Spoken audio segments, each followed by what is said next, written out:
Hello, ladies and gentlemen, boys and girls, husbands, wives, girlfriends, mistresses, widows, widowers, all the things, okay? Everyone under the sun.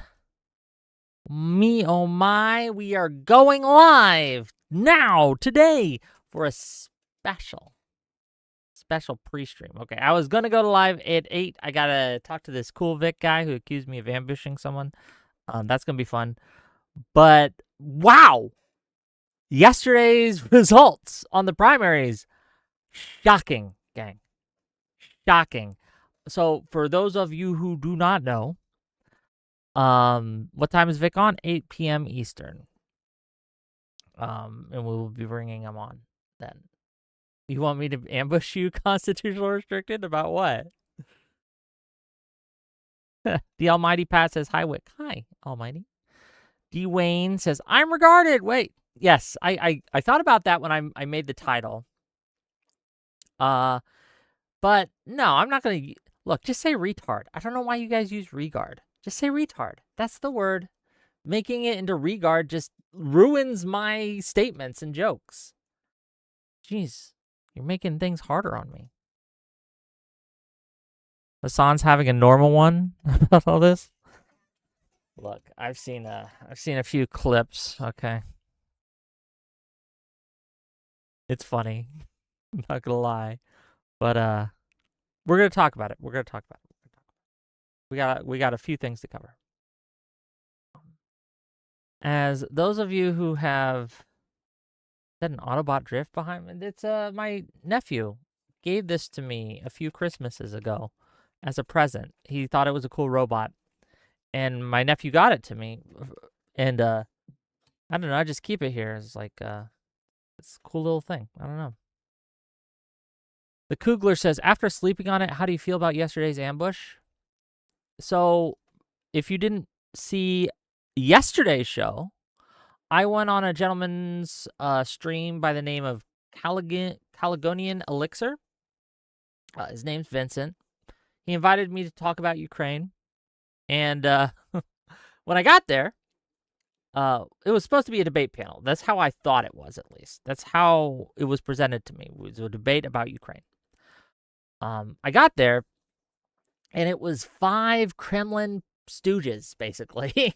And I'm talking like serious ones. People who are in the Quincy Institute, journalists, okay? RT, people who've been on RT and worked with RT before, Russian Times. The fucking lawyer for Roger Stone, okay, was there. And I did not expect any of it. So, but I went last in their, I guess their introductions or whatever. They were doing introductions, they're doing opening statements. And I went last, and as they were given their takes, I realized this. I realized, like, oh, these guys are all just on the Putin payroll or something. They're crazy, okay? And I realized that, oh shit, I'm the only liberal here. I'm the only one who's actually supporting Ukraine here. It was crazy. I thought I held my own. The format did me no favors. I talked to the guy afterwards, and if I ever go on again, if he ever does that to me again, I just need more speaking time. I need to be able to address points, right? Going through every single other person until they get to me before I can make any kind of rebuttal, it's not good, gang. It's not good. I need to be able to rebut points as they make them, right? And if I'm the 1 and they're the 5, I should get more speaking time. I think that's eminently fair.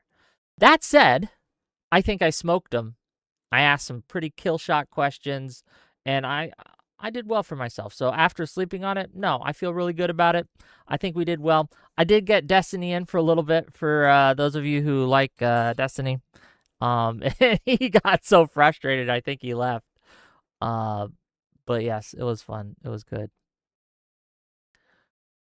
When was the last time I was in Belarus? I've never been to Belarus, man. The Russian snarkers were terrible.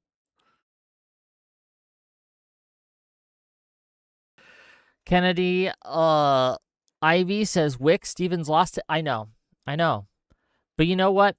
There were poll after here, let me bring it up. Here, let me actually start getting what we're gonna talk about today. Okay. Give it to me. Give me a second. So the thing that everyone is talking about are the Michigan results. El-Sayed versus Stevens. Coming into this race, coming into last night, for the last 2 weeks-ish, the media has, I'm talking new media and old, has been pushing the narrative that El-Sayed had it in the bag, gang.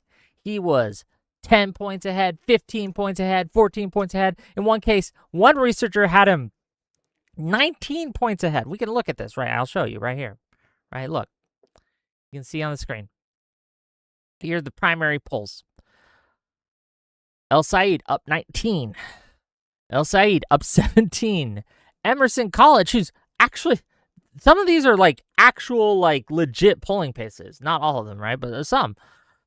16. Tavern Research plus 10.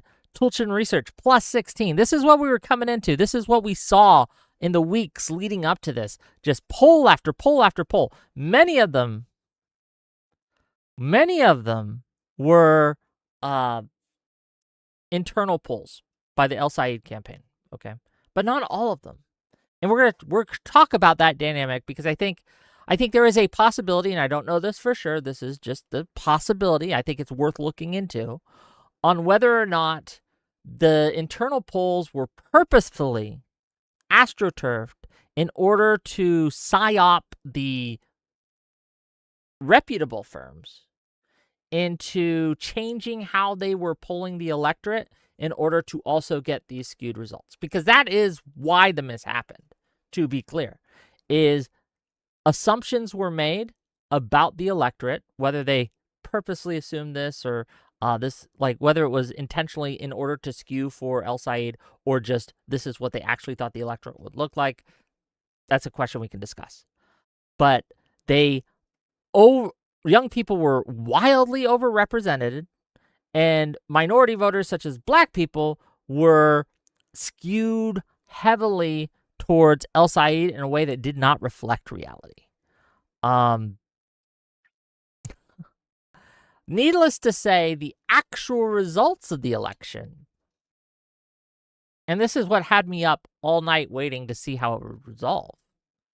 The actual results of the election were here. Let me see if I can bring that up too.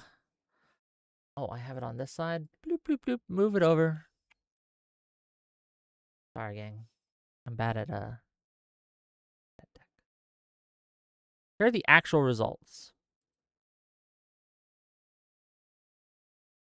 With 98.8% in, Abdul El-Sayed, 48.5%.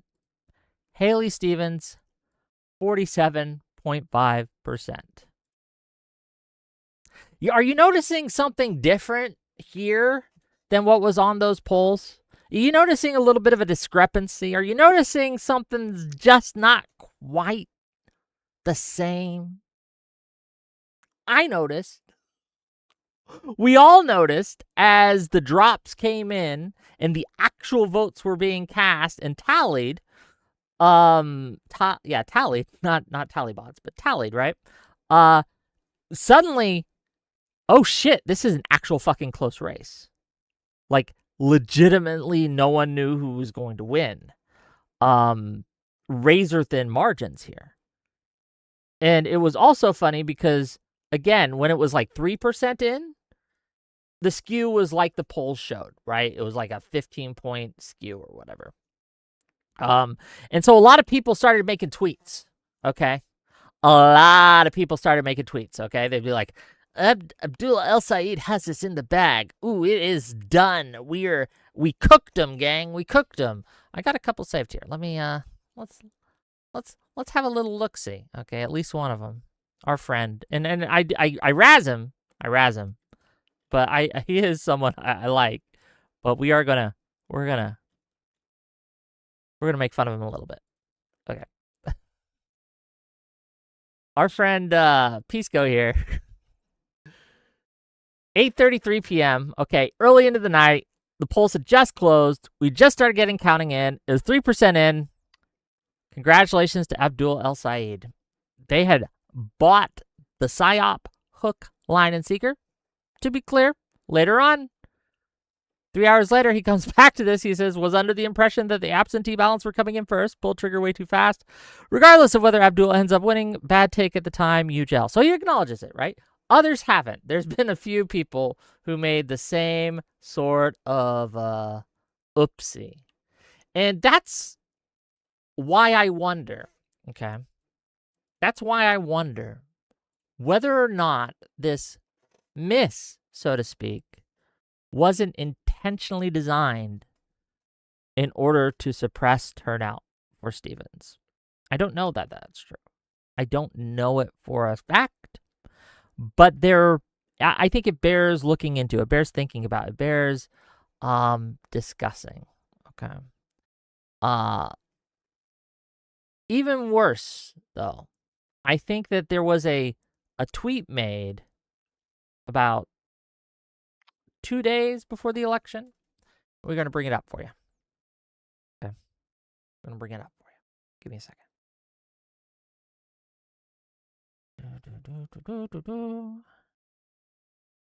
Whole spiel. I made a whole spiel on this.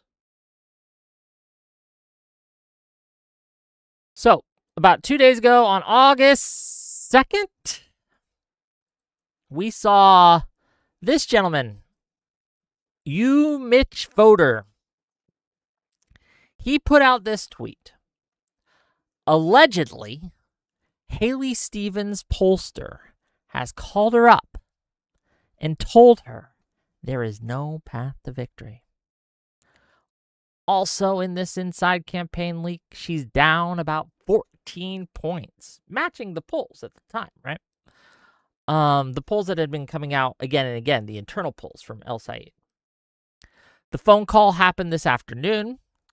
4+ different people have been able to confirm that they also heard this, obviously under the condition of anonymity. Okay. So here's this gentleman, okay, with almost 100,000 followers, putting this out there. Okay. He's not the only one that did it. It got boosted by Wahajit Ali, boosting it. The person since deleted it, but we screenshot these things, gang. We have the receipts. Again, some same statements confirmed by someone deep and grounded in Michigan Democratic politics. And again, they've deleted this tweet too. But again, it shows that they have, there is a possible coordination happening. They continue to do this, okay? One of Hassan's dick sucks tweets this out. Hassan finds out that Haley Stevens' internal pollster called her and told her that there is no pathway to victory against Abdul El-Sayed. It's been triple confirmed by staffers who are close to the Stevens campaign. And then, you guys remember Keith, I want to destroy the Democratic Party, Edwards? We had a little bit of an encounter with him on Live and Learn on Monday. He, too, tweeted out this supposed leak promoting the lie, saying, there's been a leak from and he's since deleted the tweet, but again, we got receipts. There's been a leak from the Haley Stevens campaign. Her pollster allegedly called her and told her that she's down 14 points. These are all, you guys remember when The third Trump assassination attempt, right, where the guy was sprinting. He was at I think correspondence dinner or something, and they were sprinting to try to get to him. And then after that, every single right-wing influencer started tweeting about the ballroom. You guys remember that?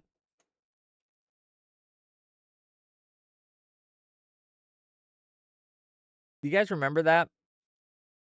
And it was so weird that they all started doing it. And it just was a thing. And it was so kind of disconnected from reality, but they all were using this event to push it. And we were all at the time like, yeah, this is fucking coordinated. This is AstroTurf. This is something they're doing. They're behind the scenes. They're pushing it, right? It was obvious. I would posit to you, dear viewers, consider this. That in the same way, MAGA and right-wing influencers use that event to kind of push a narrative. This guy and his buddies, perhaps, and I don't know this for a fact, but I think it's worth looking into. I think it's worth investigating. I think it's worth asking questions about. This guy and his buddies, Wahajit Ali, the people like Audrey and Hassan, Keith Edwards, and anyone else I missed, right? These are the ones I could find, who were promoting this. And there were more. I saw more. People delete things faster than I can screenshot them, okay? People delete things faster than I can screenshot them. They were all pushing this. And yes, they're just copying and pasting, as Kinetic Pause says, which implies that this was coordinated, that this was a coordinated effort. But yeah, like I said, I posit to you that this was made up. They purposefully lied about this in order to push this narrative so that it would depress Stevens' turnout. There's a word for that, or a term for that, I should say, since it's two words. Voter suppression. That thing that liberals are supposedly against, that leftists are supposedly against, when the right wing tries to suppress minority votes and things like that. Just straight up voter suppression. Here's Mike from PA. We thank Umichu voter for his service, as his tweet about Stevens' internals probably swung at least 15,000 votes in favor of Abdul. It's a little trolly, but again, it's kind of hitting on the square type of thing. You joke about it, you turn it into a joke, so no one takes it seriously, but you're dead serious. Does that make sense?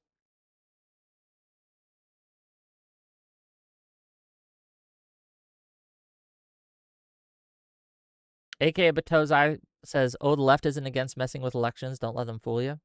This is generally frowned upon by the left. We generally don't do this.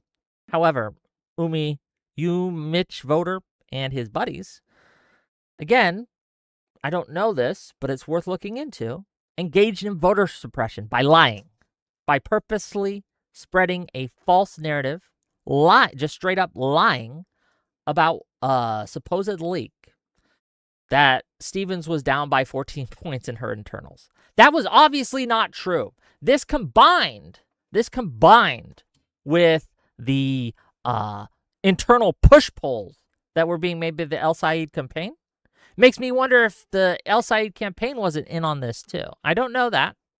I can't confirm that. But it makes me wonder. It makes me question, right? It makes me wonder. Like, it's a strategy that they used. It's a strategy that they've been using in several of these races, right? The Plattner Mills race, where they push these internal polls that are wild, right? And the way they do that is they specifically tailor an electorate, right, that will get them the poll results that they want. Not the electorate that will probably come out on election day, but they specifically poll certain groups, right? And you can read this in the crosstabs when they release the crosstabs, and they don't always release the crosstabs, right? Or at least these reports don't always release the crosstabs, but they purposely kind of cook the books, so to speak, in order to get an electorate that will get them the results that they want. And then they push these polls out. And then reputable pollsters look at this, okay? And they see all these wealth of polls coming out, all showing similar results, all with a similar breakdown in electorate, and they begin to second guess themselves. And they begin to wonder, like, are we about to miss this? What are they seeing that we're not? And there is a herding effect, right? That happens where, the science experiment where you have a room full of people and two lines, one obviously shorter than the other. And the experiment is everyone's in on this experiment about the last guy. And the experiment is that they ask which line is longer, and everyone answers the same. They all answer publicly and one by one, and they all answered that the shorter line is longer. And then when they get to the end, most people will just go with the crowd, right? Because they're like, well, what are they seeing that I'm not? I don't want to look foolish. I don't want to look silly. I want to kind of, because if you're going to get it wrong, you want to get it wrong with everyone else. And therefore, you could just say, well, it was just kind of everyone missed it, right? But if you go out on the limb and you are the outlier and you get it wrong, then they can't say everyone missed it. You don't got that shield. And they can point to you specifically and say something you did was wrong. You specifically. So it's the same concept here, right? These pollsters are seeing all these internal polls being released, and they think, did we get something wrong with the electorate, with our electorate makeup and our polls? And they begin to adjust. And, well, we see the results where we have, and I'll pull it up again. Let me make sure I got it right. Where we pull it up again.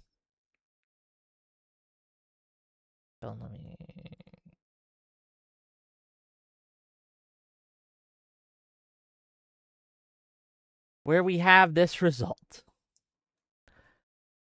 El Said plus 19, El Said plus 17, El Said plus 16, El Said plus 10, El Said plus 16. And then we have reality, which is a 1 fucking point difference. So, yes, with all that, in that context, I think we have to ask the question.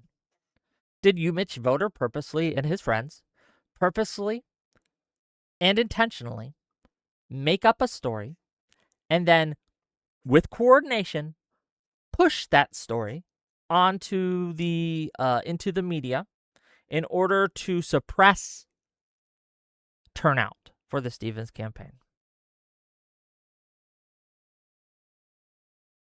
I don't know. I don't know if that's what happened.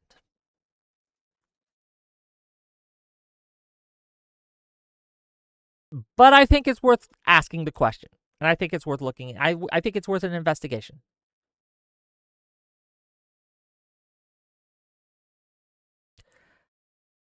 I talked to someone who is personal friends with Umich voter. And they claim that Umich voter was lied to.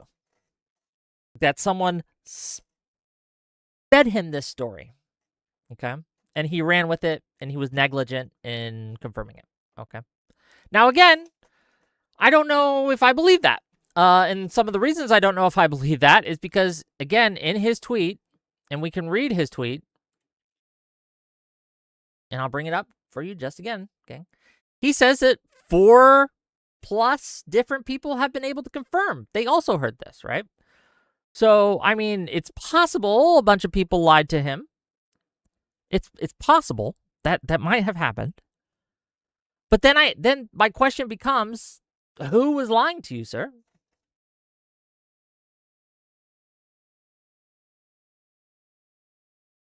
If that's what happened, out the liars.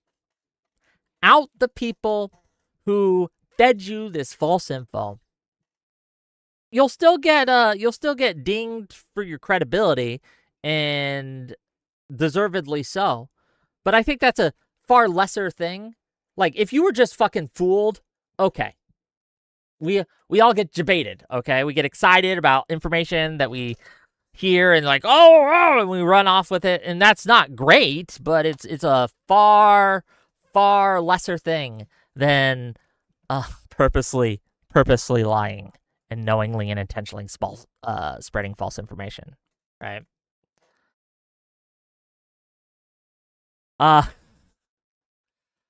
Acreal, you keep spending 80 million. We're gonna address that soon. Do you guys know that the most money spent in a primary was $1 billion with a B? That was in 2020. Bloomberg, $1 billion to win the Democratic Party nomination. Did he win? Did he win, sir?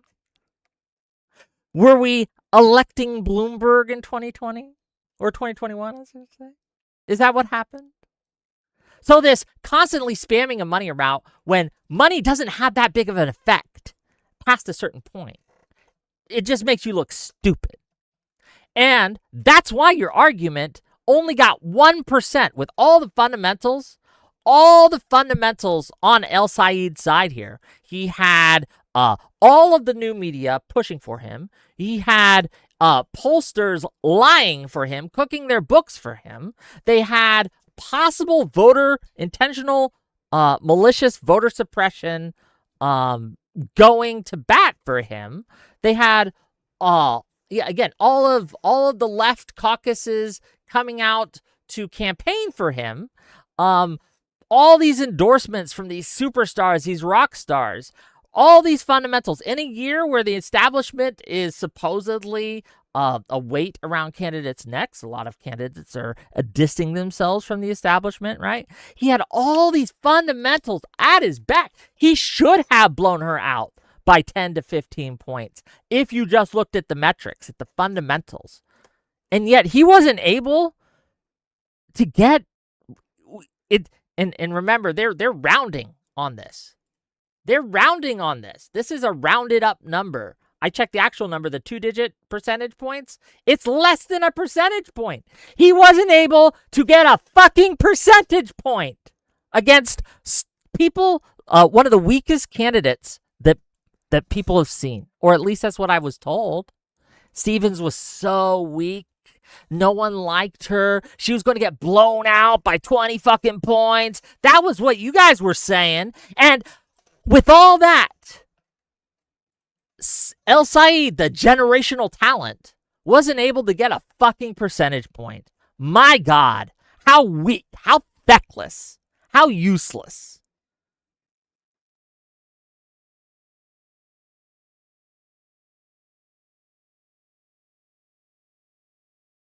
Didn't even get 50%. And I'll be very clear. I endorse El Said for the general. I think he is better than Rogers. I think you need to go out, even if you don't like him. I don't like him. But even if you don't like him, if you care about the Senate, which I do, you need to go out and you need to vote for this man in the general election. But I would be lying to you if I thought he could win. I think it's sunk. I think Michigan is lost and it will go red. That's what I think. Unless something drastically changes, unless he is able to run screaming to the center and moderate and win back a lot of the voters that his supporters have alienated, I think we lose this race. And that sucks. Because I don't want to lose this race. Losing sucks. The Senate's too important. But we have to address the scumfuck tactics that these leftists, these arsonists are engaged in. Lest we forget, we have possible voter suppression being done again, against establishment candidates. Now, look, if we look at the election overall last night, and if we pull back the lens and we look at the other races that occurred last night, there were a few. So the actual blowout, let me see if I have Let me see if I have that saved, the margins specifically. The actual blowout that happened last night.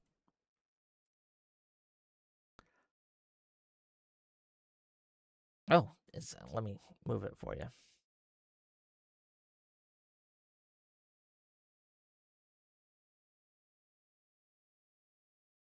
Wesley Bell, establishment candidate Wesley Bell, a very good candidate, by the way, just crushed Bush, just destroyed her. This is 22 plus point difference here. 22 plus difference. The kind of blowout that the El Said supporters were screaming was super going to happen. Okay. There was a blowout last night. The DSA got fucking blown out. They got their backs blown out. It was crazy. It was crazy. Now, to be clear, the far left, the insurgents, they won a couple. Okay. But a majority of the races last night were run by moderates.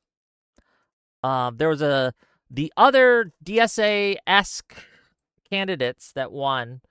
Let me see. I had a list. So in Michigan 7th district,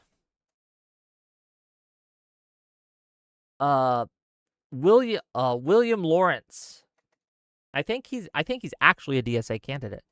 William Lawrence won because two moderate candidates couldn't get out of their fucking ways, okay? Bridget Brink and Matt Masadam were both moderate candidates, and they split the ticket, unfortunately. So that sucks. In Michigan 13th, Sri Thanagar, our meme hero, unfortunately lost by 4 points to Donovan McKinney. So rip our fallen soldier. And he did some funny memes. He was always trying to impeach Trump. It was funny. It was funny. And he made like funny tweets. And I'm sad to see him go. I didn't know much about him.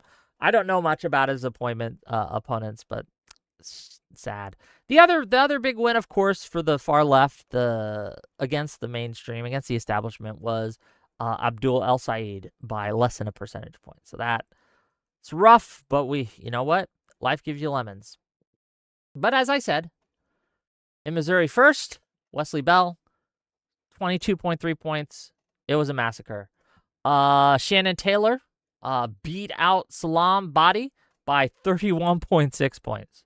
Elaine Luria it was a crowded field, but she won by over 60 points, okay? Jeremy Moss beat Aisha Faruqi by 18 points. Marie Gluskamp Perez beat Brent Henrich by 23.6 points. Adam Smith, okay, this is another big one. Shama Sawant was an actual communist, right? It was from the communist section of the DSA, kind of that adjacent area, right? I don't know if she was technically. Bob's Discount Furniture has the small space solutions America's waited 250 years ads? For, like bedroom sets that pack. Okay, sorry about that, gang. Sorry about that. We had to get rid of the ads. Okay, but anyway, what was I saying? Oh yeah, Adam Smith won by fucking 38.3 points against Shama Sawant, and I'm sure I'm mispronouncing her name, but fuck her. Yeah, the moderates cleaned up, okay? Now, does that mean that the DSA is no longer a threat? Obviously not. But it just puts to bed this narrative that has been pushed by so many lefties, right? By even so many people who have been, I would consider, sweeping for the DSA, sweeping for the left, that the establishment can't win. That the people, the base, doesn't like the establishment, that the establishment candidates just aren't appealing to the electorate. That's just not true. That's just not true in most locations. Again, there's deep sapphire, cobalt blue districts where that, again, narrative might not hold. But when it comes to the general, and when it comes to just places across the nation in any kind of just moderately blue or even purple area, it doesn't seem to be the case that moderates are losing. In most cases, they win. In most cases, the establishment candidate has been victorious. In most cases, the voters, the base, the people, the workers are rejecting the DSA. And that's good, and we need to get that. We need to get those numbers up, right? We need to have them reject them more, okay? That's what needs to happen. Is Bella moderate? Yeah, pretty moderate, I would say. You don't think Belle's moderate? What's unmoderate about her?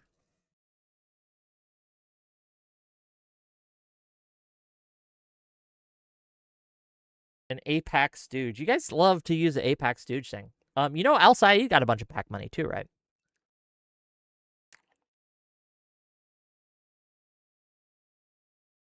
It wasn't as much.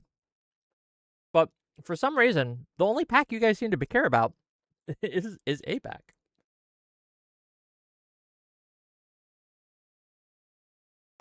We know the reason.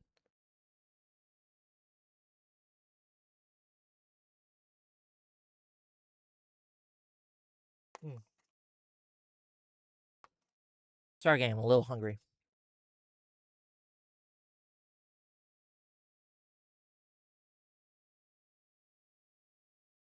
Oh, sorry, Belle. Yeah, Belle's a man. My bad.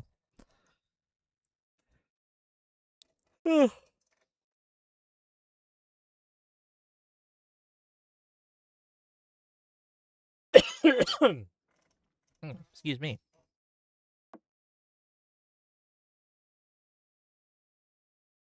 So, I think we need to stop being psyoped. And I'm guilty of this, okay?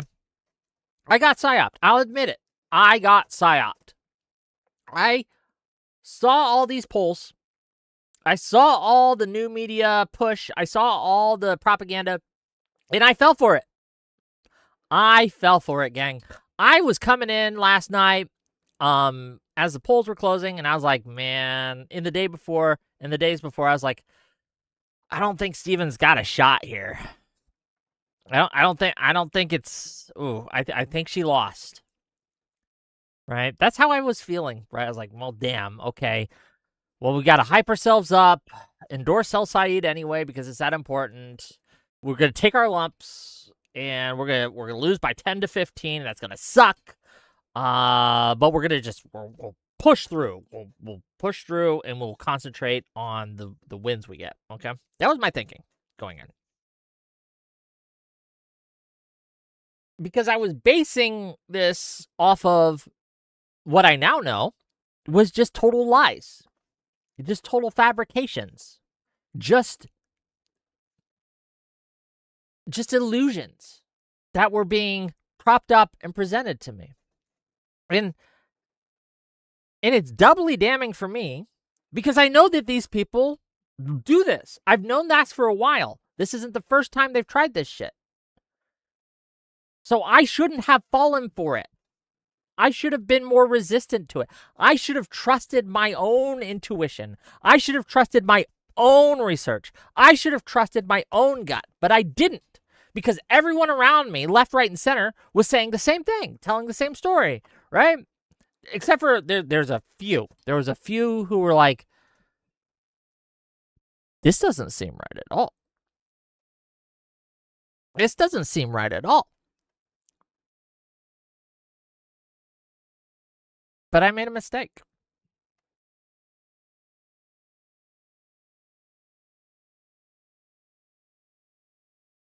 But I made a mistake.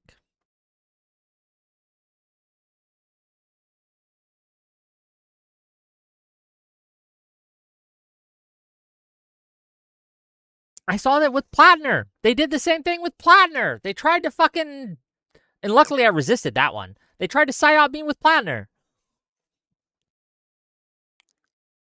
And they were trying to... They're trying to psyop all of you with Hong, but I've resisted that one too. I should have known. I should have known. I should have been like, nah, this is bullshit. I did invite people to come talk with me today. If you're in the... I put out a tweet and people responded saying, "Oh, I'll come talk to you about this and talk about the election." And none of them are here, and I don't know why. I hope they come. I hope they show up.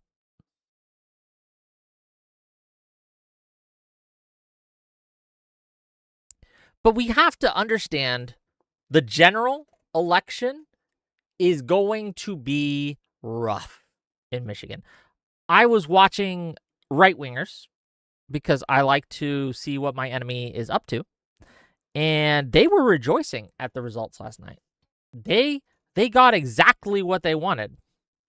Not only did they get the candidate that they wanted to run against, right? Not only did they get the candidate that they would like to face in the general,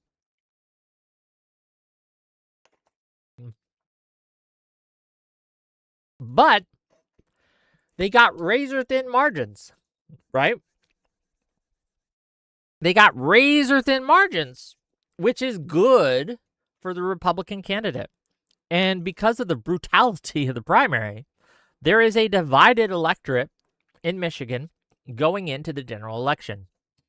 Now, El-Sayed, in his speech, did strike a conciliatory tone to an extent, right? McMorrow and Stevens have both officially backed El-Sayed for the general. Those are good things, to be clear. But this isn't translating to the voters, man. I'm just being real with you. This isn't translating to the voters. Even right now, as we speak, I'm being called Jew over and over again because I backed Stevens in the primary. I don't think that's the winning message to bring back the voters that you've alienated. I just don't think that's going to work. I could be wrong. And then we have clips like these. Okay. And I'm telling you, gang, and maybe you don't believe me, but you should, because I'm more correct than I'm wrong. Let me bring it up. Blip, blip, blip. Blip, blip, blip. Let me adjust the thing so you can see it better.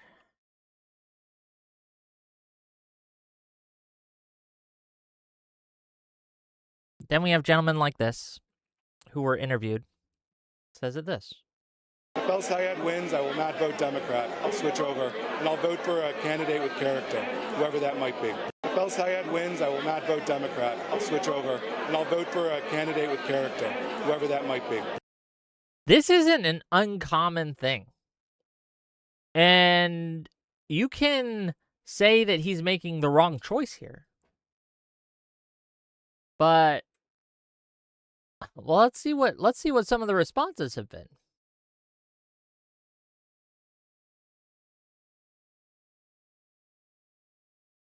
Missing some context, and this has 251 likes.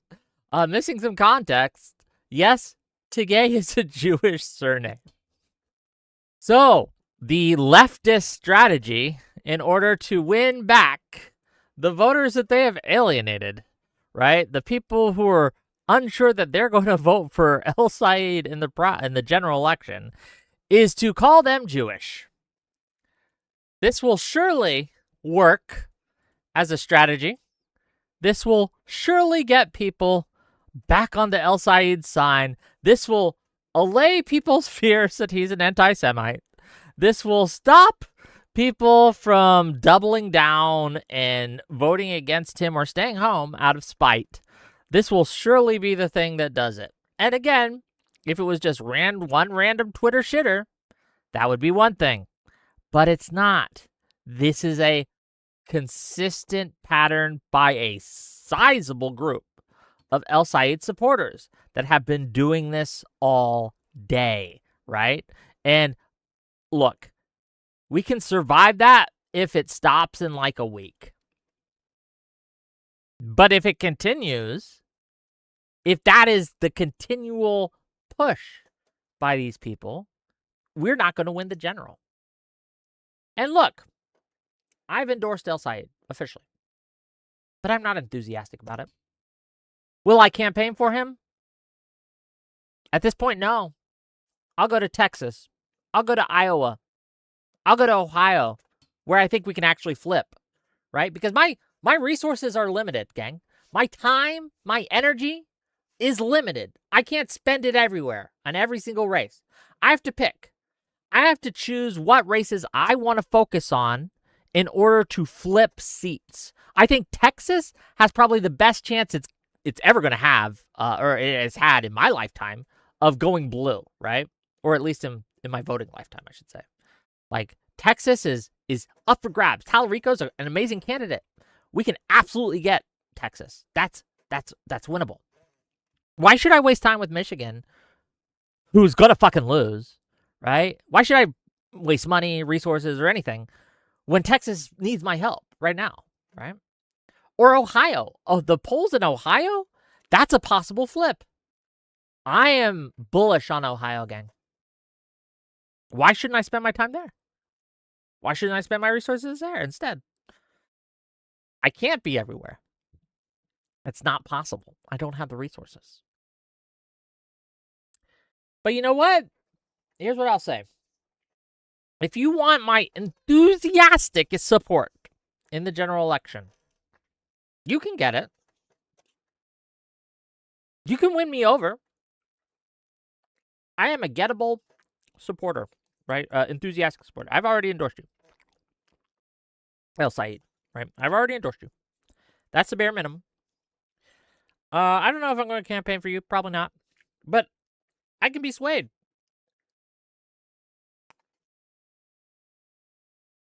I can have my mind changed. I'm serious about this. I can have my mind changed. But you got to win me over, man. You got to woo me. You got to wine me and dine me.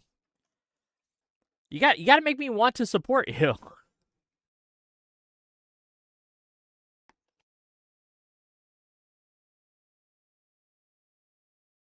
You got to make me want to fight for you, man.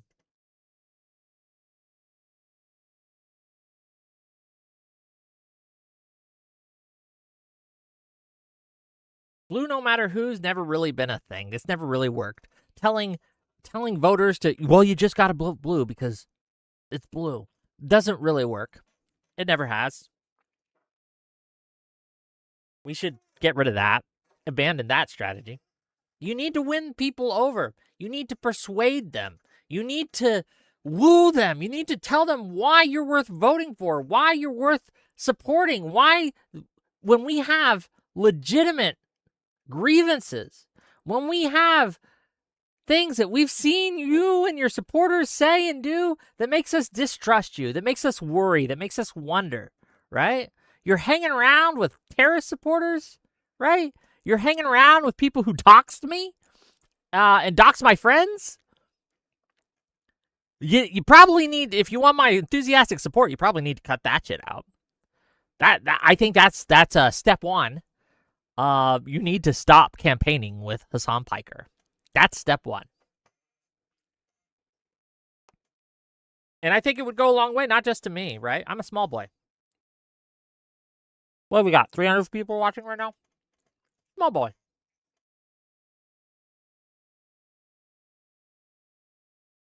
But,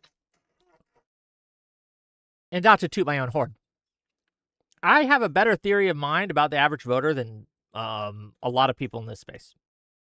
I have a better theory of mind of the moderate, the centrist, the lean right, the lean left guy, right?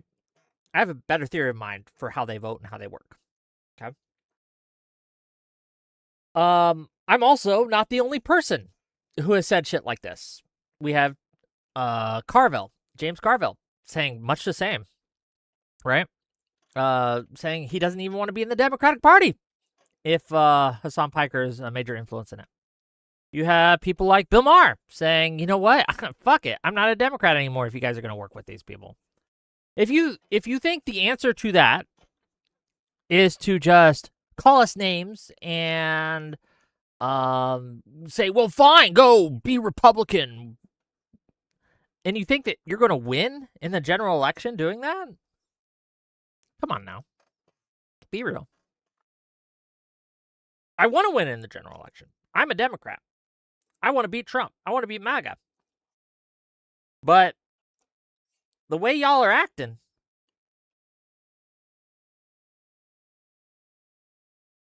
At least in Michigan? Boy, you guys got to change. You guys got to start bringing us flowers.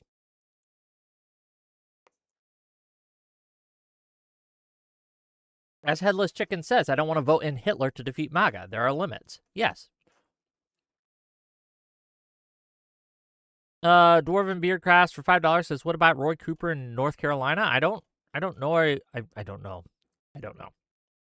I can't speak to that. Another American says, nah, Wick, we don't want your support. Then you won't get it and you will lose. Good luck. Have fun. Don't die. Right? Sure. I won't support you in Michigan. Good luck. Have fun. Don't die. Congratulations, Senator Rogers. Okay? But you should want my opinion here. You should want my support. You should want everyone's support, to be clear.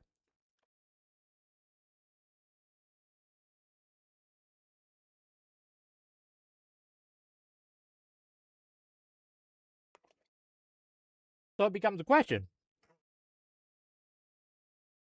How will El Sayed win over and reach out to the people who feel hesitant to vote for him? That's step one. Because after he does that, he still has to win the independents. He still has to win the moderates, right? We're talking right now of the Democratic base. And this is why it's so dire, the situation we're in right now. Because he's trying to do that with just the Democratic base. Not even 50% of the Democratic base wanted him in office.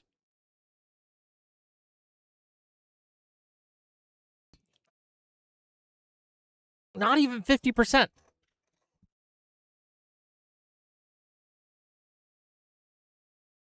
So you need to figure out, and you need to do it quick, because time is a resource too, and yours is limited. You need to figure out how to coalesce the base, and McMorrow's helping you with this. Stevens is helping you with this. You have other, Kamala Harris has helped you with this by endorsing you. All these things, right? You need to coalesce this base, get them fired up, get them ready to go out. And then after you do that, you need to make your case to the general electorate. You need to allay their fears, because we've seen some ads already. Here, I'll pull one up. Let me see if I can find it. I saw it earlier. I saw it earlier. Where was it? God damn it.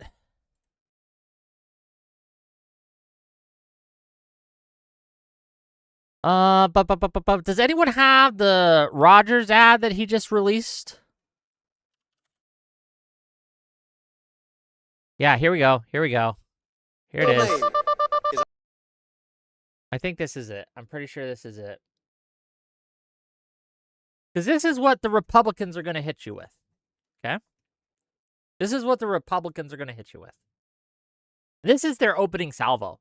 This isn't even their October surprise. This is what they're starting out with, right? This is their opening salvo. Okay, this is what they're going to hit you with.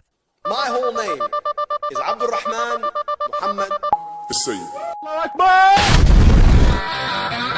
Don't want this? Vote Mike Rogers for U.S. Senate on November 3rd. That wasn't even the one I was looking for. It was a different one. Here, let me find the one I'm looking for. But that's pretty crazy. Okay. There was one he released today, not that one. Is this it?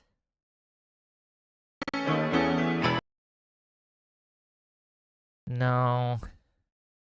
Here we go. Here it is. Let's watch. Abdul-Rahman Mohammed El-Sayed, the most radical Senate candidate in America.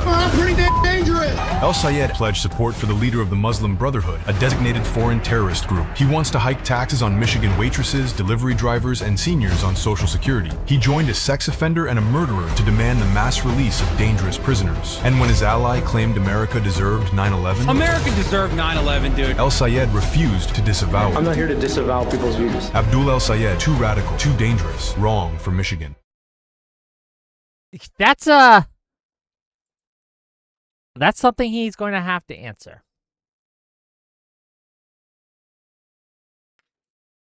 That's something he's going to have to answer. Because the end of that, here's a problem. Here's a problem. This is why I wanted Stevens to win and not El-Sayed. The problem is that there's a lot in that ad that isn't a lie. I can't defend him on some of those things. He did stand up with Hassan Piker, who did say that America deserved 9/11, and he did refuse to disavow that.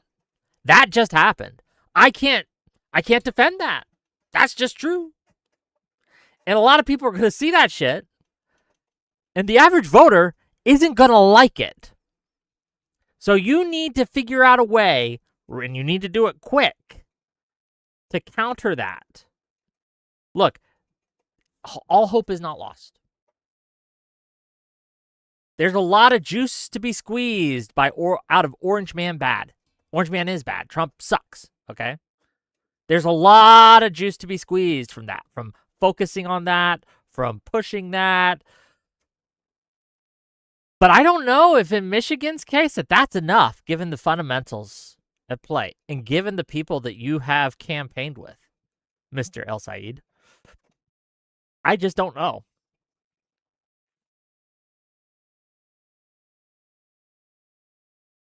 The Familia says it won't work. Republicans ruined their image with the data centers in the Israel war. That's true for the Democratic base. That's not necessarily true for the general base, right? Because you can't look. Remember, Trump won Michigan. This isn't a state that is blue naturally, right? Trump won it. It's a purple state.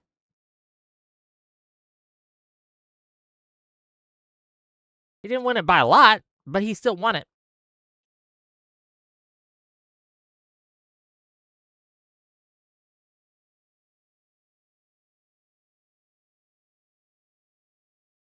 DSA commie shills are shitting up the chat. Welcome to my world. It's every damn stream.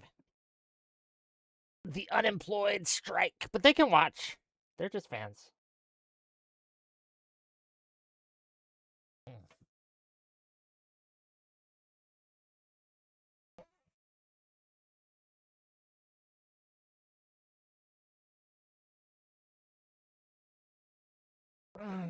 Sorry, gang. I'm a little out of it. I was up too late last night. I'm an old man, okay? I was up watching these primary results, okay? I went on Mooton's show. Anything else? Him and IRI were doing like an election special, and I called in for about an hour or so, and we shot the shit. It was fun. You should check that out. Sophia Lillian says, I'm actually watching this while working. What are you working on? Well, don't dox yourself. Never mind. Yeah. Sometimes I ask things and people take it like that's going to be clipped out. Oh, I can see it now. Wick tries to dox one of his audience members by asking them by trying to find their location, their work location, so he can pass it on to Epstein so that they can be destroyed and raped and all these things. That's the narrative that's going to be played. Fun fact. Did you guys... Here, I saw this earlier too. Hold on. Give me a second. This has nothing to do with the election really, but it's... I thought it was funny. And maybe you won't think it's funny, because it's not really funny, but it is funny in an ironic way.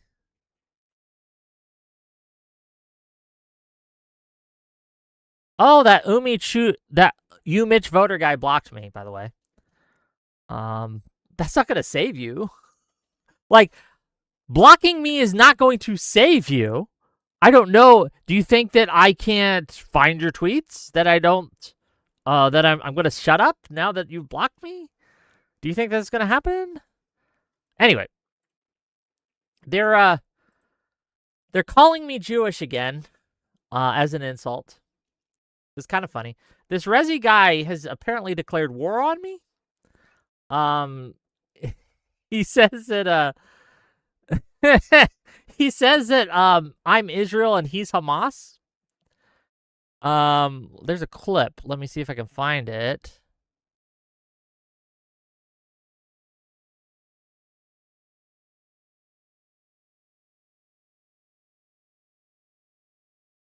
I tweet too much. I tweeted too much today.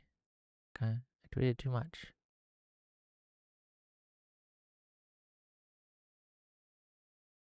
Here we go. Oh, this ain't it. But it is about me. Because I'm the most interesting thing in their lives right now.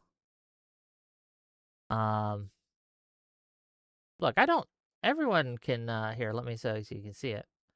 Everyone's free to talk about me, right? I give you full permission. Not that you really need it, right? But, if you talk about me, I'm gonna bring it up, and we're gonna have a discussion, right? So here's what, Mr. I solicited nudes from a 17-year-old, Mrao, and, Jew Stalker here. Bring me up.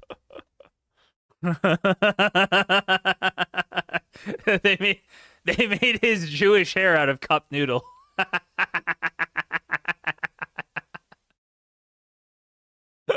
Let's fucking go, dude. Isn't this awesome, Rao? I like that. Yeah. Did awesome? you see that? This is awesome. Stardust called that.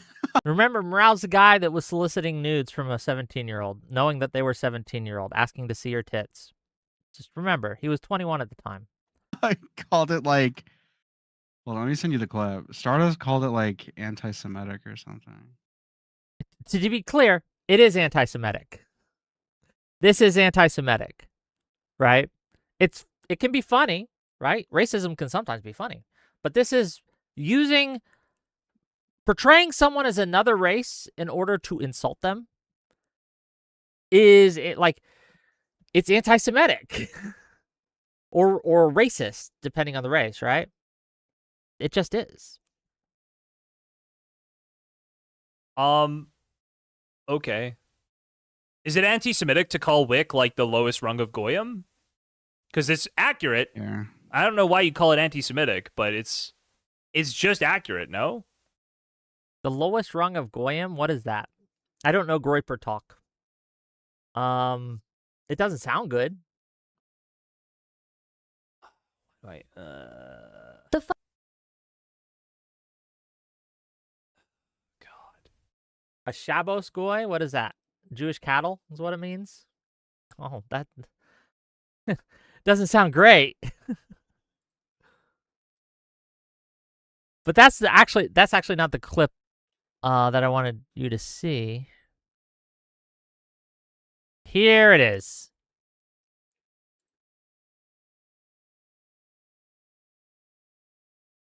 Yeah. You have to look at the Destiny DG crash out while it was happening also. We don't actually, shockingly enough. I'm more of a Wick A-log than a Destiny A-log, man. Okay? I'm on this boy's ass, okay? Wick should understand that if he's Israel, I'm Hamas. Okay? Yeah? He's on my ass. I know who this guy is. I won't pretend I don't. But I haven't talked to him in like 2 years. I haven't been in his show. I haven't really talked to him at all. But I guess he's Hamas and I'm Israel, I guess. It's just weird. It's so weird. It's so weird having people it's so weird knowing that there are people out there that are watching every single thing you do, right? Making making memes of you as a Jewish person to insult you, right? It just, I guess, oh, he's holding a grudge? Yeah, because we fought. Because he was an anti-Semitic piece of shit. And he started making up lies about me when it came to the PV stuff. And I didn't like that. So I cut him off. I was like, no, I'm going to, fuck you. Go away. Right? And apparently he just can't quit me. Apparently he can't get over me. Weird. But yeah, it is weird. It is weird. Sorry, that's a bit of an aside. Okay? Bit of an aside, but I thought it worth covering. Okay? I thought it worth actually talking about. It was interesting to me. Kinetic Paw says he's holding a grudge, it seems. It seems so. I don't know, man. Like, if someone, like, I've had ex-girlfriends that I've dated for years that I don't think about as much as he thinks about me. Right? That I don't know. I just don't care anymore after they're out of my life. Not really. Is Rezi entering J-Stalk's orbit? I have no fucking idea. I don't watch either. So I only saw this because the person tagged me and said that they declared war on me. And I was like, what the fuck? Who's declaring war on me? And again, he didn't used to be a VTuber. So I didn't know who it was, like, off the bat and off the rip. But once I read, oh, it's Rezi, I know who that is, right? And I had to look, I had to watch, I had to see. Look, maybe I shouldn't be telling people this, but that's my one weakness. I'm vain. If you talk about me, I'm likely, not always, right? There's this British guy who made a video on me, a whole ass like takedown, apparently. I didn't watch that because I tuned in for 30 seconds. He was British, and I was like, why the fuck do I care what a British person thinks? And I clicked out. But yeah, if you want to bait me, it's kind of easy. You just talk about me.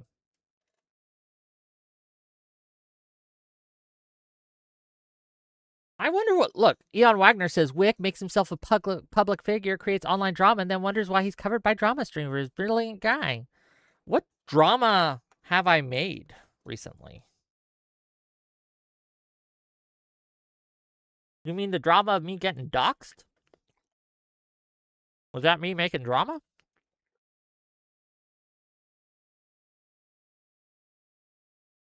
I don't know if I consider that me making drama. And like I said, I'm not mad. He can cover me if he likes. It's just weird. It's unhealthy behavior. And I think this about a lot of the commentary community. I think they're fundamentally sick in the head. There's something wrong with them. It's not healthy or natural to care about little people like me as much as they do.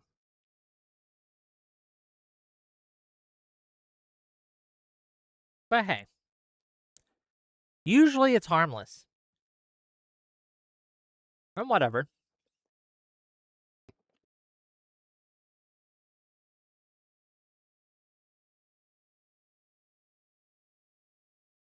Eon Wagner says, recently, continuously attacking Hassan and sucking up to DGG memes because it's the only audience you have left.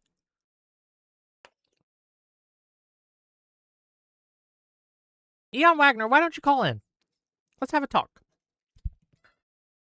I'm really curious.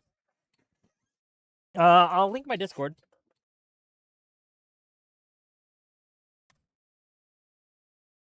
And you could tell me why covering Hassan in a derogatory manner is creating drama. Just ban you? Why? Why would I fucking ban you?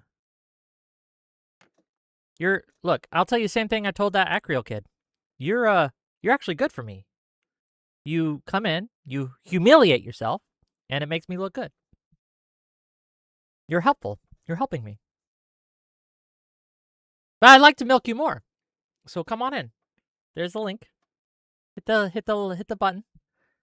Click the face emoji and accept my rules. Jump backstage and let's do this.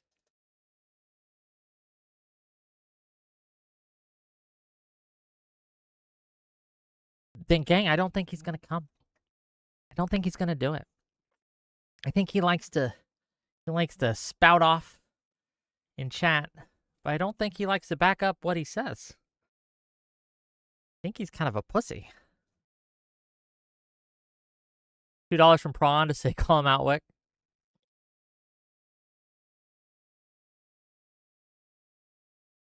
You're giving me chat content either way, right? You understand that, Wagner. You are the content right now. $10 from Vex Liberals says, I'm tired, boss. Tired of people being ugly to each other. You know what? It is what it is. It's just people. It's just how people are, man. I wish people would be kind. And when I first came into this space, I was gullible. I was. I had this false idea, this false premise. And I wish I was right, but I wasn't. That people were genuinely, for the most part, going to be decent human beings. Okay? That they were just going to be, like, treat each other like you would in real life. Like, you might have some beef, you might have some disagreements, but there'd be lines, and there'd be, like, a kind of a social contract that wouldn't be violated. Nah, man, that's not the streaming space at all. That's not how they operate at all. They will fucking come at your neck and dox your family and do everything in their power to ruin you. And why? Well, for some people, it's just funny for them. Like that Queeming, the British cuck, right? That guy. He just does it because it's funny to him. Other people will try to say that there's a reason, like they'll try to give like justification, like, oh, and one of the most common justifications I get nowadays is you condemned Hamas. And because you condemned Hamas, that must mean you support Israel. And because you support Israel, who is doing a genocide, it is now okay to do anything and everything against you. That's a common one. It's surprisingly common. Another one, as Eon Wagoneer just demonstrated, is that I criticized Hassan. Therefore, creating drama. Therefore, making me a target.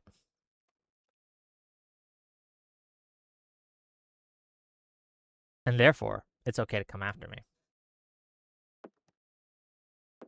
Like I said, you can come in, you can cover me, you can disagree with me, we can have a discussion.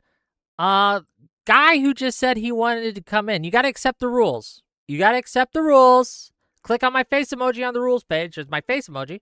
Then you will be able to see all the channels. Then you jump backstage, and then I will pull you in, and we can have a discussion.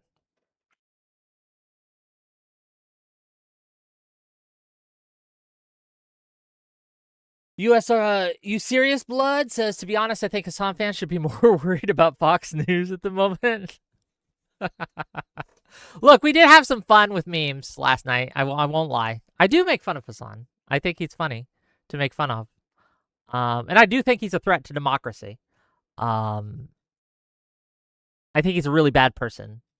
He's a mass murderer cheerleader. Let me find it. I was tweeting up a storm last night.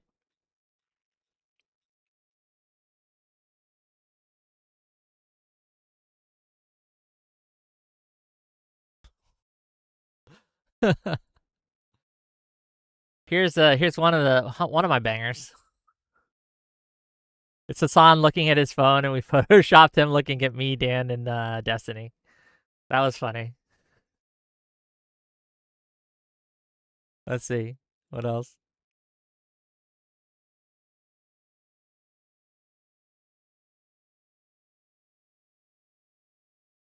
Oh, this one was a good one.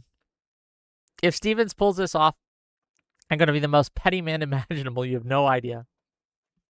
And that's him looking at the results coming in. It was funny. It was funny. It was funny, okay? I enjoyed it. And he's a mass murderer cheerleader. So if the worst he gets is mean tweets from Wick, okay. Because I'm not doxing him or his family. And if he wants to come talk about it, he's more than free. Let me bring some of the people in. Hello. Oh, did you just pull me in? Yeah. What's up? Stream. Let me just mute the streams. Cameras if you got them, ladies and gentlemen. I don't have a camera. Let me see if I do have it set up.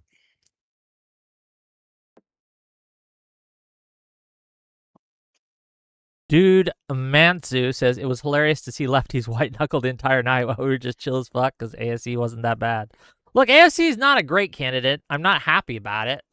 But like I said, I endorse the guy. Who would you rather vote for in the election if AOC was the Democratic nominee? Like, who are you going to vote for instead then? If AOC, I'll vote for AOC if she's a Democratic nominee. Oh, but you say mean things about AOC all the time. I say mean things about El Said, but I'd still vote for him in the general. So that make you a hypocrite? How does that make me a hypocrite? Well, it makes you a hypocrite because if you say you're not going to do one thing and then you decide to do another thing, obviously. Okay, walk me through it. Maybe I'm slow. Walk me through how me criticizing someone means that I can't vote for them in the general. Well, I mean, you say the same thing about how, like, what is it?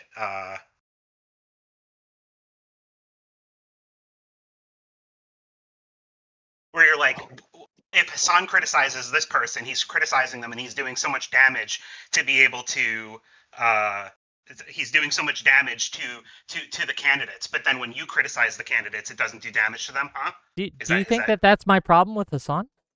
That he criticizes candidates? I mean, I think that's a big problem with Hasan that you have with Hasan. I mean, no.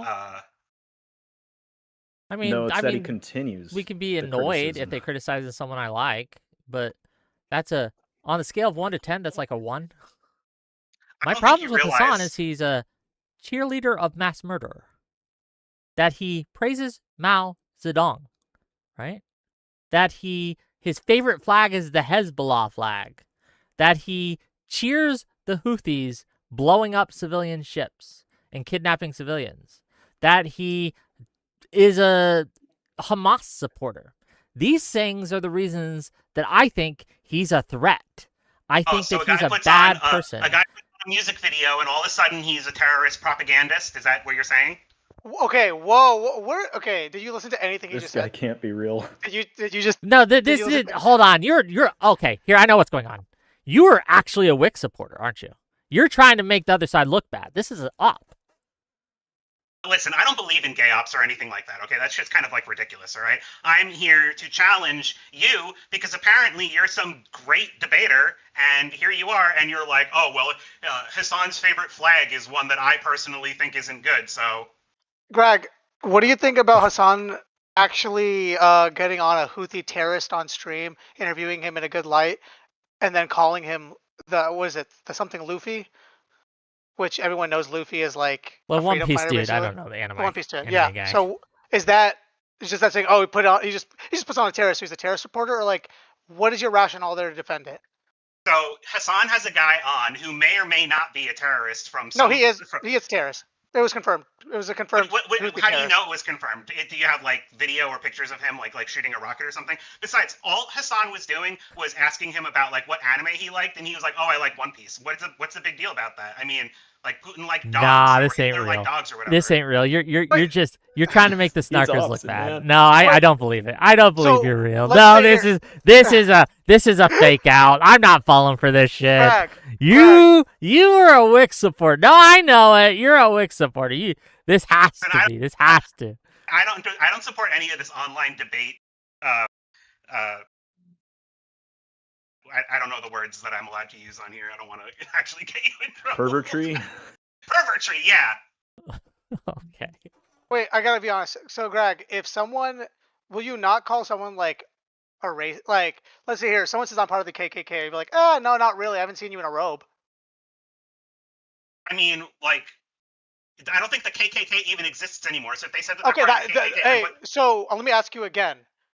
If someone this like fucking racist ass dude brings down a KKK member, but he's not in a robe, does that mean he's not a KKK member? Because you said. I mean, again, the KKK doesn't exist anymore. So like, what does he mean by the KKK?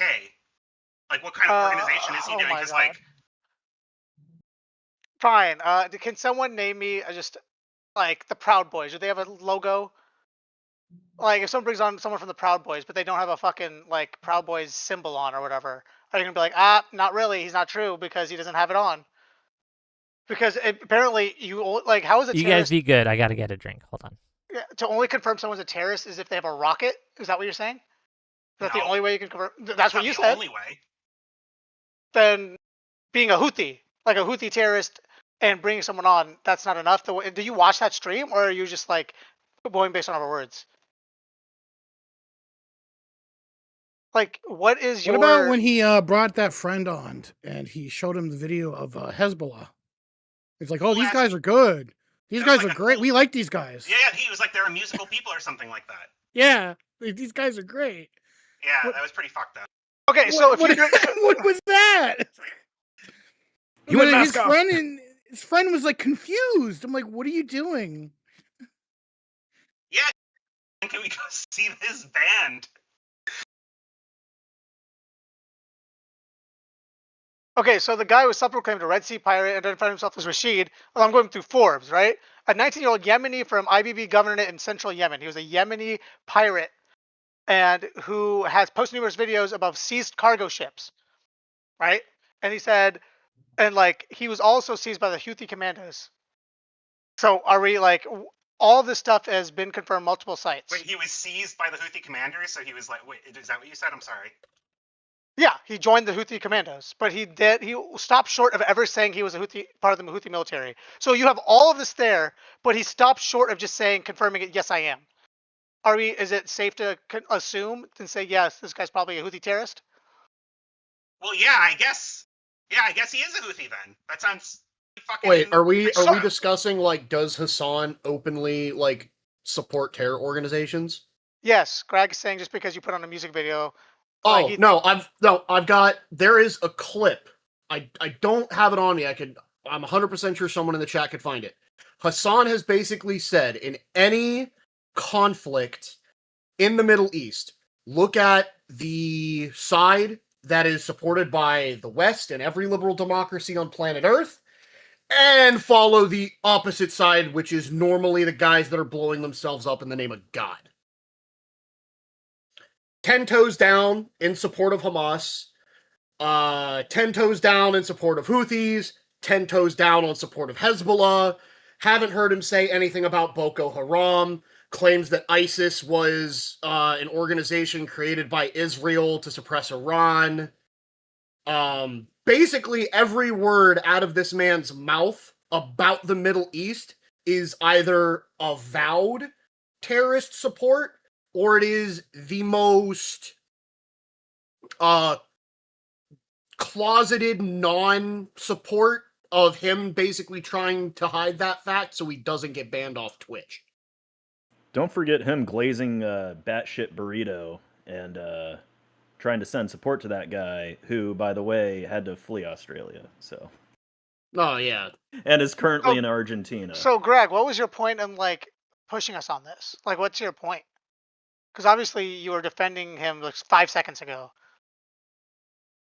I was never defending him. I think Hassan's a fucking crazy person. And I just. What? I don't understand. Look, this is gang. This isn't real. This isn't real. He just came on to fucking make the other side look bad. I don't know why you're taking it seriously. I think Wick and I had that from the get-go. Is Poe or not a Poe? I wanted to ask you a question. Me? I wanted to pose an idea to you.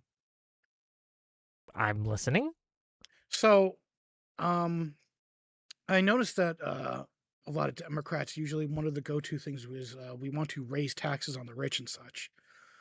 Instead of just doing simply like that, I actually want to explore the idea of how we can probably use taxes to get the rich to pay workers more and to benefit workers more. Like my idea is I'd rather try to propose a bill where we tell companies and corporations like, hey, if you give workers higher salaries, you keep turnover or turnout low, like you're not firing people constantly, you hire locally, You do all kinds of stuff to hire locally, pay American workers more, and we'll pay you less. You'll pay less taxes, and we'll give you all kinds of deals and stuff. Is you pay workers more and So here's give the workers thing. benefits more. Yeah, I just Call that Reaganomics. yeah, I Did they think actually we've try tried that? this. Really? Republicans try that all the time. Yeah, I think we've tried this. I don't think it's worked. Really? Yeah. I'm talking about like to a crazy extent. Like we Just really, do it more than we've done. I don't know. before? Like Tax incentives to pay more. Hey, wait. How- I got an how- idea. well, how high were the Corporate incentives? tax. We need to put corporate tax to like 0%, or in fact, pay the corporations, and then it'll trickle down. Well, no, I mean the whole thing is like they have to pay workers more, and they have to give them benefits more, or they don't get the cut. They have to do like a lot of stuff to get the cuts for workers at the benefit of American workers. Is that really just Reaganomics? I was going to say the only way you're going to generate a significant amount of tax revenue in regards to corporations beyond just raising corporate tax rate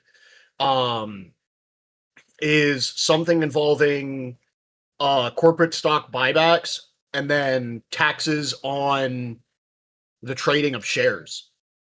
Like if the government was to implement like a 1 to 2% tax on either side of a trade for a stock, that I think they generate hundreds of millions a day. I'm going to be real with you guys. We're talking about the election, the tax stuff. We could talk about another day. Okay, election, easy peasy. Tax stuff. Here, look. Honestly, I'm not a tax guy. I'm not big into economics. I don't know enough. But my solution would simply be to roll back the Trump tax cuts, and boom, lots of revenue right in our pockets. Okay. Like I said, though, I'm not an expert on it. Yeah, well, my goal is to not give them those cuts unless they actually, pay workers substantially more and give them benefits and all kinds of stuff. Like they have to do a lot. It would be a huge But like I said, carrot. Yeah. If I that's think Reaganomics, I feel stupid. I but- want to hear everyone's ideas about the election last night. Why was there such a discrepancy between the polling and the actual results? Does any of you have theories or thoughts on that? I think it's a loud minority pumping people up, and then a silent majority going to the polls and voting without actually being accounted for in the polls. That's my idea. I think it's just. I don't think it's the fault of the pollsters. I just think the people they're polling, just based on they're just not polling the right people. It's just turnout or people actually choosing to participate in the polls. You may see people that are like. A lot of it too is when you say likely voters versus just registered voters. You may not get a lot of people in Detroit. A lot of people are saying, hey, maybe a lot of people from Detroit didn't get polled, which is why you may have like a huge discrepancy with Syed getting that much. Or a lot of people are like, fuck polling, I'm just not going to get polled. I disagree with you that this is not the fault of the pollsters. I mean, because their job, I'm going to say their job, just let me finish.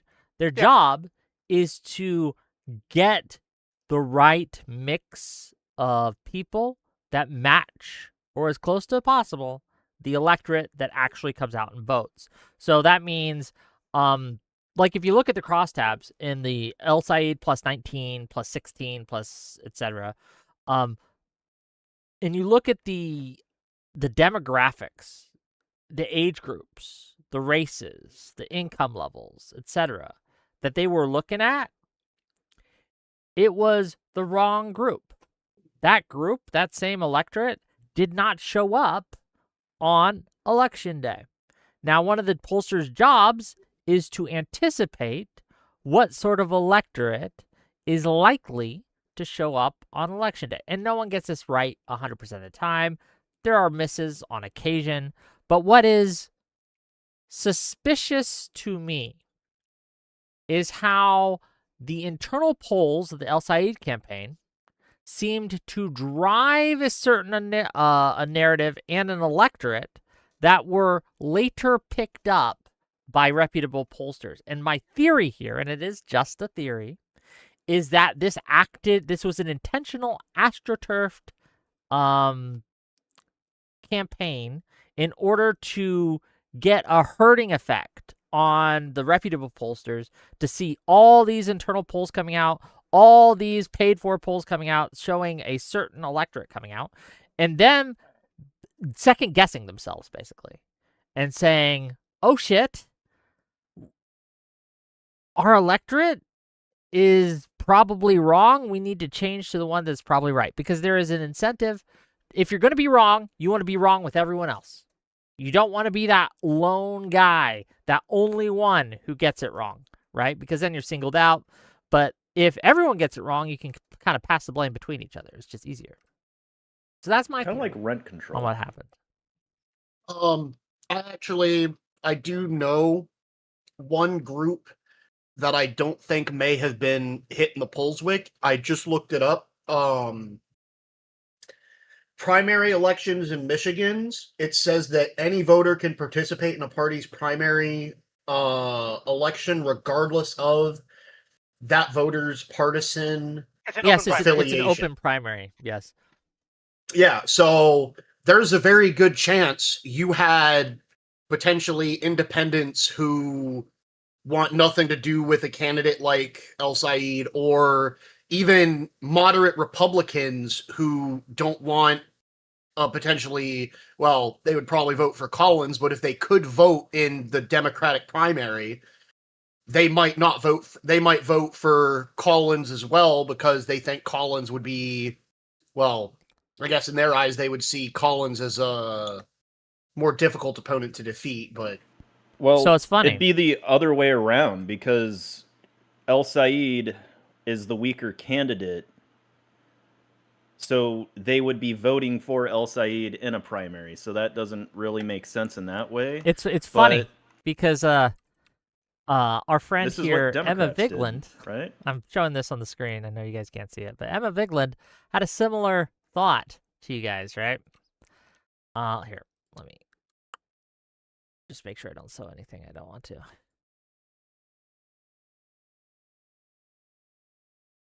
See, but like Emma voting Vigland says Michigan has open primaries. Mike Rogers had the nomination locked. How many Republicans voted for Stevens? Implying, of course, that one of the reasons that it was as close as it was is because the Republicans did it. The reason I don't think this holds up is because we know from leaked audio and leaked messages from the Rogers campaign, as well as open statements from Republicans prior to that are connected to the Rogers campaign, right? That they wanted El Said to be their opponent, that they thought they had a better chance to beat El Said in the general election. So I think, and I don't know, and again, this is just speculation because we don't have data on this, is that if Republicans were going to act as meddlers in the Democratic primary here, that they would probably get El Said past the finish line. But I don't personally think it was Republicans. I'm more saying that it's probably the people that are registered independents that don't have a specific party primary that would normally be like myself. At this point in my life, I'm a vote blue no matter who independent. I'm not necessarily a member of the Democratic Party, but I'm not going to vote for anybody that's even tangentially affiliated with the current Republican Party. Okay. I just don't. Maybe it's possible. Like I said, it's possible. I don't know. I don't know. I know that the rural voters went strong for Stevens, except for in the Northeast. The Northeast rural voters did not. So what that means, I don't know enough about Michigan to say. To be honest, I don't know because Syed, I'm pretty sure Syed won Scholten. You know Scholten, the one that's like very anti-Syed, and the Democrat that's just not going to support him at all. Yes. Yeah. So he won her district, but then she won Dearborn. She won I think she won a lot of very Syed districts. Like you would think it would be Syed. So I genuinely don't understand this primary at all, and I think that's also why the polling was horrible, is because I think there's no way to predict. I think if you look at it, predict that. and I've seen some speculation on this, right? and I've seen some data on this, that if you look at it simply by demographics and not by location, right? Like if we take region out of the equation, most of El Sayed's supporters were young, white, educated. Most of Stevens' supporters were minorities, poor, working class, right? And that tracks what I would suspect on my intuition, right? Not the things that the DSA and the far left say, right? Like, we're the workers' party, we're for the workers, right? No, that tracks my intuition because that tends to be who supports far left candidates, is the white, young, educated folks. If you are not those things, you are far less likely to support the far left. If you are poor, if you are a minority, if you are older, you are much more likely to support a more moderate candidate, a more quote-unquote establishment candidate. And that played out in the Stevens and El Sayed election, right? That was the story. Like I said, breaking it down by region, I can't do that for you guys. I don't know. But that seemed to be the electorate that came out.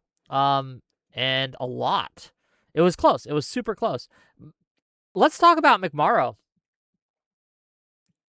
Do you guys think that McMorrow would have beaten El Sayed? I've seen some chatter about that. Yes. Yep. Why? I'm curious. I don't know if I disagree with you. I think because I've seen no evidence to support this. But she was a more personable candidate. It's not even personal. I don't think it's about personable. I think it's just because she was in the middle, which means just the way based things are, she's going to get everyone to the right of her, and then she's going to get everyone to the right of her, but Sayed will never get anyone she'll never get anyone to the right of McMorrow. So McMorrow's in the middle. So if you take away Stevens' votes, she'll get more progressives that maybe don't like Sayed, like someone like me or like us. But then he won't even get the people from Stevens, right? Because she's in the middle, she'll get progressives and the moderates. Because it's Stevens, I think McMorrow would have like a split of Stevens and Sayed. Here's why I think you're wrong. Yeah. And one of the reasons she lost the primaries because of this reason too. Yeah. She tried to kind of thread the middle path where she wanted to be sort of on the left, but sort of not. And people don't like lukewarm. They want you, and this is an unfortunate fact, I think, they want you to either be all the way in or all the way out. So Stevens, people either were like, if people like the moderates, if people like the establishment, they went with Stevens. For the people who didn't, they went with El Sayed. Because if you like the establishment, why would you choose the person who only sort of likes the establishment? Why not go with the establishment candidate who's just the establishment candidate? If you hated the establishment, why would you go with the person that you felt was playing footsie with the establishment, right? That wasn't wasn't all the way establishment, but, well, look, let's be real. El Sayed supporters called her the establishment, right? Like, you're just a fucking establishment AIPAC shill too. Even though she wasn't. So yeah, I think that dynamic would have played out also in the general, and then I think that El Sayed would have probably just done better because a lot of the more people who wanted moderates or establishment would have stayed home. And I think they would have voted for McMorrow. I don't think they would have. I think they would have just stayed home. Because you would have seen all of that funding would just go to McMorrow. I think every single person, I think because they're coalesced, right? So you take away I just don't Stevens, think that's these true. people I don't think that aren't would going to have stay happened. home. Because as you're seeing, you see a lot of Stevens voters saying, "I'm going to vote for Sayed because Roger seems like a better guy." No one ever called no one's ever calling McMorrow anti-Semitic. She's not getting that. They just think she's in the middle of things, but she never got that. They called her 5-year-old daughter the Kaesler. Yeah, I mean, exactly. Look, she wasn't going to get Stevens. That's just a political term. I'm sorry, she wouldn't have gotten El Sayed supporters. She just wouldn't have. Exactly. They called her 5-year-old daughter the Kaesler. She would have got right? all. They did not like her. No, because she would have got all of Stevens. Because the reason people didn't want McMorrow. No, I think a lot of Stevens. because they wanted Stevens, right? But if Stevens wasn't there, it's not like they didn't want McMorrow. They just wanted Stevens more. No, I think they would have stayed home. Like, I don't think it transferred as, Have you ever, as you assume. I mean, but most I of just but don't most think of it the would've. most of the hate on McMorrow came from the Syed side, not the Stevens side. I don't know. Most of it like, was just Stevens is better. We just want I just don't Stevens. buy it, man. I just don't buy it. I don't buy this line. You know, I mean, like, but like, why? Like, what makes? I you just think gave that you these I players say just no? gave you my reasoning of why I don't buy Because this she's in line. the Is middle, because but- Stevens supporters who wanted the more moderate candidate wouldn't have had a candidate, and they would have stayed home because they didn't see McMorrow as a establishment candidate or as someone who was moderate enough for them, and they would not have gone to her. A lot of El Sayed supporters, right? Who, because McMorrow was closer to El Sayed than Stevens was, right? And so a lot of El Sayed supporters, right, who were anti-AIPAC, anti-Israel, anti all this, they were calling McMorrow's daughter the Kaesler. They would have just called her a genocide supporter, AIPAC shill, and I don't care supported about her. that. I think our that's what would have disagreement is just- happened. I think I guess so. Our disagreement is on if Stevens voters would show out, which I think they would because they don't like Syed. I think a lot. I'm sure, I think a lot of it. again, some of them would, yes, but it would have been less than I think Stevens. I maybe I think it may be the funding thing. Maybe she wouldn't have gotten the super PAC funding. That could go into it. So if you want to make that argument, I get it. I think she would have rolled Syed because I think she would have rolled Syed because Okay, maybe it's possible. Yeah. Look, it's possible. I just yeah. don't see it. Now, wait, I want to ask you this. Go ahead. Do you think her not dropping up early enough is the reason Stevens won or lost? Probably not. Okay, good. I wanted Probably not. I don't look, I know the easy answer is to say, well, look, she won 4% of the vote and she wasn't even running for office. She was still on the ballot and she won 4% of the vote. I don't think that I think those people would have probably split. Yeah, exactly. If you Okay, were good, a diehard McMorrowist, you probably would have. I don't know. I can't predict how that would have gone. I think it would have split. I don't blame McMorrow. I think it would have split as well. Yeah, no, me neither. I wanted because I see a lot of people that are like, I wonder why those people still voted for her, even though she bowed out. I literally think it might. A lot of them were probably mail-in votes that were sent before the election. They just didn't bother to She was still vote. that. Also, people probably didn't know she dropped out. Some people literally liked McMorrow in the beginning possible. and didn't know she dropped out. I think a lot of it could just be people that don't know what they're like the votes, and then they're also it's possible. protest. I honestly think if you lean more for Abdul Al Sayed, you would not vote for Mallory McMorrow. Yeah, there's 0% chance they would. I don't know. And I'm Maybe pretty not that sure- low, but really close to Wait, didn't you say mostly the poor middle class and minorities voted for Haley Stevens? Yes. So I'm thinking they don't want to deal with this far left shit. They really don't want anyone kind of associating with them at all. And the fact that Morrow did it at all, which is weird because I remember her being on that one podcast. She didn't really take too much of those guys' shit. She'd at least. What podcast? It was Was that the Matt XIV and then Emma Vigeland, or is that something? Yeah, it was Emma. I think it was Emma Vigeland. You know, she held herself pretty well against them. She could. Hey, but she said the C word on Hutch's Hutch? stream. The C But word. the thing is, That What's the wins C? her votes. What's the C word? CUNT. Oh, Oh, well, cunt? he said it. Okay. You can say cunt. If I were her, I would have said cunt talking to Emma Vigeland, but that's just me. Damn. not gonna do that. Not gonna. Do Yeah, that. that's not against us. You can if you're a woman. If you're a woman on woman, it's fine. It's like the N word. Black yeah, people. I don't think that lost her anything. I mean, maybe I could be wrong. No, it didn't lose her anything. If anything, that gained her votes, man. I don't know. Okay, Wick. I like this. Wick, I got a question for you. Your second question. Go ahead. Ask your second question. If he was DSA affiliated and he didn't denounce them, would you still endorse? El Sayed? Yeah. If he came out tomorrow and was like, "Gang, I hid it from you. I was DSA the whole time." Yes, I would unendorse. No, because- I mean, let's say he's already been that. Like, he never denounced him in the first place. Oh, Because you remember how he said yeah, he I wasn't probably a wouldn't Democrat? endorse. I probably wouldn't endorse. But for the Senate, Like, Yeah, probably I still feel wouldn't like endorse. I feel like for the governorship, like that's like Hong, whatever. Well, looks like she's no. running for that. There's no whatever like, for Hong.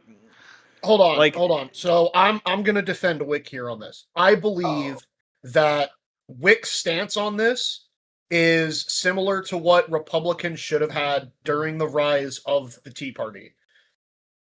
You have to have consequences for shitty political positions, shitty political ideologies, and just shitty candidates. So, yes, would it suck for Democrats to lose a House in the Senate? Yes. But at this point, El Sayed losing in November is a referendum, not on the Democratic Party, but on the Democratic Socialists of America. But to If be clear, Michigan he's re- not. I just want to make this clear. He's not DSA, and therefore I know. he gets the blue no matter who. Okay, Yeah, so not again, no. completely, but I don't know. My loosely- calculus is a lot different because No, the but- Senate, like, But again- we have the Supreme Court in play. Like, Alito and Thomas are probably going Well, to sure. retire. Do you have a line and on Donald that? Trump gets 2 more. Would you have voted for Plattner if he was still the nominee? If he was still the nominee?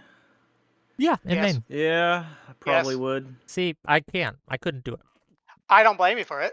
I mean, I'm not gonna like yell at you for that, even though sometimes I will, sometimes I won't. But Plattner, I mean, no. I really, I will not vote for I a really rapist. hate DSA. I And won't that's, do it. That's Yeah, fair. it feels really gross to vote for I want Plattner. I want the feels good, man. socialists in the crib, this little movement. I want it just like, pillowed and strangled. Yeah, But sure. I feel like Joe. the Senate is extremely important right now. So even But though again, they won't it support cannot our be a blank candidates, check like, to literally any sort of behavior, right? It cannot. We'll criticize the left next year, guys. But Come on. well, I mean, no. It's more of a thing about would you sacrifice like how many civil rights just to curb something for the future when you can't reverse it? Like if Syed losing means one big beautiful bill times 2. And then it was like, oh, but he lost, so then the libs are going to come back, but you can't reverse it, so shit's fucked for like the next 20 years. Will you do it? I don't think that Wants to live their it's life. irreversible like that. Supreme Court, that's lifelong seats, man. It is. But like See, here's the thing. I understand that the Supreme Court is lifelong seats. As long as we don't have another Democrat go down in the Supreme Court is fucked. The only way we're going to get the Supreme Court back is if we win the Senate. But if we win the Senate with DSA candidates, these DSA candidates can then hold our Supreme Court justice nominations they're not doing just that, as hostage No, they're as the not. Republicans. No, they would not. Come on, let's You be keep realistic. saying that, but I don't know. The Republicans were It's really holding their own bad. candidates hostage. But it can be Which bad. one? Which one? They can We're already in absolutely bad hold zone out right for something now. crazy and They're- make it a problem for us. Okay, I'm gonna be honest with you. Wait, no. Where do we say they're gonna hold out for Supreme Court place from which president? You think they would name a president that you think they would hold out for? Do you think they would hold out Newsom's pricks?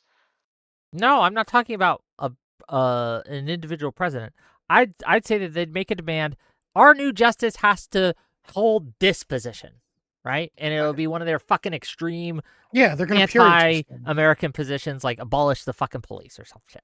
Yeah, 'cause, like, take a get look that at is a how threat, and that is a Well, no, very, 'cause- very real threat. But right now, another Republican, or at least right-leaning justice from whatever, like that is a much. It is a threat. more, I'm like, not trying to downplay that, local threat but there are right now. other Big factors threat. at play here, right? And when it comes to like it's not the end all and the be all. It is important, and I'm not trying to minimize that, but it cannot, like, there are other factors that you have to weigh in, and there comes a point. Look, all I'm advocating here is that we have a line. Pick a line, pick a standard. And brother, if rape isn't your line, what the fuck is? Being a Republican, voting for Republican stuff. If a Republican voted on So left-leaning someone stuff could be more, I a would vote for the Republican. rapist. Could they rape you and you would vote for them? Just to Are win they the raping Senate? in a swing state or a? No, I'm Yeah, just they're in kidding, a sorry. swing state. They're in Maine. Say Troy Actually, Jackson wait. comes down and mistakes you for his cousin and rapes you. Are you voting for him? Wait. If it means saving 50,000 people from losing their health care, yes. Okay, I would. Actually, I wouldn't do that. Let's bring it to an analogy, right? So we have a choice of someone who raped a single individual or the other people win, and they have raped the entire country. Who do you vote for? Okay, we're not. When we say rape the entire country, are we talking actual rapists that rape the country? This is so bad. Or are we talking about someone who's just going to put in really bad policy that's going to be really sucky? I mean, the Republicans got a lot of pedophiles in their court, so I'm both. I would say I would have to vote for Hitler over Mega Hitler. I would. It really bothers I would not me vote that for we do not have Hitler. an. I just it would really not bothers do me that. We do not have an option to flip the fucking board. I don't want either of this shit. Like I don't. And you understand how much Really is damage. annoying. Hold on, stop. For the people saying I would vote for a rapist. Okay, you understand how much damage that does to the party, right? I don't want to vote damage for that does to anything stop. like that. Stop. Sorry. That damage that does to the brand, right? What the damage does to your credibility when you are like, we would vote for someone who raped us specifically, right? Or raped our families because we don't want the Republicans in office. That makes it hard for people to take you seriously, and it encourages and incentivizes a race to the bottom where we have a blank check, where our side's bad actors can come in. Because if we have to become MAGA to defeat MAGA, it doesn't work. It doesn't work. We've lost. I have no candidate. I mean, I just think about the consequences, short term and long term. Like, I think one thing I really disagree with you on is you're talking about short term, long term consequences. I think you're wrong on the short term. I think, or long term. I think long term, if MAGA wins no matter what, it's bad. Short term and long term. There's no squashing of the bug, especially with today's party, right? With MAGA winning, you get one big beautiful bill. You get these fucking batshit crazy judges. You get all Sure. of this shit. I'm positing to you that if we are accepting rapists into our party as our elected representatives, knowing that they're rapists, that's worse.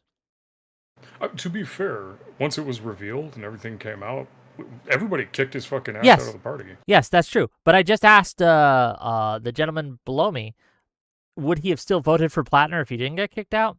And he said yes. So that's I was very. So that's what I'm operating under. Okay. I have another hypothetical here. Well, hypotheticals. Why are we doing these hypotheticals? Okay, give me Well, one. yeah, let's be realistic. Hold on. Can I just one thing about the hypotheticals? They're not helpful at this point. Yes. Well, no. So true.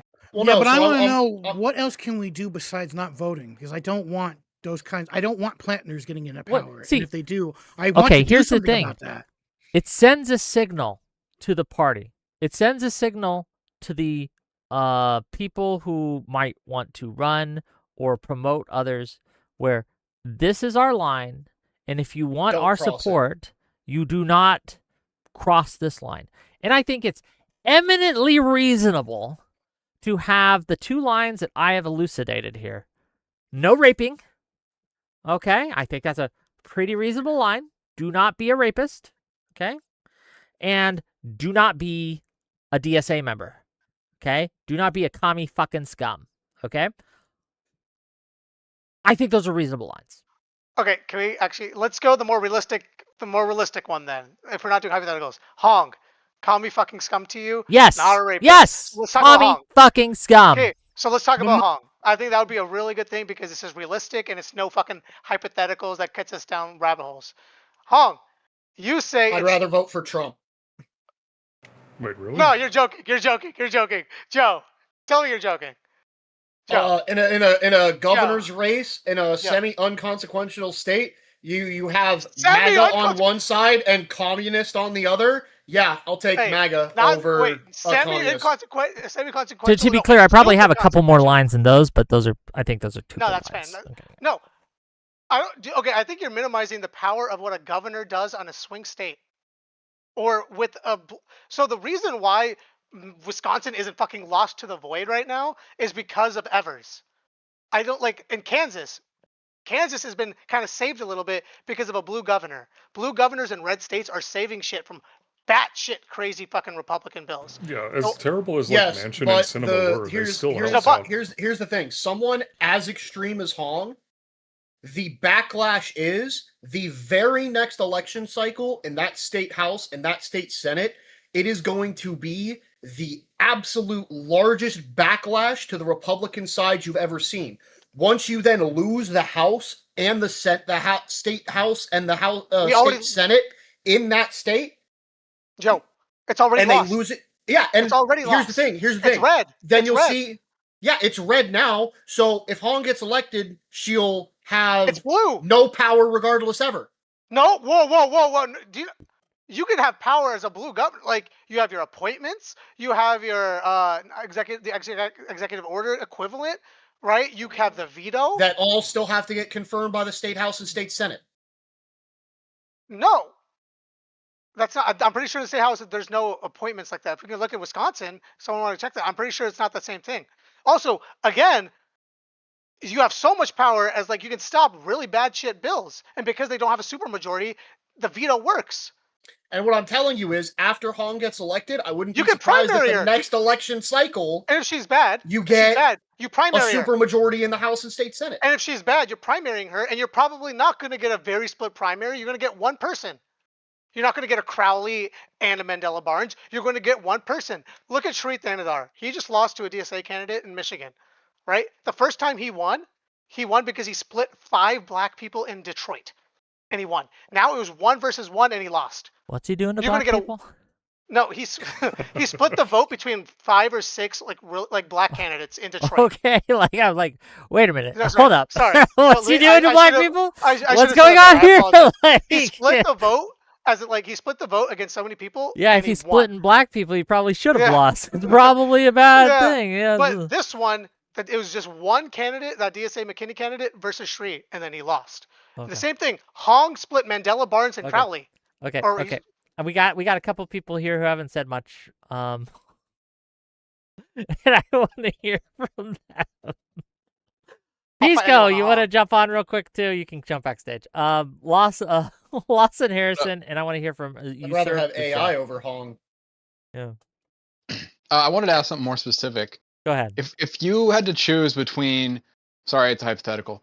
If you had to choose between, literally on the ticket it says establishment Democrat, Republican, like MAGA Republican, DSA, and then like let's say one is like, I don't know, left wing Democrat. That's all you get. That's I don't the know only what is this difference between the establishment and the left wing. I would choose one of those. One of those would be my choice. Yeah. But which one I don't know. Like, what's the fucking difference? Are you saying left wing is more left than DSA in this point, or are you just saying left wing as a overall urging thing?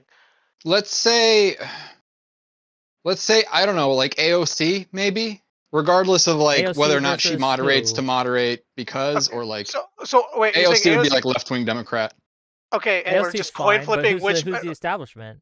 Like, Are we I'd just vote coin for flipping? I'd vote for Shapiro over AOC, but I would be fine with either. Sure. My point is, But I'd probably vote for AOC over like fucking Fetterman. Yeah, I'd vote for yeah. AOC over Fetterman. sure. Well, you don't know this though. It's just establishment versus left wing. Yeah, but I know that's it's why I can't. That's like I don't know. I'd flip a coin, establishment or left wing. It doesn't matter to me, really. okay. I'm gonna Fair say- enough. Yeah, okay, but what's your point? My point is, I'm sick and tired of like letting people use the word establishment dem like a derogative thing. Oh yeah, I it's a want problem. people to say establishment Democrat is a good thing. It is. I like establishment Democrats. And to be clear, See- yesterday, establishment Democrats won more races than Overwhelmingly. the Overwhelmingly. insurgency. Now, the Senate one, they didn't get that one. They didn't get that one. The Michigan Senate. But they only One lost thing by 1%.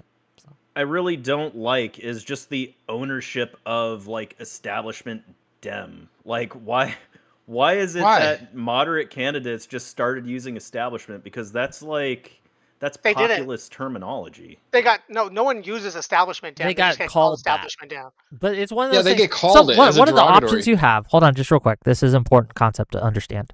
One of the options you have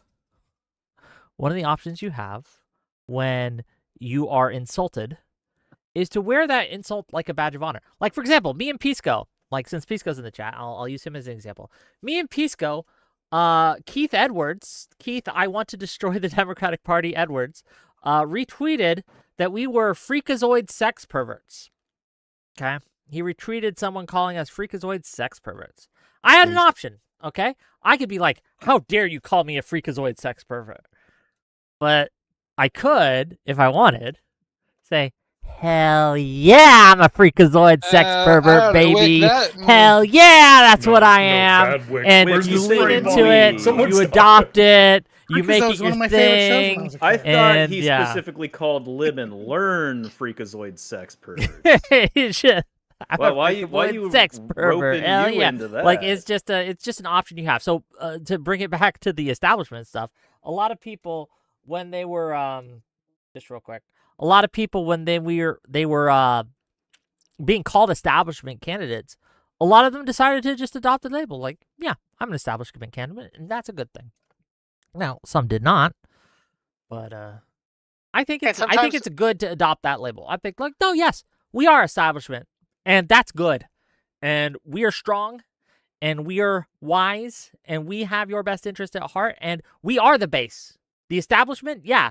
The base has established us.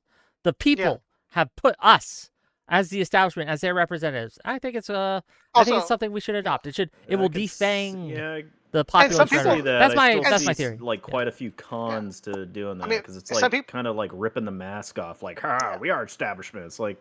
Well, but it shouldn't a lot of people be. Are gonna see. Well, but the only reason it's a derogatory statement is because of populist rhetoric. Like establishment Democrats are bought and paid for by, blah blah blah Jews, whatever, and like that's the caricature that establishment Dems have.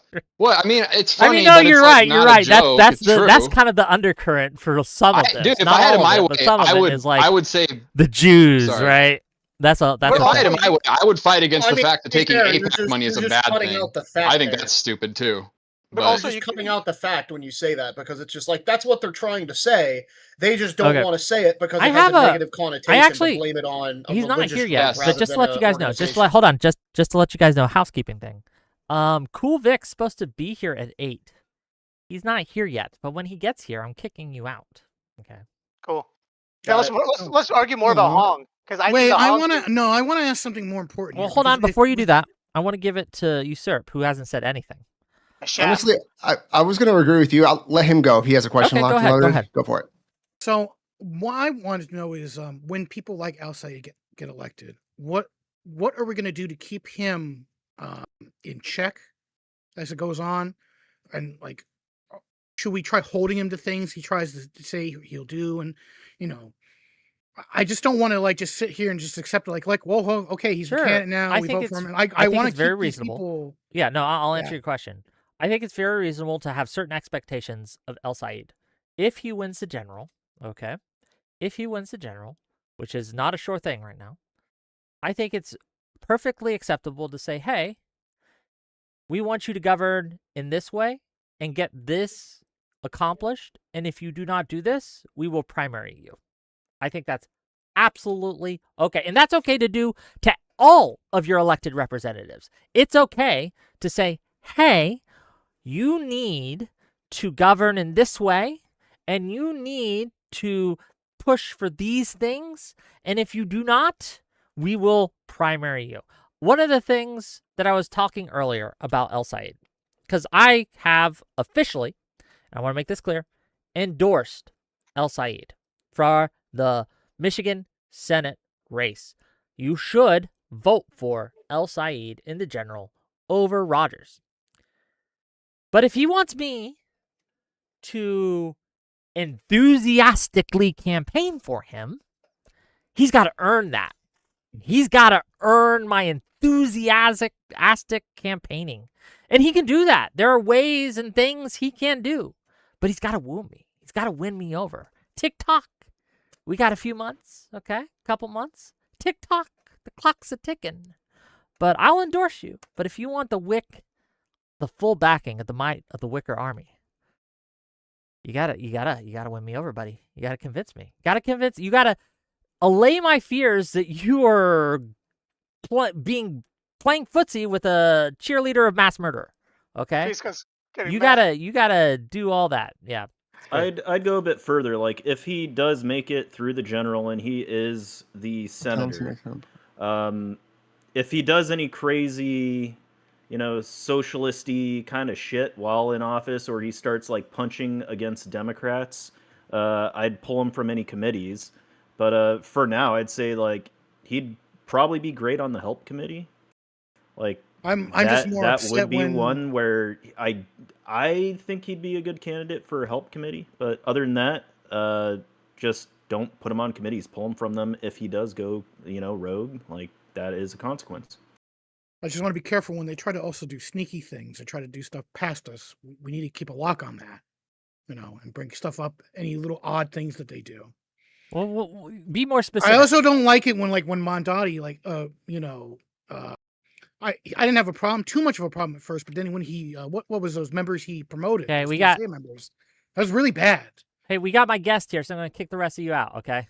I see it. My guest is here. We're debating Hong later. We're debating Hong later. You guys out. Can I get one last word with? One last word. Go ahead. Last Monday, we were talking about the DSA candidates, and I said, "Look what's going to happen with Cori Bush, and this is how we take care of DSA, because we kicked her out here in Missouri." So, okay. Well, thank we you. kicked her out, and then we definitely kicked her to the curb in this last election. Like, she got she got blown out. in that. The blowout that El Sayed supporters were saying were going to happen with Stevens actually happened with Bell versus Cori Bush. But thank you for being here, and we're going to move you out. Later, I guess is here. Bye. I apologize. We were just talking about the primaries last night. First of all, can you hear me, sir? Yeah, I can hear you. Can you hear me? Yes. I can't see you though. Do we got a camera? You can't see me? Yeah, I don't. Let me try to find it. I usually don't use Discord for this stuff, so yeah, that's fine. Here we go. Turn on camera. Aha! If you're doing this on OBS or something, or if you're streaming it somewhere else, you're gonna need to use a virtual camera. Otherwise, Discord won't pick it up. But you can do that by going into settings. It's really easy. Okay. All right. Let you mess with nope, that did not work. Oh, I'm seeing purple, but it's not probably. Yeah. I don't think you're a purple guy. Let's see here. Camera. Test video. Nope. Streaming. Nope. I put it on a virtual camera, but it's not. Let me. You might have to turn the camera off, turn it back on, maybe? I don't know. All right, let me. The old off and on again trick. Yeah, exactly. Video recorder, maybe? Camera.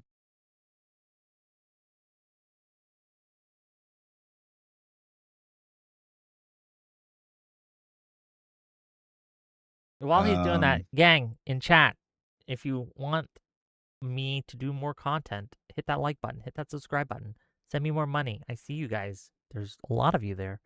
Yeah, give me money. Give me your stuff. Like the stream. Okay, continue. Yeah, no, sorry. I'm still figuring this out. Where do I go to change the camera stuff? Go to user settings. Yeah, it should be in the user settings, and if you scroll down under the voice and video, you'll see quite a few. You have to change the source to virtual cam on Discord. Use a source to virtual cam. Okay. Yeah. Source. All right. Let me. Question: How come you just don't use StreamYard? It's like so much simpler. Well, the real answer is because when I first started doing it, I started doing it on Discord, and that's how I learned it. And now that's how I know how to do all the things, right? I see. So it's just habit. I didn't kick it. That wasn't me. Wasn't me. Wasn't me, gang.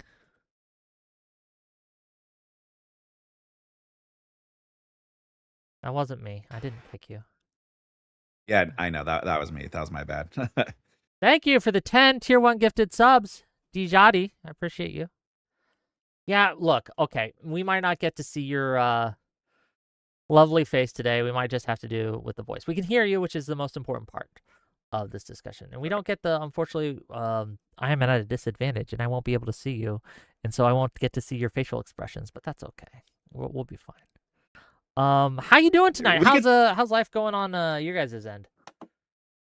It's going pretty good. You know, can't complain. Everything's going fine. Got no complaints. Just before we get into the main reason I called you on, I am curious because would it be fair to kind of consider you more like a kind of a right wing guy? Would that be a fair characterization? Yeah. Are you a Trump supporter? I'm actually not sure. Yes. Yes. From a Trump supporter, a MAGA perspective, were you guys watching the primaries last night? What are your thoughts from kind of like a enemy territory here? Just because I'm curious. I actually did not watch the primaries last night. I've been busy getting ready for. I'm going to be out of town this weekend, so I've been kind of getting ready, and I'm also streaming, so I had no idea about. I didn't fair watch enough. The primaries. If you weren't watching or paying attention, then fair enough. I was just curious because there's a lot of crosstalk in the leftist circles in the kind of Democratic circles about the DSA versus establishment, El Said versus Stevens, and whether or not MAGA would rather face Stevens or whether face El Said and stuff. And I was just curious what your thoughts were, but fair. Yeah, no, I No didn't get a opinions. chance to watch it. Yeah, I have no opinions on it as of right now. Okay. I'll look it back up when I can, and you know, No, it's not go a big from there. deal. It's just kind of like while you're here and I have you, something I'm curious about.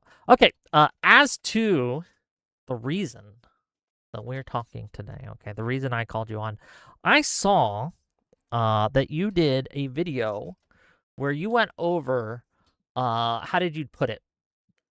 My ambush of Dragon Fist TV. Is that a fair characterization of how you put that? Yeah, I would say that's fair. Fair. Like, talk me through it. Kind of give us, introduce my audience to what that was in your own words, what you thought, and just kind of give me the TLDR to me and my audience. Go ahead. So from what I saw, Dragon Fist, Andrew of Dragon Fist TV was on a panel, on your panel, with a few other people. I don't remember what you guys were discussing, but then out of nowhere, you get these messages from Sarah the Raging Tomato, and I felt like you kind of just put a halt to everything. You're like, all right, everybody get off now. I'm gonna have to kick everybody off. I got to talk to Dragon Fist about something. And so you kicked everybody off, and then you just talked to Dragon Fist about the messages. So that's why I characterize it as an ambush, because it kind of just came out of nowhere. Like, you literally shut the discussion down to have this conversation. I mean, the discussion, and I don't blame you for not knowing this, right? The discussion had been going on for 2 hours, and it was kind of winding down. We were circling the drain. The content was getting stale. We'd been going over the same topics with the same callers and the same arguments for 2 hours, right? We talked about the Odysseus, and we talked about USAID, and we talked about all those things. And so I saw, I saw Raging Tomato, Sarah, in the chat, and she was telling me these things, and she was saying, hey, there was an issue that she had with Dragon Fist TV. The claim that was made was that Andrew Wilson had coerced or pressured Dragon Fist into no longer working with Sarah. And I had no idea about this. I want to make that clear. Right before this show, I don't follow the backs and forths, really, right, of the right-wing drama sphere. And I had no idea that this was a thing. I had invited Dragon Fist on weeks ago to do the Versus the World format, which is what the format was, right? He would come on my show and take on all comers. Anyone could call in, and if they had an issue with him, they could bring that issue up, and he would address it. That was the format, right? He knew that going in. He knew that that was a thing. I asked him specifically, hold on. I'm pretty sure I did. I want to make sure I did. Usually, I give people an option to say, hey, is there anyone you would just not ever be on a stream with, right? But I'm not sure if I specified that option to him. Let me make sure.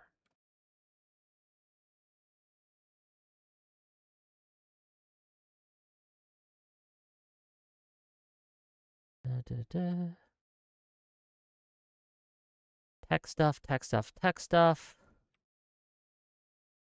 have strong opinions.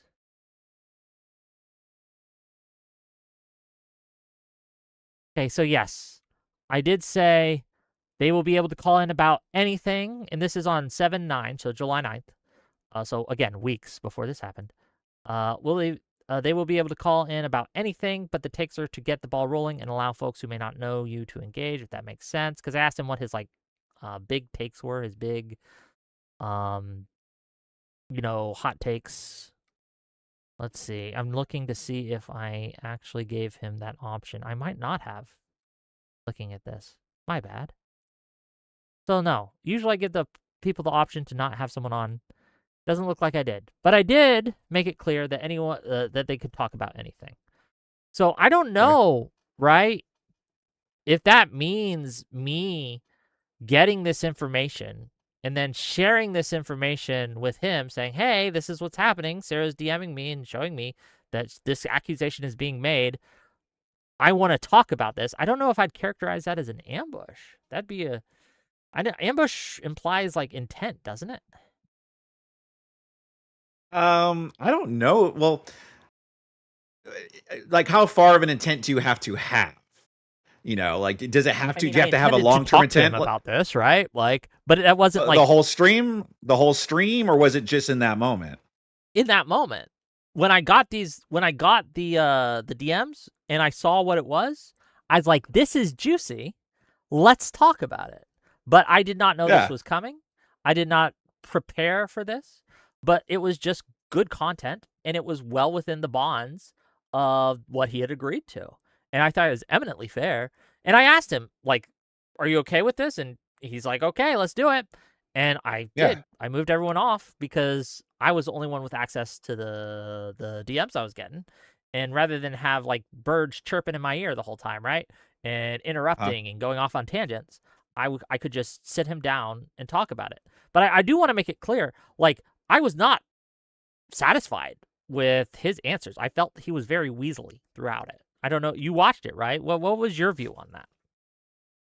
Well, I felt you were kind of being weaselly because he kept telling you over and over again what the situation was, and you kept going, "No, I don't like that answer," and you kept trying to kind of get the answer you wanted out of them, even though he already told you several times there was no coercion or anything or pressure or however you put it.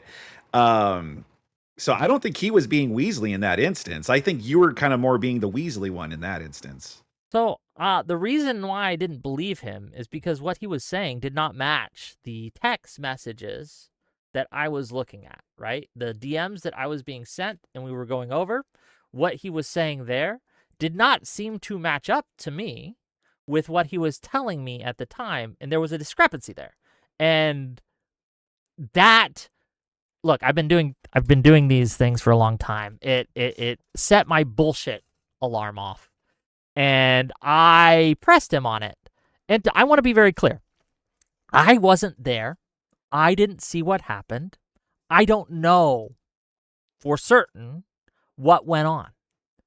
But those messages that he was sending to Sarah were of a very different tone and style than the things that he was telling me on stage. Is that weaselly of me to point that out? Well, no, it's reasonable if your bullshit meter was going off.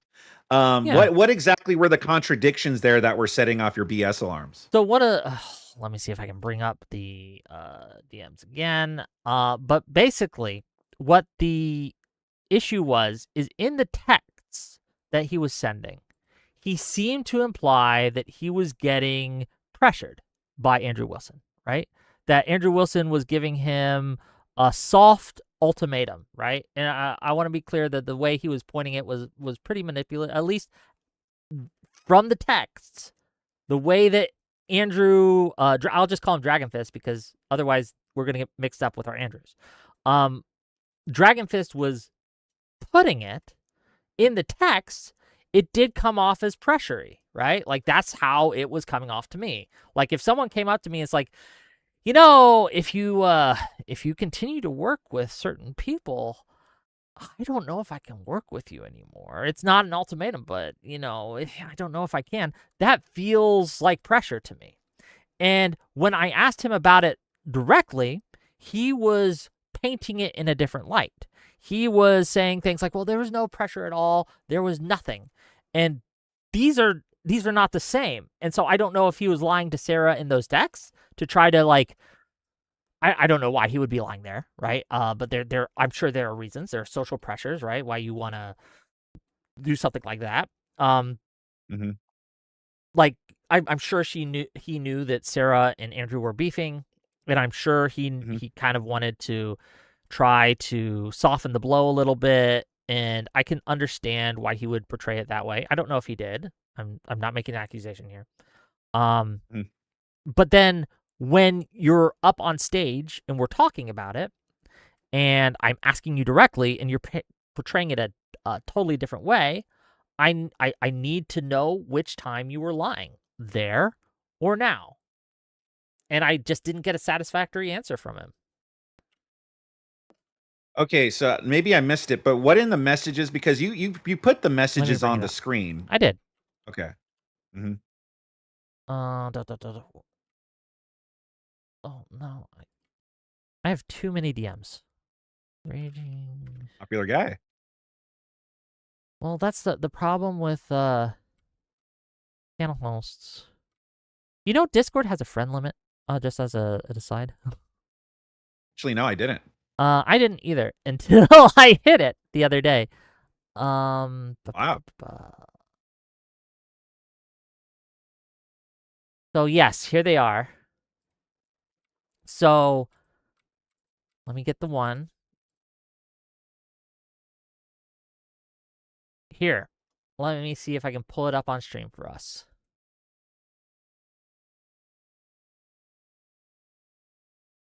Hey, by the way, Wick, I'm just bringing this up because he's super chatted me. But Dragon Fist said that's TS. Well, he said TS, not manipulative. Not manipulative. I knew exactly what was happening, and I made a decision on my own accord with no pressure or promise of anything. That's what Dragon Fist just told me in my chat. I understand, but I don't believe him when he says that, because look, if there's no pressure, there's always pressures in these spaces, especially when a large creator that just went on Joe Rogan for the second time today, or was it yesterday? I forget. Kingmaker. Yeah, That was he's a today. kingmaker. Well, yeah. You'd have to grant me that whether, like, there's always pressure when this guy makes an ask, there's a weight behind it. So Wick, Would you disagree? Andrew Hold Wilson, on, would you disagree with that? Not necessary. Do I disagree with that? I do mostly disagree with that. Okay, why? Let's address that first. Why would it be that someone who you I think you just called him a kingmaker, right? Well, that's your words. You called him. I'm quoting you. Sure. You called him the kingmaker. Oh, you're quoting me? Yeah, he is a kingmaker. He is someone who can ruin channels, as we saw with Sarah the Raging Tomato, right? He's someone who has a lot of weight and pull in the space. He has a lot of connections. He has a lot of influence over the people who orbit him and the people who watch him and the people who look up to him. Like, I don't think these are controversial statements, are they? No, I mean, a lot of that's true. Yes, he does have influence. He does. A lot of people do look up to him, respect him. Yeah, sure. I think you're true on that. Yeah. So when someone with that much clout, influence, and power is making an offer or an ask, right, to you, there is an implicit pressure behind that. There just is. It's like if the president of the United States, and I'm being hyperbolic here. I know Andrew Wilson isn't the president, okay, right? Mm-hmm. If he makes a call and asks you to do something, that has more weight behind it than if I made a call and asked you to do something. Like if Wick made a call to you and like, hey, cool Vic, you wanna come to this place at this time? You'd be like, there'd be like very little pressure. There'd be some because maybe social issues or whatever, right? But if the president of the United States, like, hey, I need you to come to the White House to speak to me, there's way more pressure behind that. So in that same way, you have a large content creator, the owner of the Crucible or the head of the Crucible. I don't know if he actually owns it. The guy who's been on Joe Rogan twice now, the guy who makes or breaks channels is asking you to do something. There's obviously pressure. I think that's an obvious statement, right? So then I have a question to ask you, though. Go for it. So if Andrew Wilson were to go up to you and be like, "Hey, Wick, look, I want to promote your channel. I want to help you out. I want to help your channel grow. I have connections to all these people. I'll help you out, Wick. But you got to stop affiliation with Destiny." What would you do? What would I do? I'd say fuck off because I don't like Andrew Wilson and because there are contravailing pressures and I have certain principles. But to ask, I would not say that there is no pressure there. Like there would be a pressure on me because I do have some incentives to make money, to get growth in areas that I would not otherwise have, to have opportunities to connections that I would not otherwise have. He knows Joe Rogan. He could perhaps get me on there. Destiny doesn't know Joe Rogan, right? There would be pressure there. There would be other pressures at play too, but I would never say in a million years that someone that big coming up to me and saying, "Hey, I have an offer for you," wouldn't have any pressure behind it. That would be a lie to say. Yeah, but you just admitted right now that you would tell him to fuck off, I would. which means that it would be your choice, right? It would be your choice in that situation to be like, "Yeah, thank you, but no thanks, Andrew. Yeah. I'm good where I'm at." Pressure. And then that's it, right? And then that's it, right? Do you think that the existence of pressure means that you have no free will? Well, I mean, you do have free will in pressure. My thing is that like there's not going to be any harm coming to you if you say no, correct? No, I would. That's not true. I think what you're talking about more is temptation, but there's no pressure because there's not going to be any harm to you if you were to decline that loss offer, of correct? opportunity is absolutely harm. Loss of opportunity, loss of connections, loss of potential is harm. That's why I would think that you would argue, perhaps, that abortion is harm.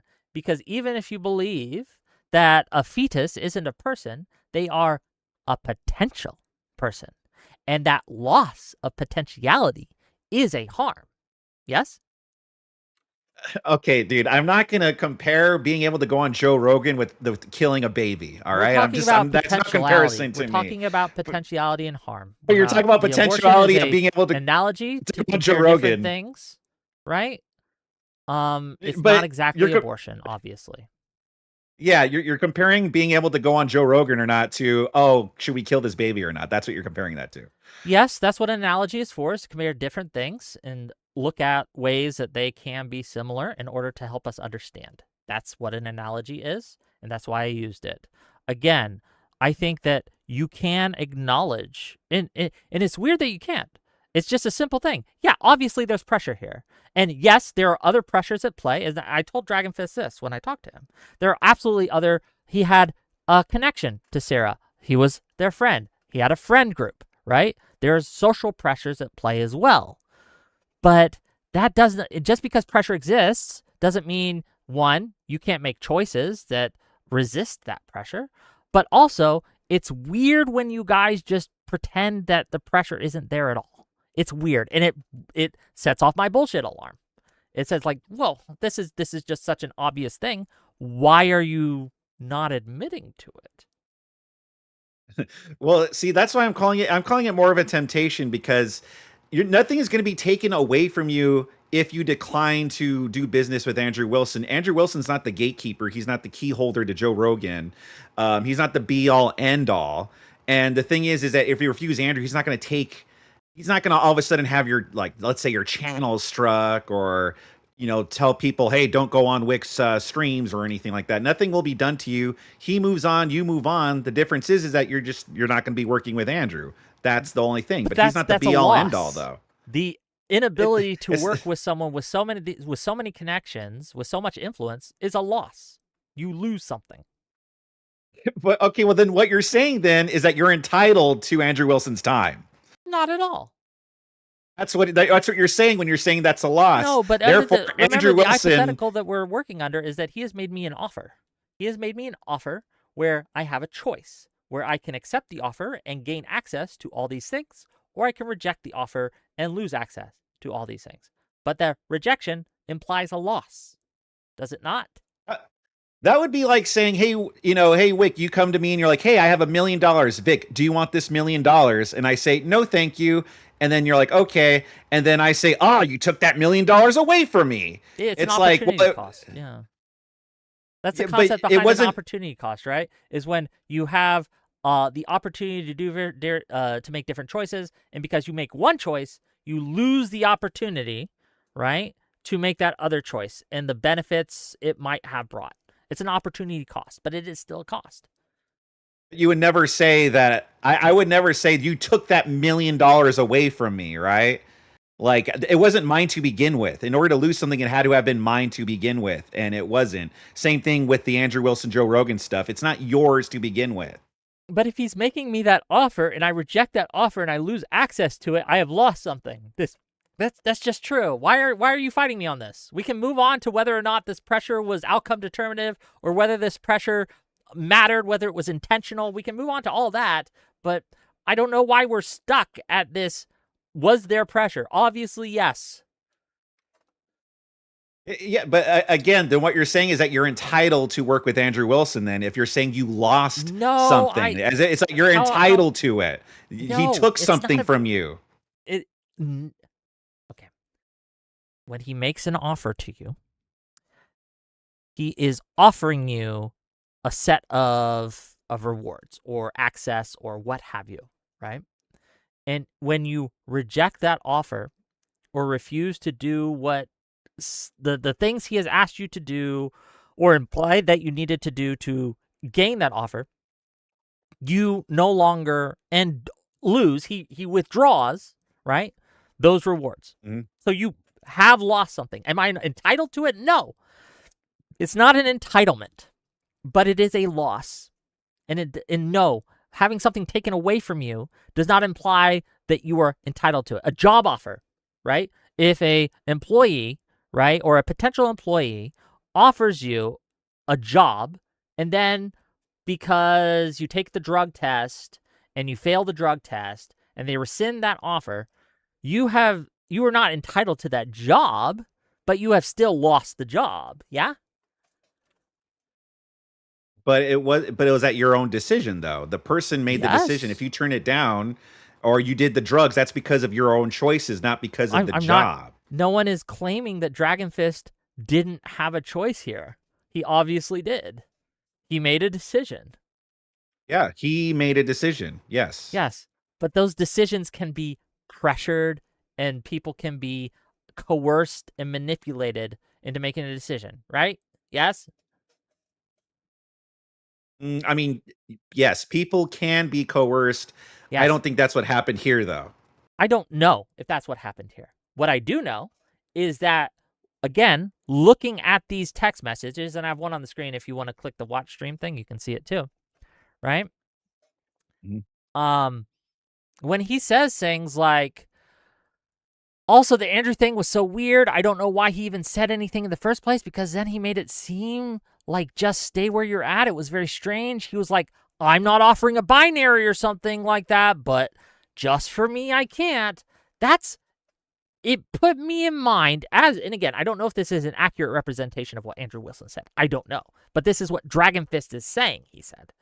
That brought to mind a mobster that says, I'm going to make you an offer, and this place you got, it'd be a shame if something happened to it. It felt like that, and it reads like that. It reads like that kind of thing. Again, I don't know if this is what was actually said. I can't make that determination. But when I asked Dragon Fist about it, because I wanted to know, he vacillated, and there was a discrepancy on how he presented this. And I don't know. I don't know if he's lying now or if he's lying then. But one of these times, he's lying. Yeah, but what's lying about? I'm getting the echo. I can close it. Are we good with reading that? Do you need it up still? I'll put up with the echo. So he says also the Andrew thing was so weird. I don't know why he even said anything in the first place, because then he made it seem like just stay where you're at. It was very strange. He was like, I'm not offering a binary or something like that, but that's just for me. I can't. I mean, that's exactly. I mean, didn't Dragon Fist confirmed? Like, yeah, where's the lie here? Is what I'm saying. Okay, the lie here is that when Dragon Fist. Now you can stop sharing. Okay, sure. Are we good? No echo. Yeah. No echo. Okay, great. So the lie here was when I was on with Dragon Fist, and if I recall correctly, and it's been a week or two now, so if I'm wrong, I'm wrong. I won't die on this hill.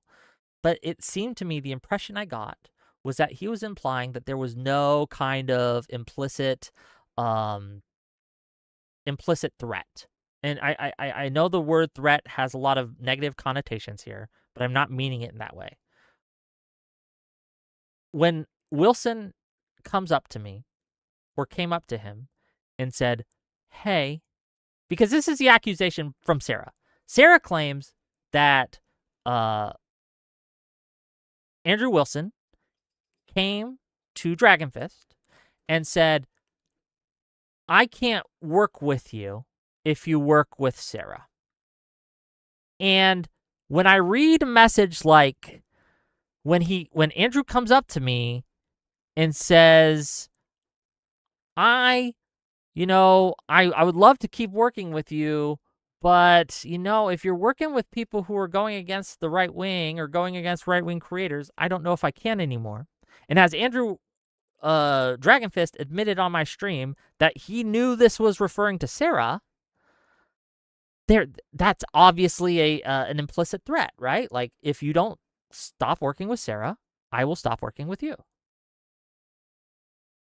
Yeah, well, no, because again, that's insinuating that Dragon Fist is entitled to Andrew Wilson's time, and he's not. See, if Andrew Wilson was like, if you keep working with Sarah, I will take away everything you have. I'll take your channel down.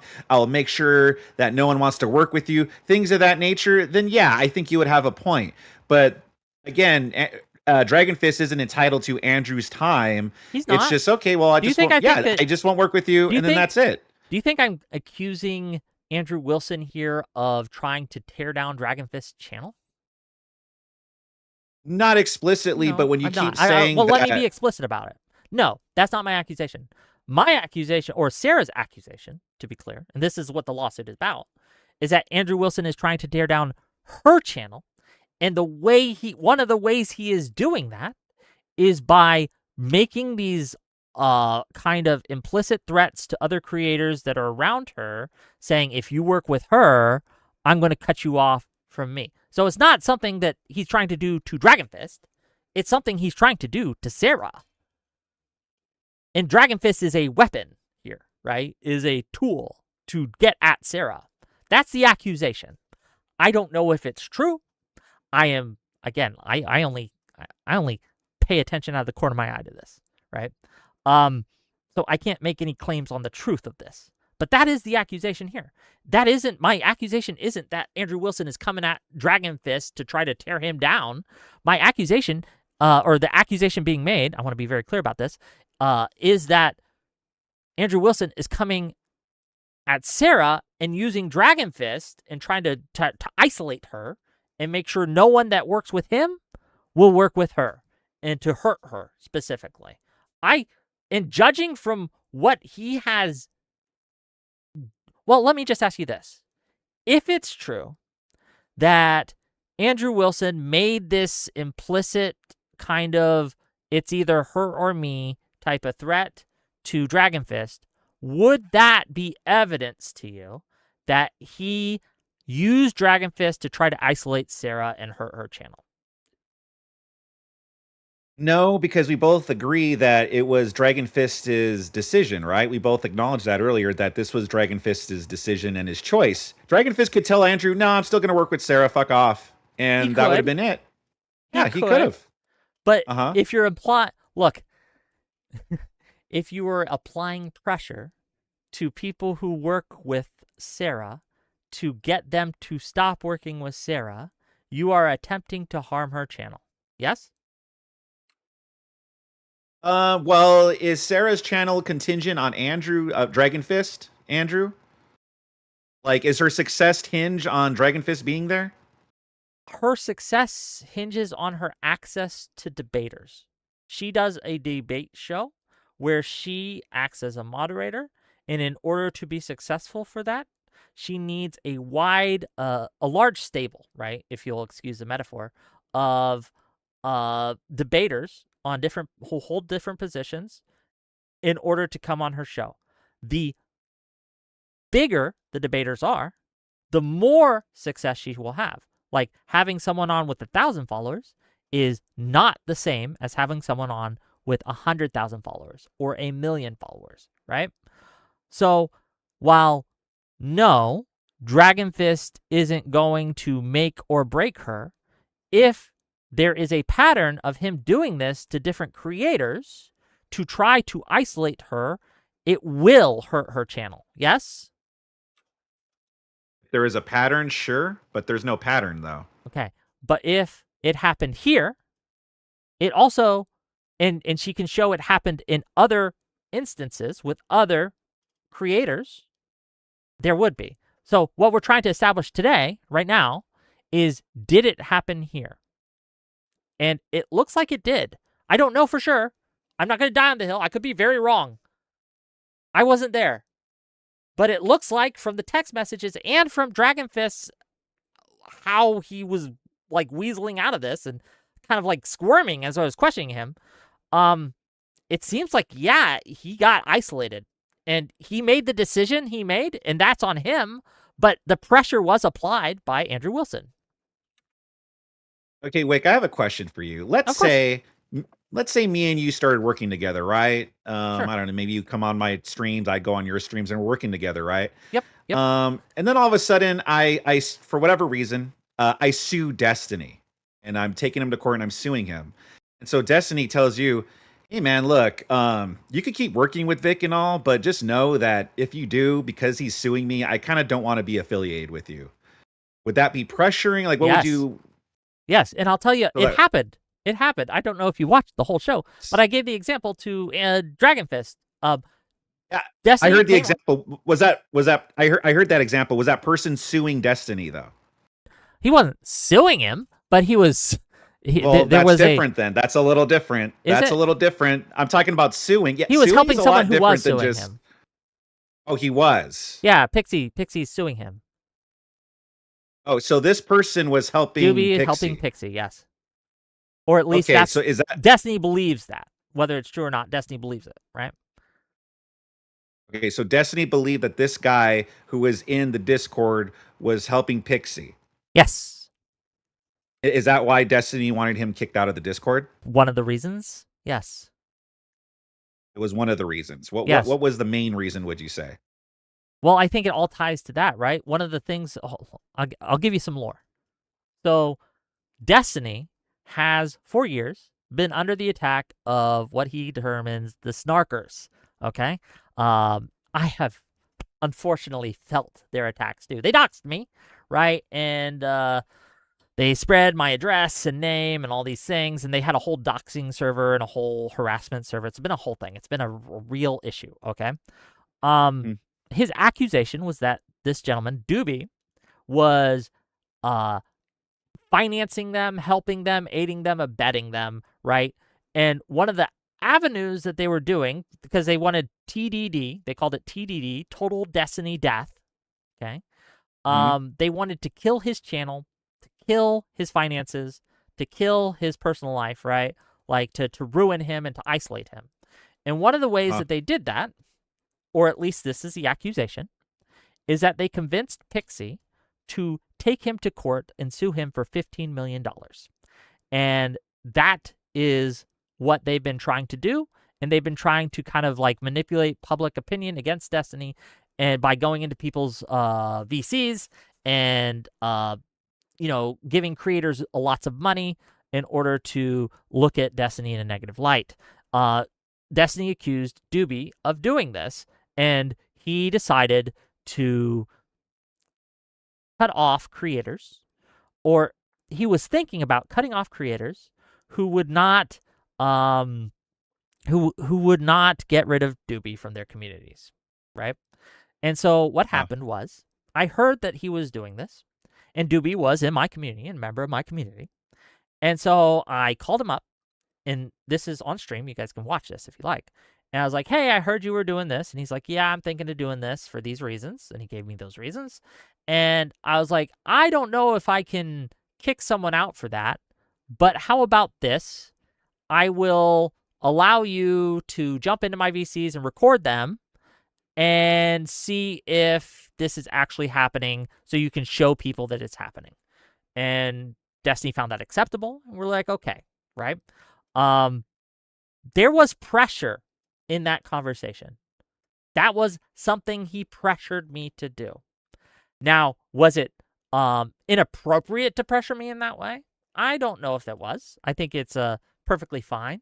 But it would be lying if I said that there wasn't pressure there, right?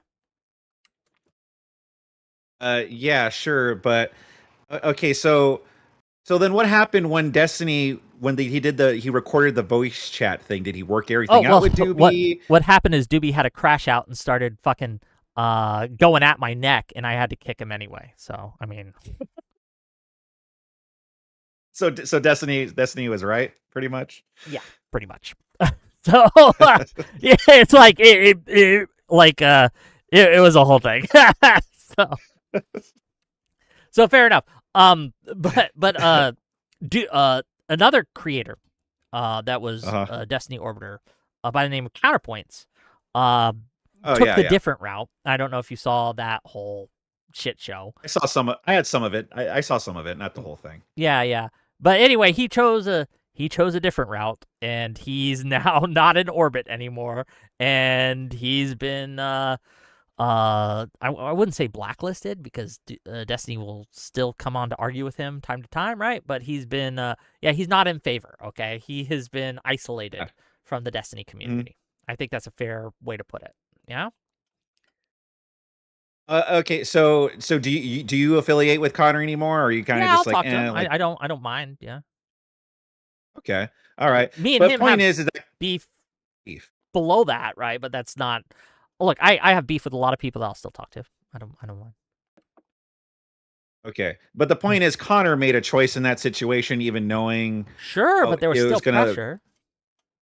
But he made a choice at the end, right? And Connor, right now, he once had access. He doesn't have access to anymore. Again, Dragon Fist. It's not like he was working closely with Andrew, and then all of a sudden Andrew was like, "Hey, wait a minute, I'm not going to work with you anymore." There was nothing really to take away there. You know, that's what I'm trying to say. It's like what you're saying is that people are entitled to Andrew Wilson's time, and they're just not. No, that's what you're implying when you're saying that he's taking something from them. This? Yes. No, because, I am saying that when someone makes an offer to you, when someone makes you an offer, and they are in a position that Andrew Wilson is in, that offer comes with implicit, right? Implicit gains, potential gains, access being chief among them, right? Being able to say that Andrew Wilson helps me prep for debates gives you clout in this space, and clout matters. Despite what anyone says, clout is a form of currency in this space. It can be turned into actual currency. You get like actual viewership, money, donations, all these things, right? From your relationships with large creators and large streamers. It can absolutely be used for that matter. So when Andrew Wilson, in order to hurt Sarah, says, "Hey, Dragonfist, you got 200,000 subscribers on YouTube. I'm going to start working with you and helping with you," right? Because they talked. I'm not sure what exactly was exchanged in that conversation, but Dragonfist says he was helping him with his debates and prep for debates and having this access, right? So when Andrew Wilson makes that kind of statement that I can't work with you unless you stop working with Sarah, there are pressures behind that, and there is pressure to accept his condition in order to gain potential access. That's just true. And again, it fits the facts. I don't know if it's true because it might not be. I wasn't there. But it fits the facts that Andrew Wilson would try to hurt Sarah's channel in this way. And I don't know, like that seems like a reasonable assumption based on the things that I've seen and the things that I've heard. I could be wrong. There could be other information out there that I'm not aware of that changes my mind, because at the end of the day, while I dislike Andrew, I don't give a shit that much. Okay. Yeah, but Wick, do you blame a guy for not wanting to affiliate with someone who's affiliated with Not someone necessarily. I that's don't even necessarily blame that guy. you're talking about Andrew Wilson? You don't Yeah, I blame don't him? necessarily blame him for not wanting to work with Sarah. But I would have issue if he's trying to destroy another streamer's life, right? And another streamer's livelihood by isolating Well, them. how is he trying to? How is he trying to do that? See, that's the thing. You're implying he's like trying to destroy. You earlier you said, "Oh, I didn't say he's trying to destroy anybody's channels," but now you're saying, "Oh, he's trying to take away someone's No, livelihood." I said he's not. How just is Andrew trying to- Wilson doing Hold that? on, you're incorrect. I said he's not trying to destroy Dragonfist channel, because he's not. He's trying to destroy, at least from what I see, and I could be wrong. This is just what I see. I'm not like I'm just sidelong looking at this, but it looks like he's acting in a way that if someone was trying to destroy Sarah's channel, they would act the exact same. Okay, but even let's say I were to grant that to you, and I'm not saying Andrew is. I'm just granting it for the sake of argument. What do you think about Sarah just straight up suing him for like hundreds of thousands of dollars? Isn't that destroying his livelihood? It will affect his livelihood, but I don't look. If someone was trying to destroy, But hold on, real quick. I want to add one more Sure, thing. He's go not ahead. even just destroying. She's not even just destroying. Not destroying. Suing Andrew. She's also suing Rob Noor. Okay, so you might think, oh, whatever. Andrew's on Joe Rogan. He's rich. Well, who cares? Well, what about Rob Noor? Why is she suing him for? Do She's you not think only if suing someone- him. She's Sure. suing Rob too. Well, let me ask you this. And this is connected, I swear. If someone comes into you own a shop, okay? They come into your shop and they defraud you, okay? They commit fraud and they defraud you and they hurt you, right? Should you be able to sue that person? If they come in to Yeah, defraud you and hurt you, they've defrauded very you. vague. They've costed you something in a way that was against the law. Should you be able to sue them for your losses? in this very vague hypothetical, I guess, depending As on a what concept, it is. Sure. I'm asking this as a concept. As a concept, is suing people because they've harmed you? Is that something that you would agree is an acceptable, morally neutral thing to do? It really depends on what it is. Sure, but there are potentialities where if someone, like a doctor, commits malpractice and because of negligence or maliciousness botches your surgery and you can prove that they did it on purpose, should you be able to sue that doctor for damages? In that instance, sure. Yes. So I don't know the facts of the matter, but if it's the case that both Rob Noor and Andrew Wilson conspired together to hurt Sarah's livelihood and hurt her access to different creators in this space in order to deprive her of income, then I think she has the right to take them to court.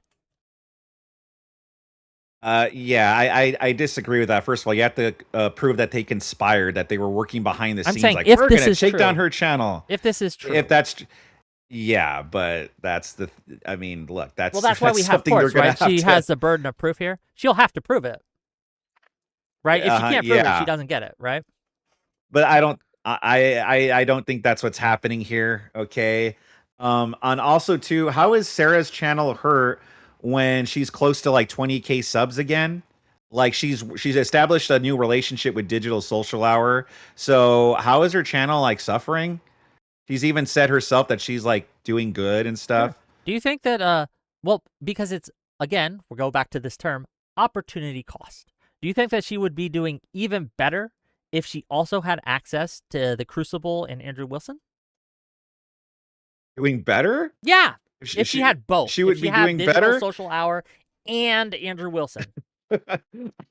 Sure. I also think if she had direct access to Joe Rogan, she'd be doing great. So I Sure, guess Joe Rogan yes, hates to exactly. work with her now. So if yeah, of course, if she can prove, but if she can prove that Andrew Wilson and Rob Noor intentionally tried to deprive wild, her dude. of access to other creators, not just their own, right? Everyone has. Look, I'll be real with you. If Everyone has a right to not go on any channel that they don't want to go on. I think that's just something, freedom of association, right? We have freedom of association in order to, like, if I don't want to go on your show, fuck it. No one can force me, okay? No obligation.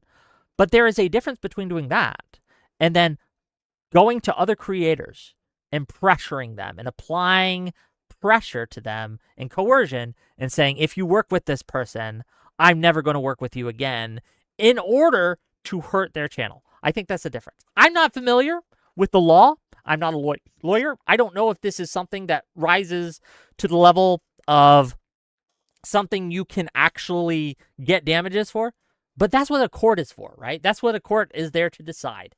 And I don't think that there's anything wrong with someone, if they view that that's what happened, and if they have evidence that this happened, to take someone to court.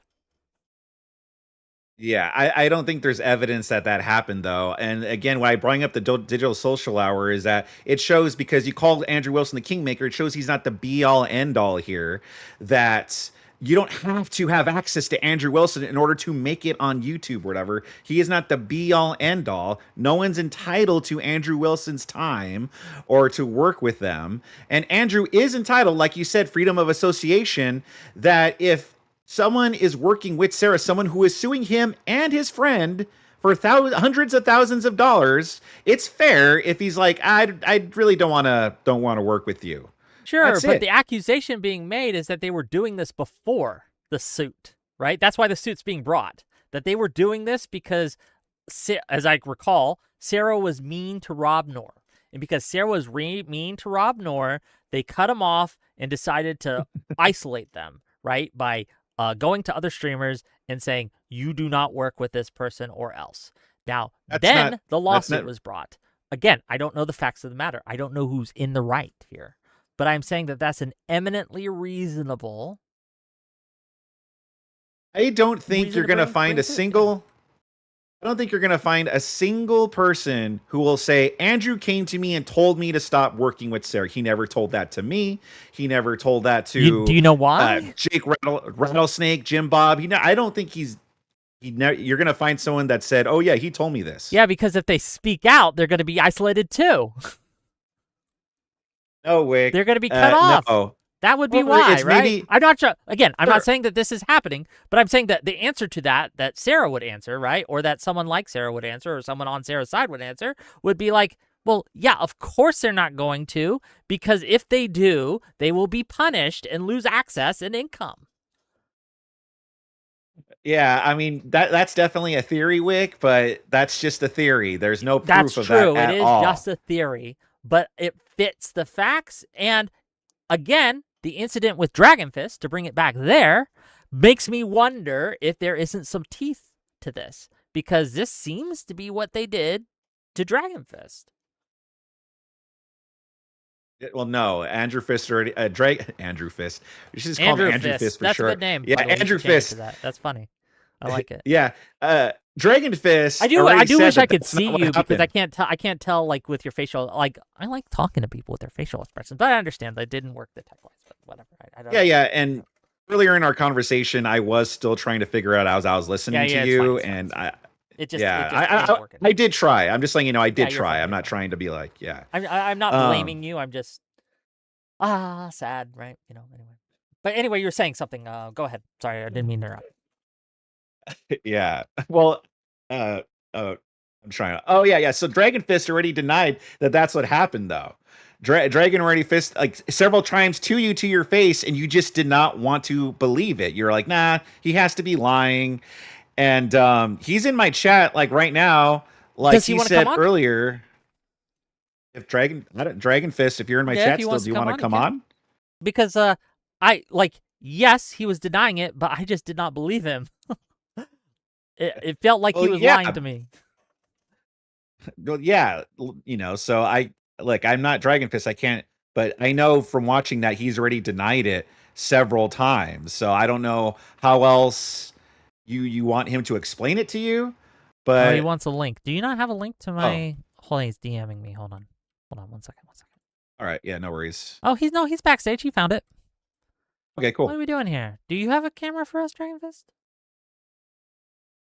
So I can see you at least. You can at least see one of us. At least one. Like if hell yes, we have visual connection. Okay. And good. So maybe while you're talking to Dragon Fist, I could maybe try to figure out the camera situation. I mean, on it's my up end. to you, right? Like, but yeah, man. Like, and I think I told you this at the time. Well, first of all, 1 second, I have to use the restroom. I will be right back. time. But after I'm back, we'll talk. Entertain my audience. No slurs, please. Sure. How's it going, Yeah, guys? don't worry. Yeah, what's up, Vic? Hi. So, Dragon Fist, you've told me several times that Andrew didn't coerce you or pressure you, but I disagree. I think he did. Andrew, Yeah. anything to explain there? I'll put my truth potions on you. It's actually hard to watch when you hear Wick's actual voice and your voice, because it's like it feels like it's you doing it. It's very strange to see. It's almost you can't even tell the difference. But yeah, I don't know how else to tell this guy. That's why I wanted to come up, and I'll just tell him, and then you can. I'll get out of your guys' hair, but I don't know what other words to use to. So I'm just going to try to explain to him what Sarah is doing now, which the Crucible wouldn't have done. Like how is that not worse? Like she's actively trying to hurt me. All the things that she accused them of doing, actively. Yeah. No, I agree 100%, and I saw you saying that, so I'm glad that Wick invited you up to at least explain yourself, because I'm not you. I can't, you know what I mean? But it's absolutely true. Everything that he's saying Andrew is doing with you, to her, she's actually doing to you. And I would like to hear his opinion on that. Yeah. He'd probably say something like, "That's different though, Dragon Fist. It's just different when Sarah does it.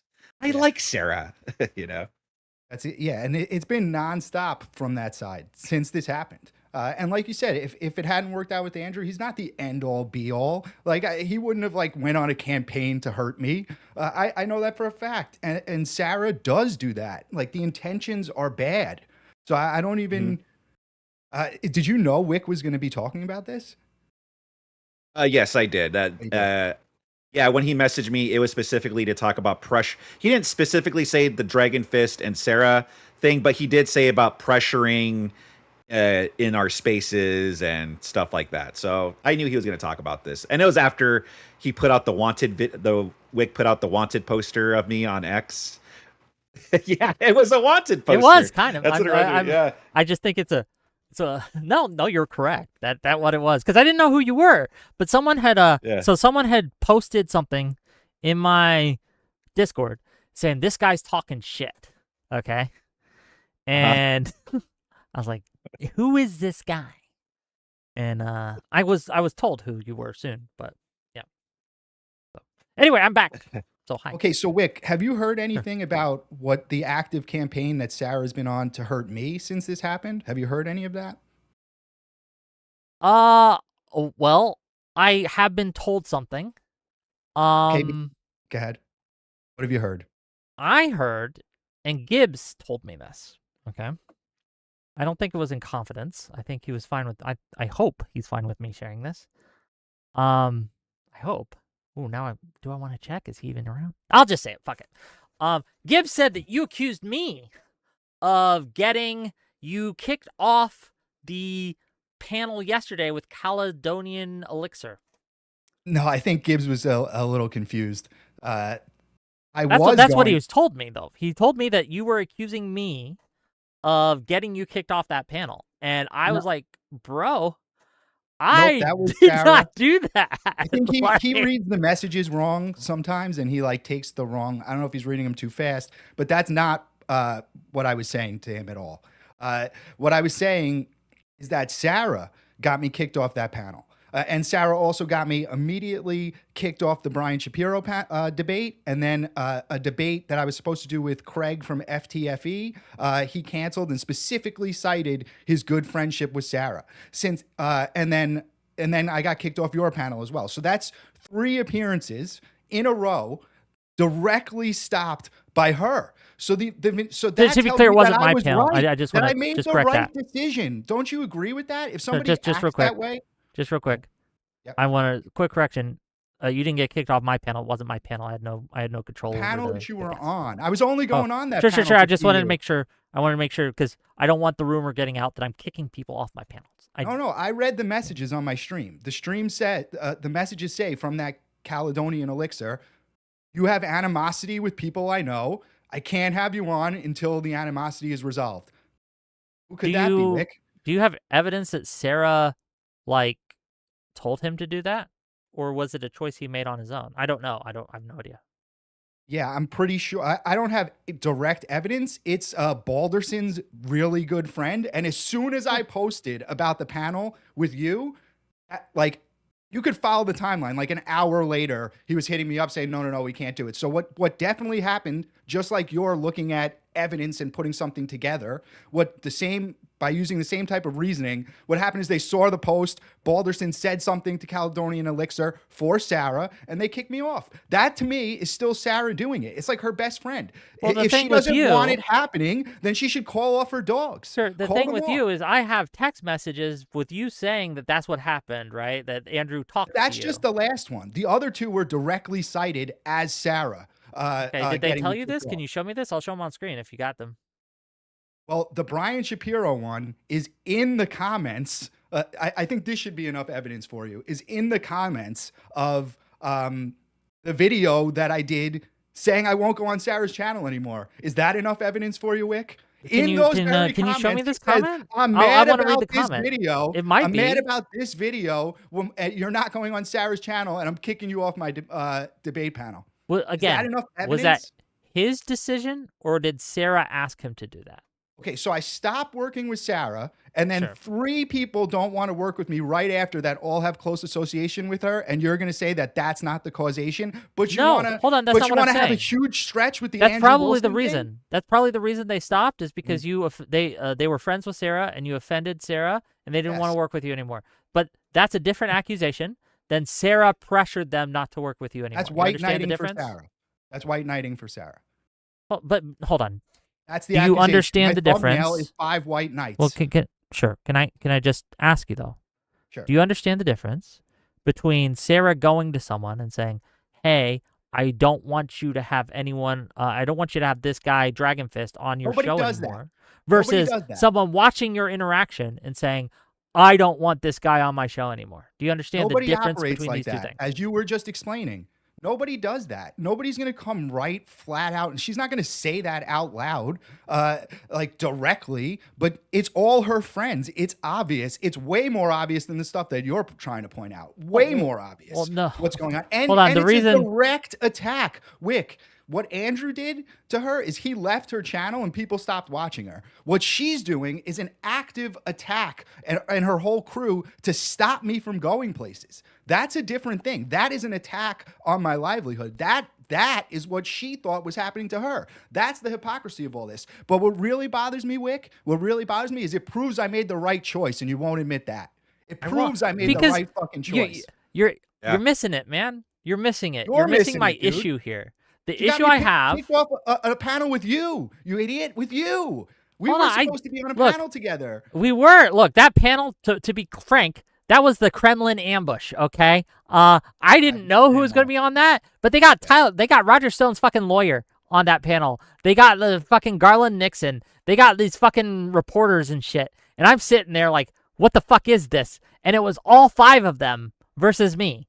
I still know won, that. but that was funny in a way, but it was crazy. I didn't expect that at all. That was crazy. But anyway, I'll have to regardless. go back and watch. But can you at least admit that she proved my point? I made the right choice. No, because this is No? why. Look at how she's acting. Again, if you have evidence that she was going to these creators and telling them not to have you on, then yes, you have a point.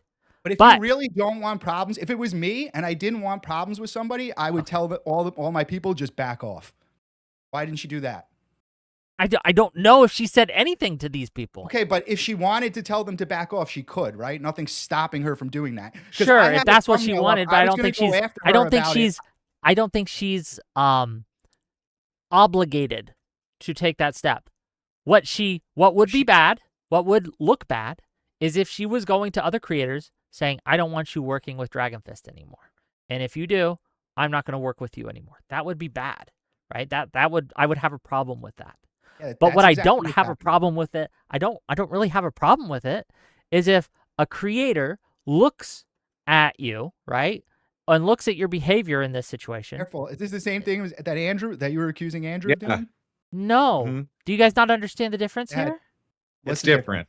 Sure. Andrew Wilson was coming up and putting pressure on Dragon Fist, or whether he acknowledges it or not, there was pressure there in There's order to pressure in stop every working with decision you someone. make. When you're going to cross Yeah. the road, is there pressure? Like you have to make the right decision. What No, decision do not you in make the that doesn't same have a way. consequence? What decision do you make that doesn't have any consequence at all? We're not talking about consequence. We're talking about Yeah, you're pressure. talking about the consequence of my decision of not working And we with can talk Andrew. about natural consequences and artificial consequences. Right, And the but difference there's between always there. consequences. There's So a difference what's your between having a fucking point? natural, Yeah, I weighed the a natural consequences of my consequence of walking decision off a cliff on like your a- own like a accord and you'll smart fall person. and die, and artificial consequence of if you don't do what I say, I'm going to push you off that cliff. In both cases, you fall, but one is a natural consequence and one of your own actions, and one of is an artificial consequence put upon you because you didn't make a choice that the other guy wanted. Okay. That said, Right, you're that's not the listening. You're artificial not listening. You're not consequence that listening. I'm I don't know getting why from you're not Sarah. listening to me. Andrew was giving me a natural I'm not- consequence. okay. No. You just made my No. point for me. I'm No. getting the artificial. No. No. He was telling you that if you did not, and you agreed to this last time we talked, that you understood that his comments of, if you work with certain people, I can't work with you, were referring to Sarah. You That's the natural acknowledge that. consequence of lawsuits. Huh? That's the natural consequence of lawsuits. Okay, no, it's not. It's not? No, it's not. Because What? if it was a natural consequence of lawsuits, I would never have anyone that was suing Destiny on my show. But that's not true. I would. If Pixie wanted to come on my show, I would absolutely have her on. Wow, really? Yeah. I Why? think you would. Why not? I think you're full of shit. What do you mean, why not? Yeah, Because why he's suing not? Destiny. And Okay. that. No, I don't think you would, Wick. Okay, Yeah, let's I do mean, that. Come on, man. At I least would be hope fair. that you wouldn't. Why not? If I know why. look, Why? and, I can disprove you. I can disprove you right now. Sarah and I talk, right? But you're coming on my show next week. She hasn't even suggested I not have you on. Now, because I just put her on blast for the last 3 debates I got kicked off of. She's not going to do that now. Because She didn't do knows that how before. dumb it looks, how it's absolutely ridiculous and hypocritical to do that to someone when your whole claim about the Crucible is pretty much the same thing, only not as direct. So You- you look hold like on. an idiot. She would look like an idiot to do that. But she didn't do that before. She's never Oh, done no? that. She's never even intimated that I can't have anyone on. I could have Andrew Wilson on if I wanted. She's never made any kind of of me in that regard since this whole thing started. I could That have Rob doesn't- that Noor if doesn't he wanted prove on, anything, right? though. I That can have doesn't any of these prove that people she on, didn't do it and to- I would still have a relationship with Sarah, like a working professional relationship with Sarah. That's never been something that she's ever, not once, tried to pressure me or cajole me. Yeah, but you know that if doesn't if prove if I ask her, I can even show you our DMs, and you can. Well, she has to agree to this, but I can come even she show you has guys to our agree to DMs it? and show you that she's never Yeah, made. Why does she have to agree to it, but I didn't have to agree to it? Yeah. Well, because I look. Huh? Didn't you Uh-oh. agree to me Uh-oh, showing you Wick. those on stream though? You were showing those messages anyway. Yeah, but I Wick. asked you, right? You Did I asked me, not? you were I don't gonna show remember. those messages anyway. You were going to show them regardless. But I whether or asked you, not- correct? You did ask me. I did ask you, yes. If you had told me no, I would not have shown them on screen. Okay, fair enough. I reject. And I'll if you retract think my that previous- if you think that Sarah was wrong for sharing those, that's fair. That's a fair I think criticism. that Sarah's wrong because she claims that other people are bad people for sharing messages, and then she shares messages. I think This is that's a gonna be the fair common theme criticism that you're going to find about Sure, Sarah. no, I agree. I agree. Leaking DMs without consent, I think that is bad. What do you She think shouldn't the relationship is? Like, why do you think you and Sarah get along so well? I get along with almost anyone, man. I think we get along pretty well, even though I think you're probably lying to me about the Andrew Wilson thing. But What is I it that have you no think I'm problem with you. lying about? Huh? What is it specifically that you The think I'm pressure. lying? Because I've You answered this question referring to- 25 times. Like, I don't know how else to say it. You're refusing to acknowledge the I think a very obvious truth that there is pressure when Andrew Wilson is making an ask of you. Yeah, but I already said there's pressure in every decision that you make. Like But decisions these have are not the consequences. That same. These are not the same. So what are you saying? It's That different. there's more pressure? That there's overwhelming pressure? What are you saying? I'm Wick? saying that there is obviously a difference in pressure between the pressure of just having to get up in the morning, right? Or the pressure of someone who is a kingmaker in this space for the right wing, for the circles that you run in, that is a kingmaker and has access to Joe Rogan and other, and Tim Pool. He's hosted Tim Pool. I think he's guest hosted Tim Pool before, right? And all these big creators, right? And all these large influencers, like when they make an ask, it's a different thing than if I made an ask because I don't have access to those things. These are different. Can I ask you a follow-up question? Of course, you can. Okay, so what if, and this is actually what happened, that's why I'm asking. If you go back and check when I started doing debate content or covering debate content, I think one of the first videos I ever did, probably the first on the topic, was on the Crucible. And then after that, I continuously did videos on the Crucible before I went on Sarah's channel. So the pressure you're talking about, if I had already went to Vegas and already decided in my head that I knew this was the right thing to do anyway, would I feel an immense amount of pressure from Andrew? If I already knew either way that this was the right decision, how much fucking pressure do you think I felt? No, if you had already made this decision before he ever approached you, How many times have or I told before this you story? know about any of this, then there would be less pressure. Yes. Okay, thank you. So now I mean, maybe you understand you a little bit hold more on, do you see the clearly. difference where I could just acknowledge true things that are just like, oh, yeah, that's no, well, obvious. Yeah. I think so that this might is have been why the this is why I'm skeptical and suspicious of you, is because in our conversation before, and to an extent so far in this conversation now, you're just kind of refusing to acknowledge obvious things, and it makes me wonder what you're hiding. I don't know. I didn't feel that much pressure because I knew it was the right thing to do. So I didn't feel that much pressure. And if you, I know you don't watch my, I know you don't watch. Well, but if you that's did, not an you would insult. I know. don't watch anyone's explained how I content, came but to the decision, it's how 'cause I I make came to content. it. Part of it was in Brian Shapiro's car, right? You didn't hear the story. The no AC car. I'm sitting in his car, fucking sweating. There's no air conditioning, and I'm sitting there listening to them scheming about the lawsuit. And I remember thinking in my head, "What the fuck am I doing here? Am I lying, Wick? Am I lying, or am I telling you the truth? Am I bullshitting?" I have no idea. I have nothing to base my decision on whether you're lying or telling me the truth in this story that you're telling me. I am saying it's Is your very bullshit meter convenient. going off? It's a very convenient tale to tell me now, after you've had time to Not kind being of ambushed? concoct it, to workshop it. I don't know if that's true and that's what happened, but You I'm mean not saying that being ambushed? I don't know, man. You mean not being ambushed? I've also told the story several times that I always. Do you think I had the- ambushed you? Well, you just said that I didn't have time to formulate my arguments, right? That Yeah. I didn't have time to But think that's not- about the things that were happening. I That's the didn't- definition of an ambush. Well, do you believe me when I tell you that I had no idea that this was even a thing before I got that DM while you were on my show? Yes, and I believe Yeah. that Sarah So, having that if I access did not to know you before- proves my fucking point. Sarah having the access to a left-wing creator to be able to come in, stop the show, ambush me on the spot, proves my point that she was the wrong person for me to be associating with. How many more points do I have to prove for you? To be clear, an How ambush many has to more? be planned. Let me fix that. Oh, yeah, your camera will work. An I can ambush still has hear to you. be intentional. I did not intend to bring this up, but you did agree to come on my show and take all comers to talk about anything they wanted. I did. That includes Sarah bringing this to my attention and then talking about it. So to I'm just act as if this was an confirming- ambush, that you came in, that I set this up beforehand, that's just not true. Well, I'm just confirming for you why I've had time to. I'm not getting called on the spot, so of course I have my positions formulated better. Like that's just anybody.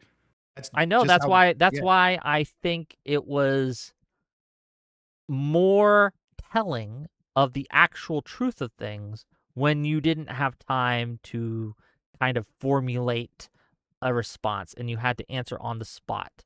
Sometimes you now have to think about things that's with- not outcome determinative here. That's not outcome determinative. It doesn't mean you're lying for certain, but it does make me more I lean on that as being more true than now. You know, I've given several reasons why I don't want to go on Sarah's channel, and like you're proving it. Like your association with Sarah is one of them. Most of the people she hangs out with are lefties. Why would that be who I want to associate with, Wick? Why? You know my. Do you not want to associate with me? You asked me to debate just today, I think. Do you not want to associate with me? No, I want to debate with you. Yeah, that's my goal of why I'm here. Yeah, we set up a debate today. It'll be I'm fun. Excited to do it.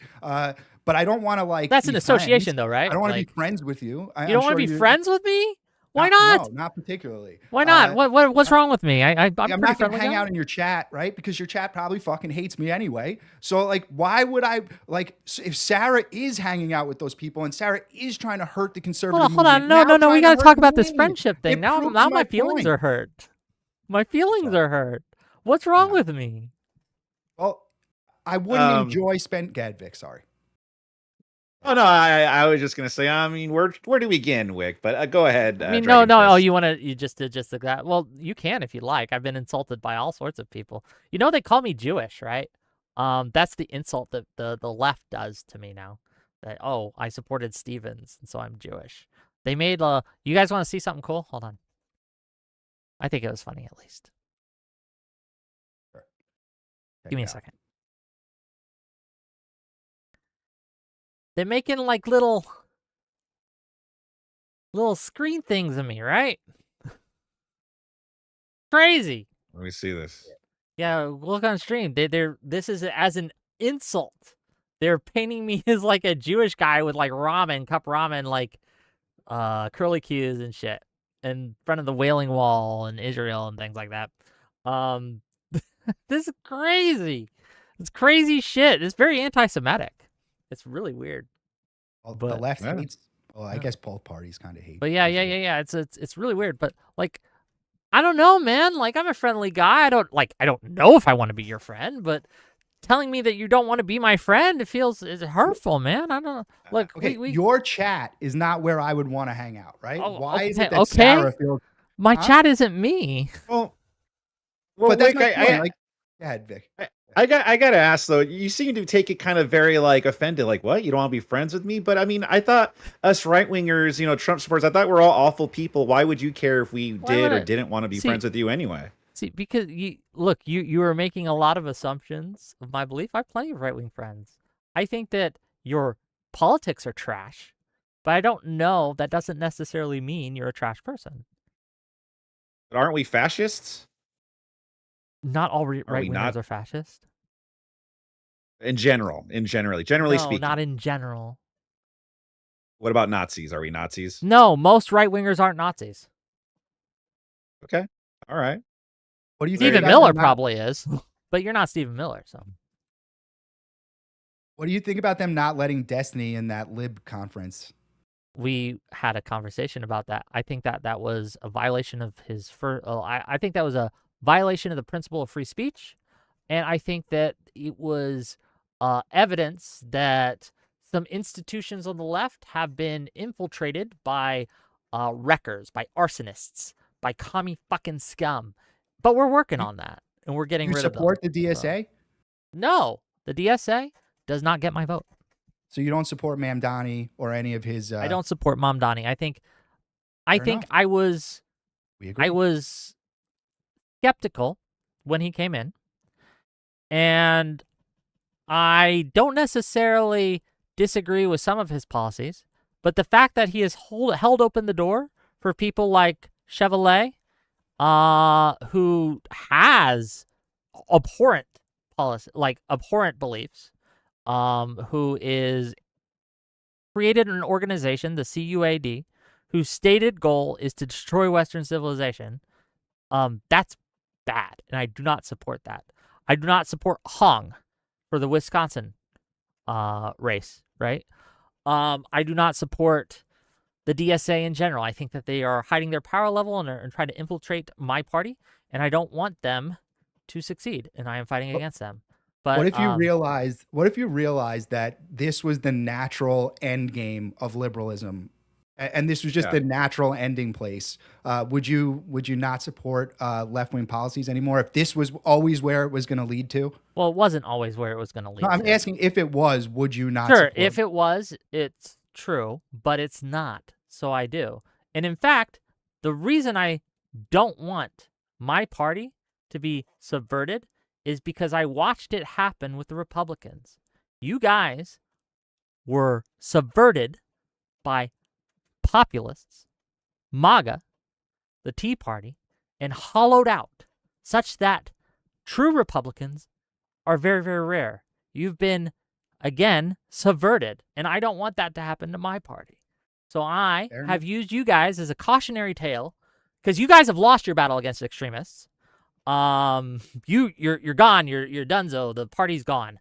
And I don't want that to happen to mine. So we will. Our party's gone because of extremists, it's gone. not yours. It's gone. You can't get into a lib conference, but our party's gone because of extremists. I'm gonna go. I don't want to. Vivek Ramaswamy was booed off the fucking stage just recently, was he not? Friday. Huh? Vivek Ramaswamy was booed off the fucking stage from one of your guys' conferences. Oh, Don't talk to me I'll look it up. about someone being like Destiny being kept from because a few of the wreckers were able to infiltrate the college Democrats. Like the Not a fact few. that like John we'll look Piker's at like David the French number as an one example. streamer on the David left. French It's was not a a few. strong. Can I finish? David French was a strong conservative soldier for years. He worked with the Bush administration. He worked against Clinton. He went to the Supreme Court to get rights for religious groups to be able to get funding for the government in order to do charity around the world, right? This is something that he spent his life on. And because he didn't support Trump, they made pictures and memes of his mixed race child in a gas chamber, right? This is something that you guys have basically purged your party of anyone who is never Trump or anyone who doesn't sufficiently bend the knee to Trump. Look at what Trump has done. He has created a cabinet of yes men, no one who is able to tell him no. And if you do tell him no, they fire you and get them out of there. Left does the exact who same was it thing. recently? The left did that to Cuomo. I'm here in New York. When they didn't Yeah. like Cuomo anymore, they fucking turned on him. They put out stories that he was. Why didn't they like assaulting women, Cuomo anymore? and they What got did him right Cuomo out. do? His own party. So you guys do that too. I don't want to take up Vic's whole stream, so I'm going to get out of here. I just wanted to defend myself. But thank you for bringing me up, Wick. I'll see you next week. Okay, see you next week Friday. We're going to debate which is is Christianity and liberalism compatible? I say it is. You say it's not. say it and we're going to isn't. have that debate and it should be fun. Looking But for forward to now, I'm going to talk to you guys later. Bye. Or talk to you later, I should say. Okay. Back to you, Vic. We're kind of wrapping up here. I think we've gone the rounds here. Do you have any other questions on this though, right? Or any other comments or any other Yes. things to discuss? Go ahead. I have a question. Well, so look, I'm a Trump supporter. I consider myself a MAGA Republican. So, why would you want to be friends with an extremist like me? Well, because I don't know if I would or not. I can't tell. Just knowing that bit of information is insufficient to let me know whether I want to be friends with you or not. Come on, I'm for extremist positions. I like ICE. I like what ICE is doing. I'm such an immoral person. I support ICE. That is an immoral Why stance to would- take. But do you think all my friends are moral people? Well, wait a minute. No one's a completely moral person, though. When Jesus Christ was on the earth, who did he hang out with? Let me guess. Is this Was the it whole the moral people? prostitutes and? Was it all the Pharisees and the holy Sadducees and the people who had all the correct opinions? Wait a minute. Are you Jesus now, or what's going on here? Well, if Christ is our example, should we not strive to act and behave like him?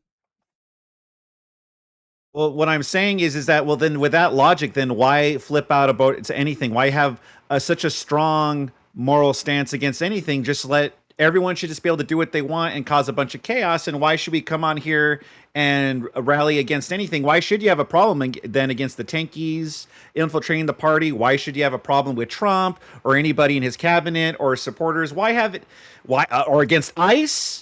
Why have problems with any of these people if that's your framework, with what you're working with here? Hold on. I can absolutely have a problem with all sorts of people, all sorts of behaviors, all sorts of positions. But my friendship, which is a different category, is contingent upon different sets of variables. I can and have been friends with people I consider to be bad people. I do not trust them in certain instances, and I would never trust them in certain things, but we happen to share certain things that we find fun together, and I am willing to be friends there. There are lines that you can cross that I would no longer be your friend, right? There are behaviors that you could directly engage in that I would no longer be your friend. But there, I separate. I happen to support a policy that leads to something that I consider bad versus I actively engage in this behavior. These are different. They're not the same. And I can condemn both, but I can condemn one far more than the other. Does that not make sense? Yeah, so like if I were to be like, okay, Wick, I'm ready to go with you to our D&D game session, but I just D&D, right? no, I I'm can't not. I see thought you, would be actually. but yeah, I got those vibes. Yeah. Anyway, No. continue. This is just a hypothetical scenario. Yeah. So What class do you play when you play D&D? I'm just curious. I have no idea anything about D&D. Okay. I'm- You're the one that okay. brought it up, man. Like, I thought you would be into D&D. I thought you were the D&D guy. I don't know. Are you? I do like Dungeons and Dragons. Yes, I do. Okay, so It's let's fun. say you're like, oh, cool. I think you'll have fun. And I'm like, all right. And then I'm a little bit late. And I'm like, sorry, I was running late. I was just helping ICE go apprehend some illegals over there. Yeah, all right, then, let's then go, we're Wick. probably not going to be friends anymore. Okay, then. But what about Jesus Christ? What about Jesus Christ, Wick? Okay. Don't Do you want to think live that like Jesus Christ was Jesus? friends with the Pharisees? Probably not. Probably not. Why?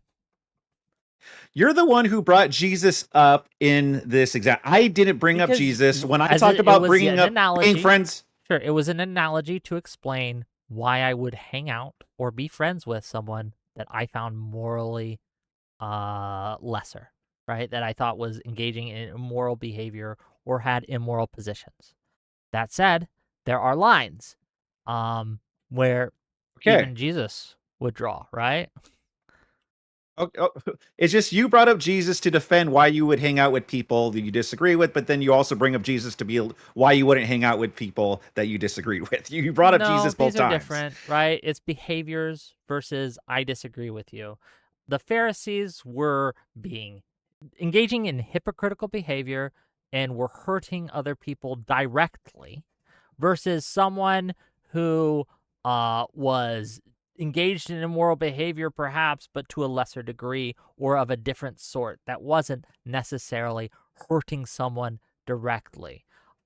These are different, and we can have nuance in what moral lines and moral judgments that we make. And I think that's a good thing. I think we should. I think people need a more robust, nuance set of I guess metrics, for lack of a better word. It's a little late on my end. I'm pretty old, so maybe I'm messing up my words here. But a set of metrics where they can judge the value systems of people. And I think I advocate on my channel for people to open up their friend groups to people that they would otherwise not. Because at the end of the day, how am I going to influence someone if they're not my friend? Or if they're not at least friendly with me? If I want to ever see the light of liberalism, okay, and come to my side, the best way to do that is by being your friend. All right. Let's say you're like, okay, I can't be friends with you. The D&D game's off because of what you did. Would you pray for me, Wick? Sure. You would? Why not? You're a child of God. Oh, all right. At least we could come to that. I would pray for you too, Wick. Well, thank you. Awesome. Well, Wick, it was a pleasure being on here. Thank you very much for having me on, being a gracious host, for allowing Dragon Fist as well. Sorry I couldn't get my camera to work. As maybe I'll figure out Discord. Stop being such a boomer about it. And if I ever return, it would be fun to have you on for a debate sometime. Let's say that. Okay. Sure. We'll see. You have my DMs, and we'll talk. But for now, I'm gonna let you go. Okay. Alrighty, Wick. Sounds good. Bye-bye. Talk to you later.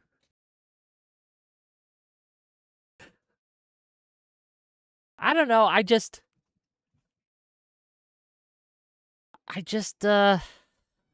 I think these things are obvious. I think these things are something that people just generally know. And maybe I'm wrong. But if I have to explain the concept of friendship to you, it makes me wonder. If I have to explain just basic concepts of social pressure and how that works, and when you're continuously fighting me on obvious points, it makes me suspicious. I am suspicious as a person. Okay. Wick TV has the patience of a saint. I don't know about that. You guys have seen me lose my patience before. Oh, let me read some of these super chats. I have failed you, okay? I have failed you in not reading these super chats sooner. I apologize. You guys should send me more. I say this, but I already failed you. Anyway, let's go through them. Tier 1, member 5 months. 5 months. Short Stack Goblin, Tier 1 membership. Herding effect, quote unquote. That's the wrong kind of herd, but fair enough. I agree, you people are goats. I'm a goat? It's crazy. Dwarven Beardcrafts for $5. What about Roy Cooper in North Carolina? No, I read this one. I don't remember Roy Cooper. I don't know enough about him to make any statements. $2 from Keep Your Bill Steins. I joined your Discord but have zero access. You have to accept the rules. You have to click on my face emoji. It's under the rules section, and then you can see all the little rules. Okay, you can see all the little channels. Caramel Cold Brew for 2-month membership. Tier 1. Are you the drama? Hell yeah, I'm the drama. Okay. Tron 9245 for $2. Call him out, Wick. Hell yeah. I'll do it. I'll call them all out. Okay. $10 from Vex Liberal. I'm tired, boss. Tired of people being ugly to each other. We should be kind. $10 from Kinetic Kel. Ooh, Kinetic Kel. Thank you for the $10. 2 out of 8 cams. Gentlemen. Yeah, people don't like cams on my channel for some reason. It's really weird. $5 from my listening library YouTube. Crazy thought, Wick. Why don't we just call ourselves Dems and the other socialists and communists? We have allowed them in, and now we suffer for it. I agree. $2 from Kinetic Cal at Real Kathy Doyle. I love Wick. I love Wick too. $2 more from Kinetic Cal. StreamYard is for boomer losers like me. Maybe. $2 from Metalworks. Have money? Hell yeah. $2 from Kinetics Kel. All my homies love Sarah. Yeah, we like Sarah Raging Tomato. Is she around? Maybe we're going to have her on. $5 from Lawson Harrison. How can someone that can't pressure a jar pressure a person? My argument is defeated. Okay. If they had brought that up, I don't know what my response would have been. $5 from Iotono. Drive-by support. Hell yeah. $2 from Let Icarus. This is Andrew on an alt with a broken cam. LL. No, Andrew doesn't sound like that. Okay. I mean, he was making the same level of arguments, right? €2 from DT. These 2 women are fighting a tomato. Is that it? Okay. Okay. Who we got backstage? Let's bring them on. Hey, what are you here for? Oh shit. Okay, Wick. Oh, 1 second. I got stream open. Did you kick Vic backstage, or did he just randomly go to backstage? Oh, I moved him off. I moved him off. Okay, because he couldn't figure out how to Discord backstage. Oh. Well, I can't help with that. Yeah, no, you can't. No, I didn't really have anything else. I was just gonna see if you were gonna open the panel up to other people, see if we could start talking about more election stuff. What would you have said to them if I had let you on? Oh no, I wasn't waiting to get on with that. I only joined after it kind of sounded like you were ending the discussion. Dragon Fist left, and then Vic was. So why are you? Okay, well, let me ask you again. Why are you here? Oh, I thought we were gonna be talking about more election stuff. I mean, do you have anything else to say on the election? Well, I was hoping for more of an open discussion, but I mean, more election stuff. I mean, we kind of hit over the head, kind of like the polling, what went wrong with polling. Mm-hmm. I kind of have different ideas about that, but I think it was mostly because of like a lot of the polling was probably done. The people that participated in the polls were probably more the vocal minority. I think I said that already, but yeah, I don't know if there's much to discuss here. Me neither. I mean, you can kick me out. I think we've kind of gone over it, man. Like I said, I was hoping for more people to, join backstage if we were gonna continue. Well, we had a bunch earlier, but then I had that cool Vic guy and had to interrupt it. But we had Pisco earlier. If Pisco's around and he wants to talk, we can yap. Yeah, if he is. I don't know if he's still here. He might have gotten bored. Because we changed the subject, unfortunately. Tom Foolery wanted on earlier. Let me see if he's around.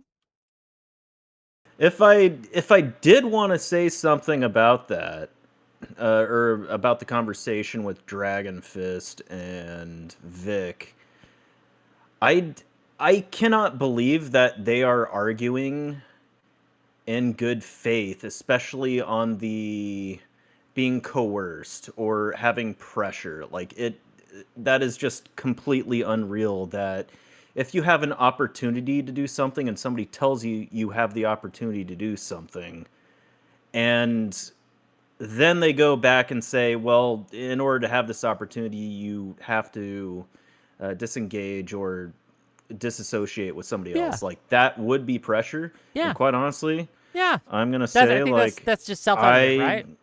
Like last Monday, I think it was, like same time we were having the, DSA argument, like I did say, like, you have to have combative. Well, I think I don't remember the term I said.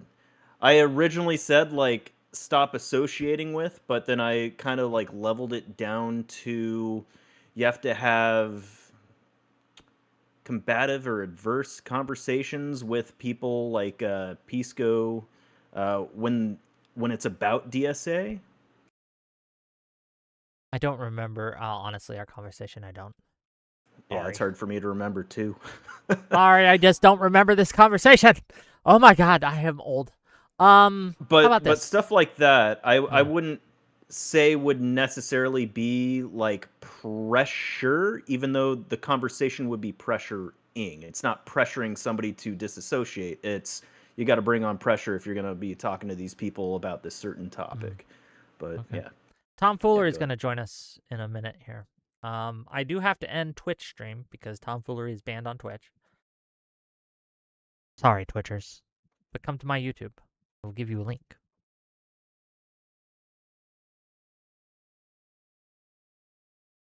And thank you again, Dijati, for the Twitch subs. I really appreciate you. I know, but Tom, I don't look. Twitch doesn't allow me to stream banned creators. Take it up with Twitch.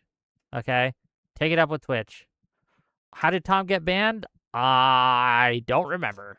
But he's been banned forever. Okay? Since I've been streaming, pretty much. So, Tom Foolery texted me earlier saying he wanted to jump on. And it asked if it was okay to jump on. I told him I had a thing, but that thing's done. So I told him if he wanted to still talk, he could come on. And he said yes. So we're going to do that. Boom, boom, boom. Maybe he has something to add to the conversation. If not, we'll just end it. If it's boring, I'll just be like, we'll end. So we'll see. We'll see if Tom can bring some interesting content, some interesting insights. And we'll see if he fails us. Did you guys like the show so far? How have you been enjoying it? We had a nice discussion. I went through my kind of assessment of the field, the assessment of what happened. We had a bunch of semi-open panel where people came on and gave their thoughts. Then we talked to Cool Vic about pressures in the space and the Andrew Wilson versus Dragon Fist versus Sarah right-wing drama bullshit. Yeah. I think it's been a full evening of content for you guys. It gave you psychic damage. Which part? Headless Chicken for $2. Great show so far. Keep it up. I'll try. Tomorrow I am taking off. It's been a long week, gang. Friday, however, I'm going to be speaking with Ryan Mullally about the DSA's, about the DSA stuff. He made a call-out video for me, and I have answered that call. And so we're going to have him on soon. Hopefully Tom Foolery gets here in a minute, because I am just killing time until he gets here. I will DM him. Okie dokie. Artichoke. Dragon Fist was exhausting. Like, gang, I don't want to be mean. I don't know if he's purposely not getting these concepts or if he's just doesn't get it, right? It does seem pretty purposeful. It seems like explaining to a child intentional obtuseness, right? It seems like trying to explain to a child why the square peg doesn't fit in the round hole. You know? Yeah. It is one of those things. It's pretty obtuse acting, it feels like. Perhaps. Headless Chicken says it's deliberate obtuseness. When's the debate with that Fist Dragon guy? On Friday, next week. No, so not this Friday coming up, but next week Friday on the 14th? I want to say I could be. Here, let me look. Yeah, the 14th. And I believe at 8 is when he wanted to do it. And the topic is Christianity and liberalism compatible? So you know I'm going to be wearing my liberalism shirt. But my argument it is. And in fact, I would go so far as to say that liberalism is the best caretaker of not just Christianity, but any religion. It answers the question, how can people of wildly different faiths or lack thereof live together in harmony? Under liberalism and under a liberal worldview and under a liberal government, they can, and they do, and they thrive, right? In other styles of government, they are either oppressed and destroyed, or they go to war with each other and end up killing each other. But yeah. Hello. You are calling out Wick TV? Is that your channel or your stream? all my audio stuff's fucked up. Uh-oh. Give me just a second to try to fix this. It's audio debate tactic to... It's coming through my monitor for some reason.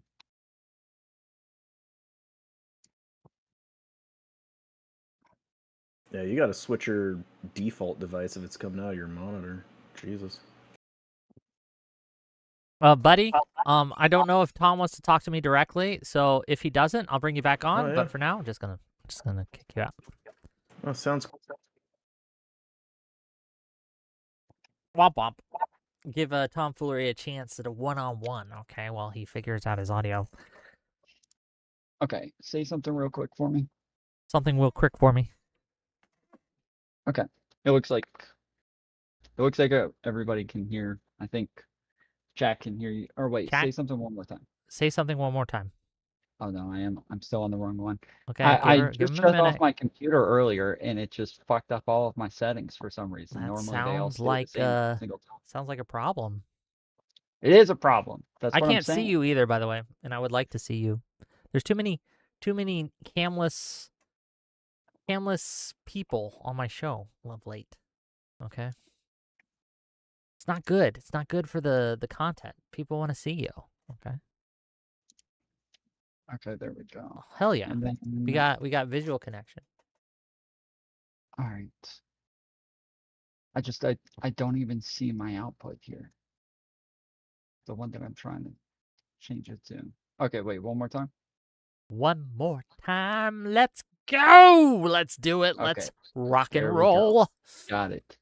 We got it. Okay. So, yeah, I see your thumbnail here, calling out Wick TV. Oh, it's no likes you're, when You're watching. in trouble, bro. You're in fucking trouble, buddy. You already You're know getting I called to took the on the principal's office. I took on Live and Learn. I took on the Russians yesterday. I took on some Andrew Wilson orbiters just now. Is Tom Fuller going to be the guy to unseat me? We'll see.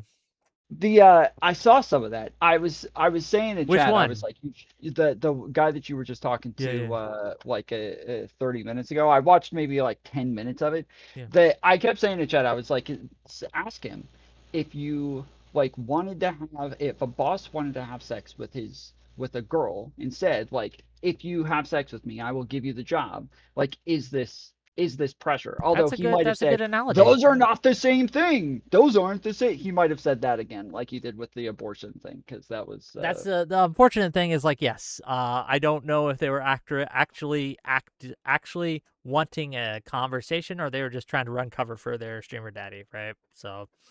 Wait, is the audio messed up for you guys, or? I can hear you fine.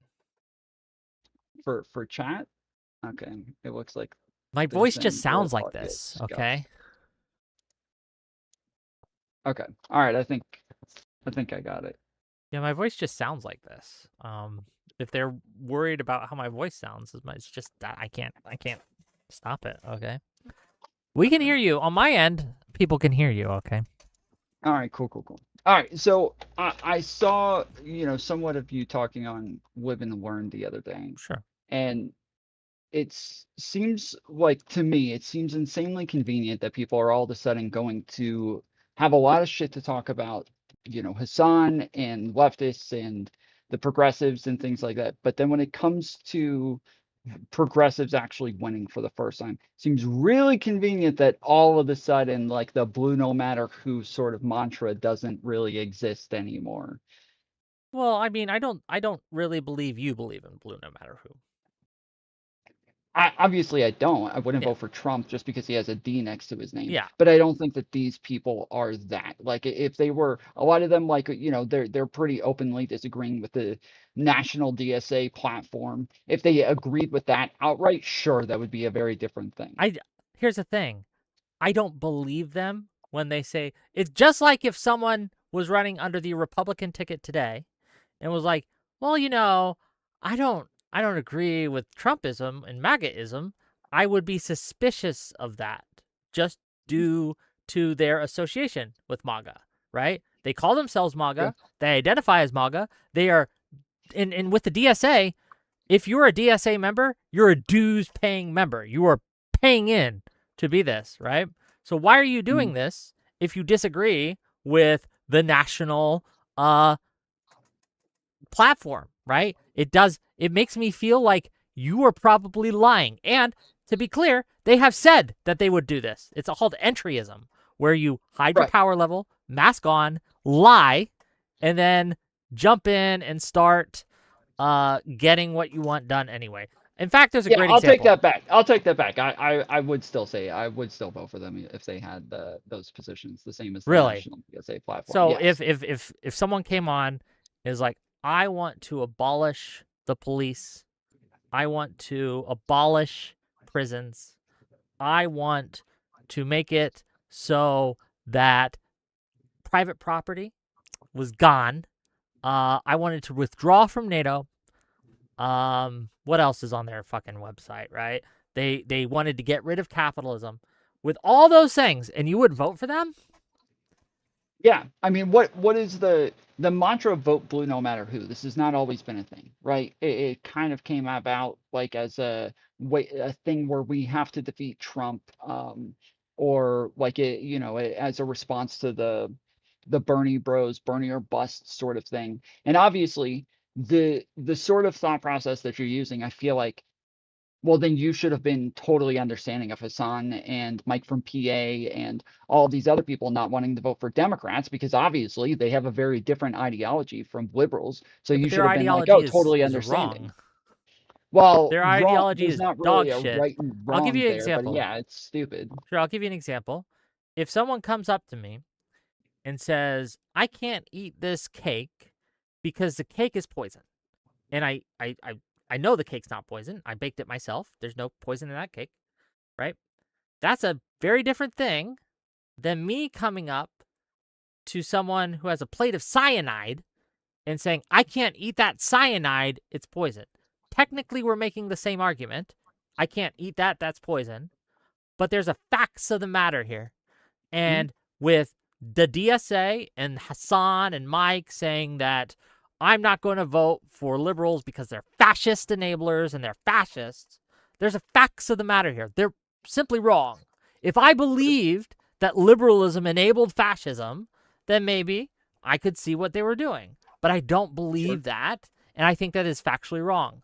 I do believe that allowing the DSA to subvert the Democratic Party will lead to authoritarianism and will make it harder to beat MAGA. And so I'm not going to vote for them. I agree to an extent. Like, so I obviously have a fear of like DSA taking over the party, and I definitely see that the Democrats, Yeah, but the you'd vote for Democratic them, right? voters I would this time. So again, the point to me is beating MAGA. It is beating Trump, and it is making sure that Trump is held in check. We have to have like the Senate and the House. Already the Senate is like very slim margins. It's very unlikely that we're going to get the Senate right now. But in order to really hold Trump in check, we would have to have both, and at least a strong majority in the House. And I do think that, like, especially with somebody like El Sayed, where we're talking about a Senate seat, like this is a really important seat where I think El Sayed needs to be defended in that race. To be clear, I have endorsed El Sayed. Right, I did that last night when he won.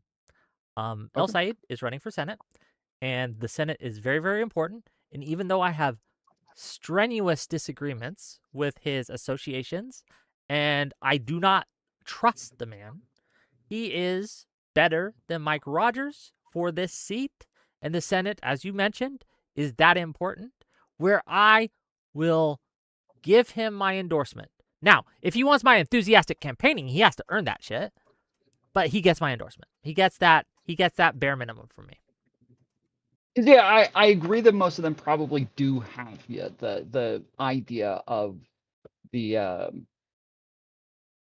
of like what it is that the national DSA wants, and also El Sayed is not the DSA. My issues with El Sayed are different. He's not. But even the people who are running as DSA candidates and saying they disagree with the national DSA, even those people, like the whole ideology, you know what the dirty break is, right? Yeah. The dirty brick? Explain. Break. Oh, the dirty break. Explain. Yes.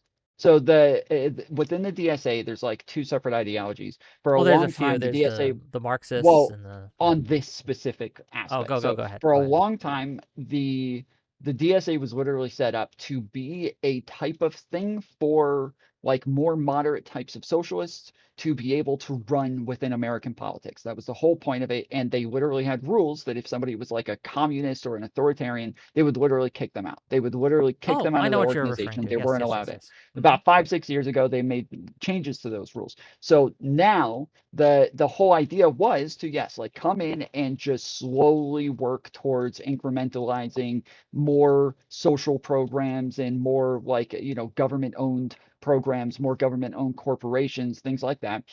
And the clean break idea is from the authoritarians who say, no, we need a revolution. We need immediately to just go and take over everything and have a clean break from the Democratic Party. Whereas the more incremental position is the dirty break position, the opposite of clean, dirty break instead of a clean break. So they're saying, no, we want to slowly come in and take over the party. Yeah, so obviously, even the people who are saying that they don't want to, like they don't have those same positions, obviously they're supposed to say that because that's the whole point. That's even the whole AOC point, is sus to me in that.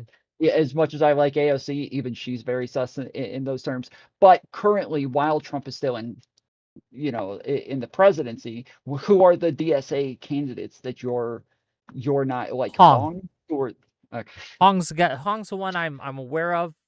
I'm sure there might be more. Chevrolet. I would have never voted for Chevrolet. I don't think she's running against any. I don't think she thinks she's running uncontested, right? But Chevrolet, you should not seat her. We should not put her on any committees. We should not campaign for her. She gets no money. She gets no support. To the extent that we can keep her out, that's a very easy position to take where she's running uncontested. Like yeah, but and with Hong, I had that same position. position, and she is running contested against a very red guy. Okay, very bad guy. But here's the thing, and this is my whole advocacy here. We got to have lines. Well, let me ask you. You don't like Collins, right? You think it's important to beat Collins, correct? From Maine? Collins? Yeah, Collins from Maine.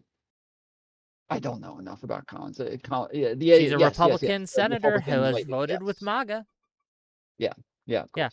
If Plattner was still the Democratic nominee, would you vote for Plattner? Yeah, probably. See, I wouldn't. He's crossed a line with me. Specifically, I think he raped that woman. And he has a Nazi tattoo, or had one. I think that behavior should not be tolerated under any circumstance. And I think that one of the reasons we have so much problems with MAGA is because the Republicans made the same calculation that you are doing now, that we are going to tolerate real bad actors because we think the other side is just so bad.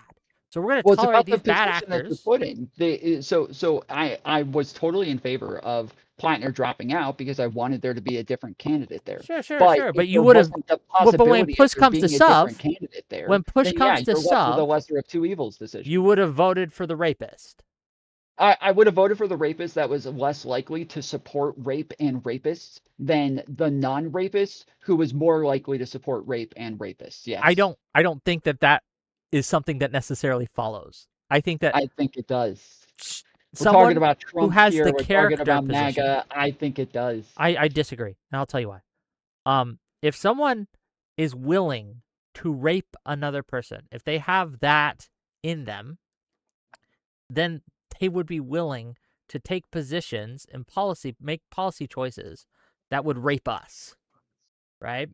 And I do not trust this man, Plattner, when something comes up or a situation where he has power to make a decision that will affect the nation and, in fact, the world, for him to make a decision that wouldn't just rape us. I don't trust him in that because he's demonstrated he's willing to hurt someone for his own personal gain in such a severe way. I think that also by allowing that sort of blank checkism that you're talking about, that literally anything, any sort of behavior is acceptable because MAGA is bad. I think that ruins our not only ruins our chances in general elections across the board because people are watching us make this choice and they judge us for it and they will act accordingly, but also I think that encourages and incentivizes real bad actors to act really bad because they know they can get away with it in our party. And we will have Trump-like, MAGA-like figures in our party, and I don't want that. The decision is a lesser of two evils voting. That's what it is. That's what we're left with, and that's what it always comes down to. And I agree with all of the criticisms of these people, but to me there isn't a line. Like literally throughout the entire election with Kamala Harris and Joe Biden, I kept saying that Hassan and all these other people are absolutely dumbasses because if we had two genocidal people, but it was Mao versus Hitler, and Mao was going to genocide 40 million people, and Hitler was going to genocide 6 million people, I'd go out and vote for fucking Hitler loud and proud. I would be very happy to vote for Hitler in that scenario because I want to make it is always a lesser of two evils situation. That's the difference between us. I don't vote in that situation. I send a signal to the electorate that I am not willing to support Hitler. And there is no situation where I would support Hitler. I think that's a very easy line to draw. Okay. And I think it's really weird and unbecoming of someone to say, "Hey, I would vote for Hitler." Just to beat this other group. We have to set a fucking standard in our party, right? Because if we have to become MAGA to beat MAGA, MAGA wins. And I don't want to do that. But standards are relative. Like the standard is also based on who it is that you're running against and what it is that you're up against. If you're actually up against Hitler, you're more likely to take in some unsavory characters if it's going to make it to where he's less likely to be able to genocide, 6 million Jews. Like that makes it to where things are a little bit better, even if they have raped somebody or they've done something else. I agree with like the long-term health of the party that we don't want to take in a bunch of rapists and we do want to have standards. We want to have principles. But I also think that when you're talking about, well, the other side is going to be worried about us if all of a sudden we're voting for somebody like Blattner. Well, I don't know that they are. They voted for Donald Trump after literally being found liable for rape, and they are still supporting him at an 80% approval rating right now. I don't think they give a fuck. I don't think they care. I think that that's true for some Republicans, but it's not true for all Republicans. And even more importantly, the portion of the electorate who does not vote is a large portion of the electorate. Wait, one of the reasons when you say it's one true of the for can some I finish? Republicans, what do you mean by that? Huh?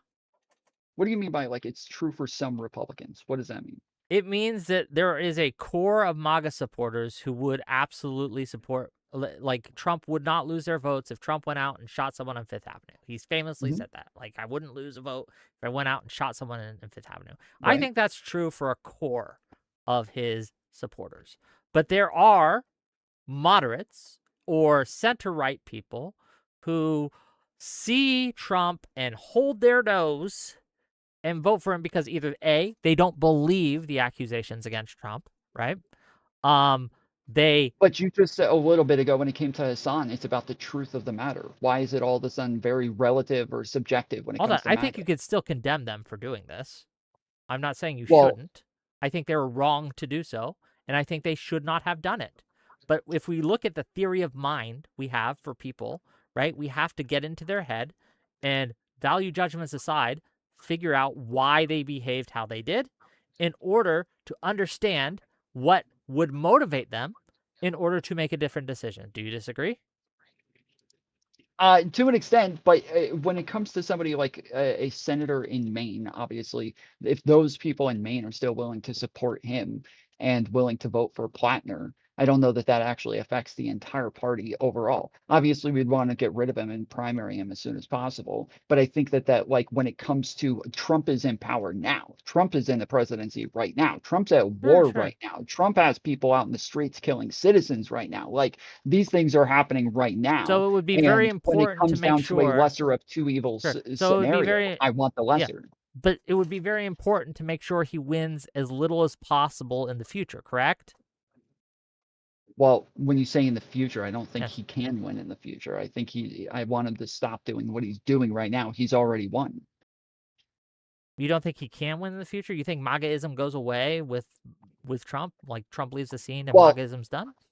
Technically, yes, I do. I do think that it. I disagree. I think that the post-liberalism problem, the populist post-liberalism, which is the successor to MAGA, right? I think that that's going to be with us for a long time. There is a successor. It's a different, I would say, like, yes, a very different. But it's different. It's just as bad, if not worse, in some ways. Yeah, I don't believe in not voting. I don't believe in the couch. I don't like this is like a core. Well, I do in certain I don't believe extremis. In extremis, I believe in the couch. Okay, I wouldn't punch it like Mike from PA or fuck it like JD Vance. But I'd sit on it if my choices were Hitler or Mega Hitler. Okay? Why? Why? You don't to send a signal for future elections. To send a signal for future elections that if my party nominates Hitler, they don't get my support, so that they do not nominate Hitler in the future. Okay, so even at, let's say, a bunch of people don't think that Kamala Harris is a fascist. They don't think she's this horrible person. They don't even think what's happening in Israel is a genocide. But they do think that she's a little bit too amenable towards Israel. They do think that she's a little bit too towards the center. And they do want a party that's going to move farther to the left. And they think that by electing Kamala Harris, they are still furthering that pattern of behavior where they are not moving further towards the left. They are electing somebody who's too amenable towards Israel. And they draw their line there. Is that not the same exact exact I think thing that to line you. is a bad line to draw, and I would judge them for that line. I think my line is a good line to draw, where I don't like commies and I don't like rapists. Okay, that's my two lines. You can't be a commie scum, and you can't be a rapist. Okay, I think those are much more reasonable lines than you're a little too close to Israel for my comfort. These are not the same. We don't have to pretend they're the same, right? We can acknowledge that drawing these lines, right? There's a facts of the matter claim here. And I think I don't support people who rape people. And I don't support commies. When you say easy. commies, you're including like all like socialists in that, like democratic socialists and everybody, right? Well, Dem socks, yes. It Sock sounds like Dems, it, no. Obviously not sock Dems.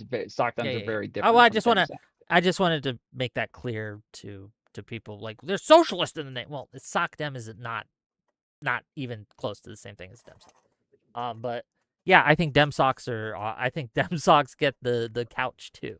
To twist a phrase a little bit. Okay. I just don't know that the principled position actually gets you anywhere. I think that when it comes to Kamala Harris not winning the election, even if she was a fascist or a genocide enabler, I think that there were so many other things that still would have been so much better off in America, that she could have benefited so many people, especially when it comes to immigrants, when it comes to black people, when it comes to the economy, when it comes to Iran, when it comes to there are so many different areas where we would have been a billion times better off in all of those other areas, because we would have got Kamala, I agree. who was doing something horrible in Israel, and you're not places, getting me on this. I agree with you. I agree. Kamala would be significantly better than Trump, right? I do not believe that a DSA candidate would be sufficiently better than Trump enough for me. The difference would be enough that I would support one over the other. But why? Like, what do you get out of that? I think that having a DSA candidate that believes in abolishing prisons is going to get many, many people hurt and killed. If we abolished prisons, that would be destructive to our nation in a way that would be profound. Sure. I think that when weighing that against Trump, it's not an easy call.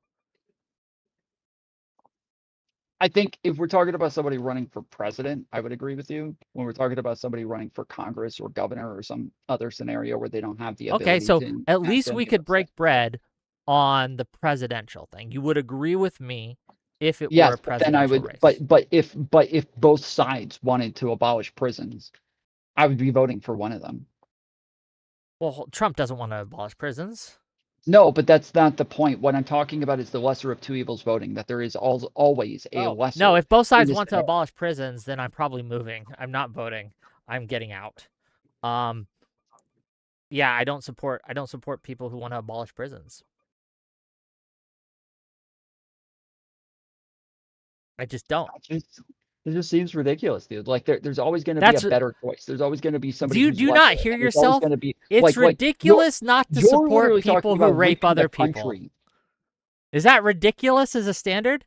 You're putting it in the most childlike standard possible. It's a childlike standard. This isn't a childlike standard. It's a rhetorical thing when you're talking about supporting, whereas I'm talking about it is better to vote for. When I say support, I mean vote. I mean vote for. Okay, yes, but I understand that's what you're saying. But I'm saying that when you put it into that rhetorical standard of like, is it good to not support rapists? Like, sure, but if you got a bunch of rapists that are up, don't you want the lesser rapist? Don't you want the one who's going to rape less people?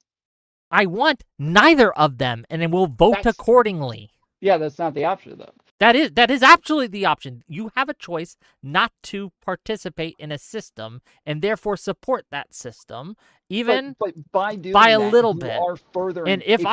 And what that does is it sends a signal, because if enough people do that, the system changes, right? If enough people do that, the system changes. And I will not vote for a rapist. I will not do it. In the same way that when we're talking about Hitler versus Mao, and Mao's going to genocide 40 people and Hitler's going to genocide 6, if you don't vote and Mao wins, I think you have blood on your hands. I more so disagree. than you would have if you had voted for the 6 million deaths. I think you would have been blood on way your better hands off. either way. What? Oh, what you? Either way, even if You you have don't blood vote, on your hands. or if you're you voting vote for the Hitler, person, you Sure, even sure, if it's sure. against Mega Hitler or Mao, you have blood on your hands. Okay, well, you have more blood on your hands then. Again, there comes a point where it does not matter, right? It does not matter whether you've killed 10 children or 12 children. I ain't killing children or voting for a child killer, right? And look, there are differences here if we bring it back to the actual things that we're making decisions for, right? There's the Plattner example. Collins has made votes I fundamentally disagree with that I think have hurt this country, right? She supported Trump, who I have is a threat to our democracy and has hurt our country. But she has not raped anyone. To my knowledge. Maybe to my knowledge. And nor does she have a Nazi tattoo. And I think that electing someone who I know has done these things is worse than electing Collins. But I won't vote for Collins either because she's crossed my line too. And so I will sit the fuck out of that election because I am not going to give up my credibility and give up my standards or lower my standards. Your credibility. You lose credibility by not voting. If disagree. You're not going to vote for the thing that is going to be better for the country and better for people in general, and you'd rather sit on the couch rather than save 34 million people in this scenario, like that, you lose all credibility in that scenario. That seems ridiculous. Again, why do you hear yourself? You're calling someone who refuses to vote for a rapist ridiculous. It's rhetorical again. Yes. What do you think calling it ridiculous is, if not rhetorical? No. I mean that. Yes, we're both being rhetorical right now. Support. Yes. But when we're talking about like you're using the word support when it comes down to like actually voting to make sure that that something is better in the world, that less people die, 34 million less people die in a scenario, and you're sitting here saying, well, because we know that they're going to kill 6 million. Because if what you're doing is you're ensuring the train analogy where you're saying, well, I just don't pull the lever and I let it run over a bunch of people because then I'm like, then I have blood on my hands and I'm actually responsible. The problem with your analysis is you're confining it to a single choice, as if this choice doesn't affect possible other choices down the road, right? I am arguing, and my argument here, and my advocacy here, is if we draw standards and we draw lines, it will make it less likely, significantly less likely, that we have to choose between Hitler and Mega Hitler in the future. If we go down your route, it is almost certain that we get to a point where we're choosing between Hitler and Mega Hitler. So before we get there, I want to make it clear that I will lose one election to save 10 down the road. I will lose in Wisconsin because it will make it easier to beat MAGA in 10 elections down the road. And that's you might not agree with my calculation here, but that's what I really believe. That I have weighed the variables here. I have looked at it. I've looked at the polling. I've looked at what has happened in the past with the Republicans. I have looked at my theory of mind for how voters work and how the electorate work. I've weighed these things. I've calculated, and I've come to the conclusion that if we continue down this road of just giving a blank check to our side because MAGA's there, that we will undoubtedly in the future get to a point where it's Hitler versus Mega Hitler. And I will not let that happen. And so I'm going to stop that from happening. And that's one of the ways I stop it. I stop that race to the bottom by drawing, I think, a very reasonable line. No rapists, no commies. So you're Hassan. You are Hassan. Do you think that that's the same? Okay, no, it's not 100%. Hassan. 100%. You're Hassan. You I'm are Hassan like, because I this is won't vote for like rapist. the exact That's the thing. criticism of Hassan Hassan is that would he was vote for a saying that he was rapist if he drawing was a smart. line. Okay. The exact criticism of Hassan is that he kept saying that he was drawing this hard line, and everybody kept saying this is the easiest trolley problem of all fucking time. All you had to do is just endorse the lesser of two evils in this scenario, and you didn't give a fuck enough to do that. Whereas he kept saying, well, I draw the line at genocide. I draw the line at AIPAC. I draw the line at fascism. You don't draw a fucking line. Drawing a line is stupid. It doesn't make any sense. You want the better thing. His line was About the stupid. long-term My consequences, line is you not. didn't say that there were long-term consequences. You said that you wanted to just leave the fucking country. Whereas for the long-term consequences is trying to make sure that there's 34 less million people There was. getting. You understand? There wasn't actually a trolley problem. He was making it up. No one would actually get genocided or not get genocided if he voted for Kamala.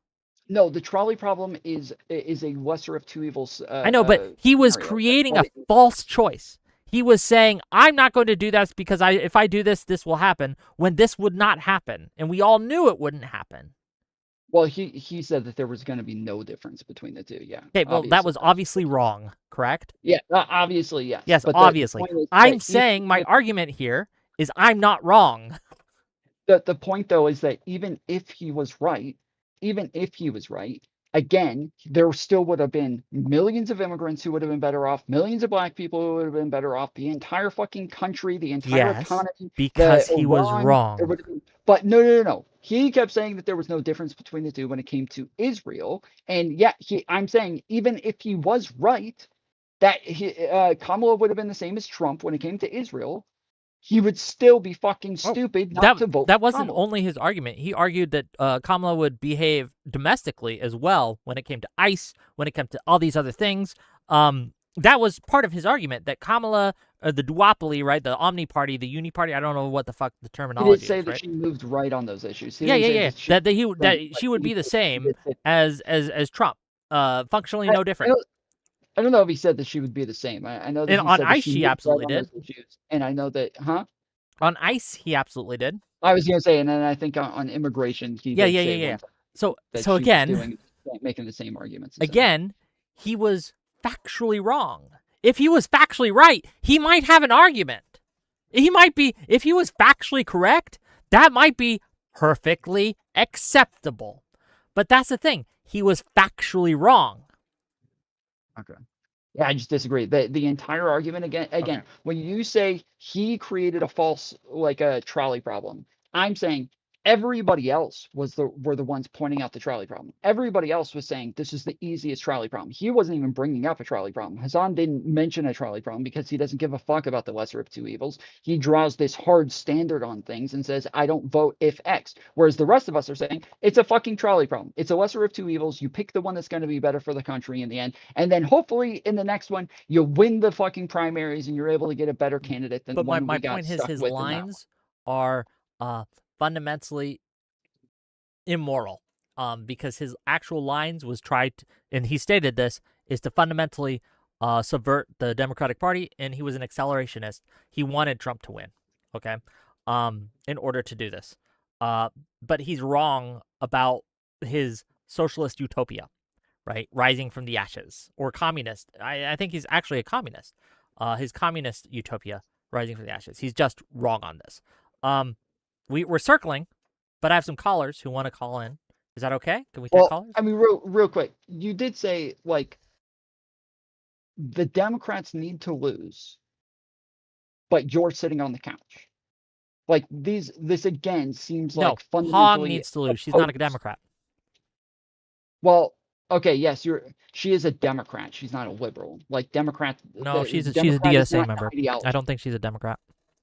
The DSA, she ran as a Democrat. She ran with a D next to her name for Democrat, not for DSA. I think that's not enough.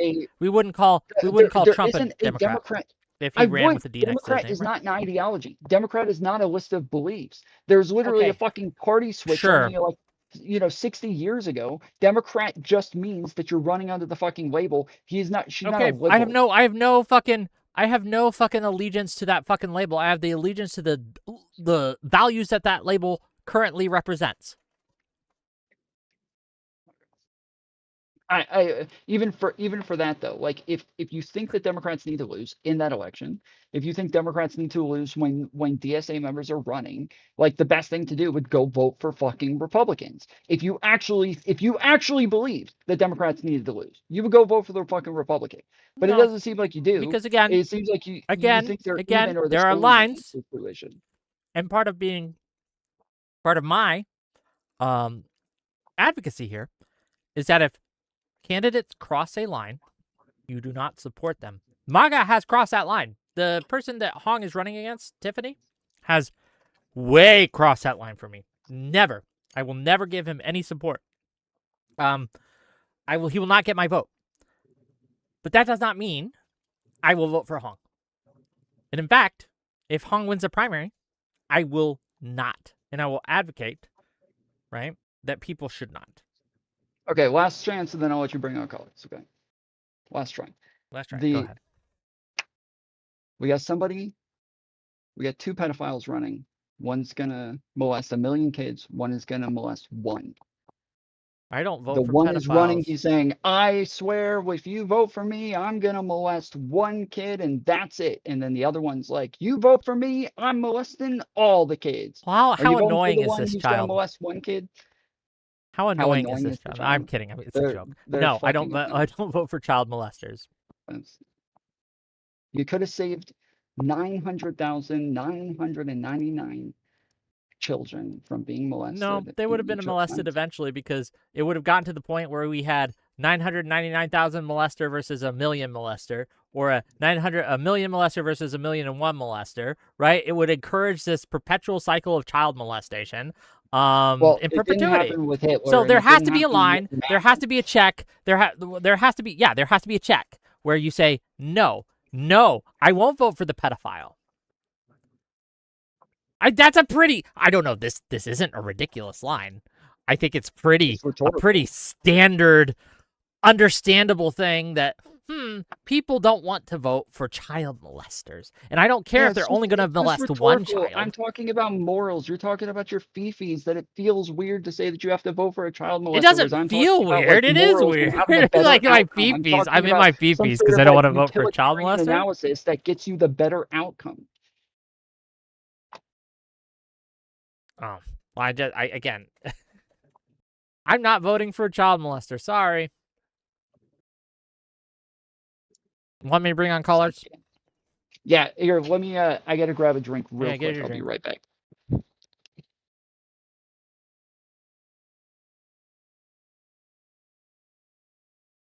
Hello. Hello. You guys, I think things are being said wrong here. Oh, but yeah? Tom or Mr. Foolery or Tom Foolery needs to be back. I have questions. Okay.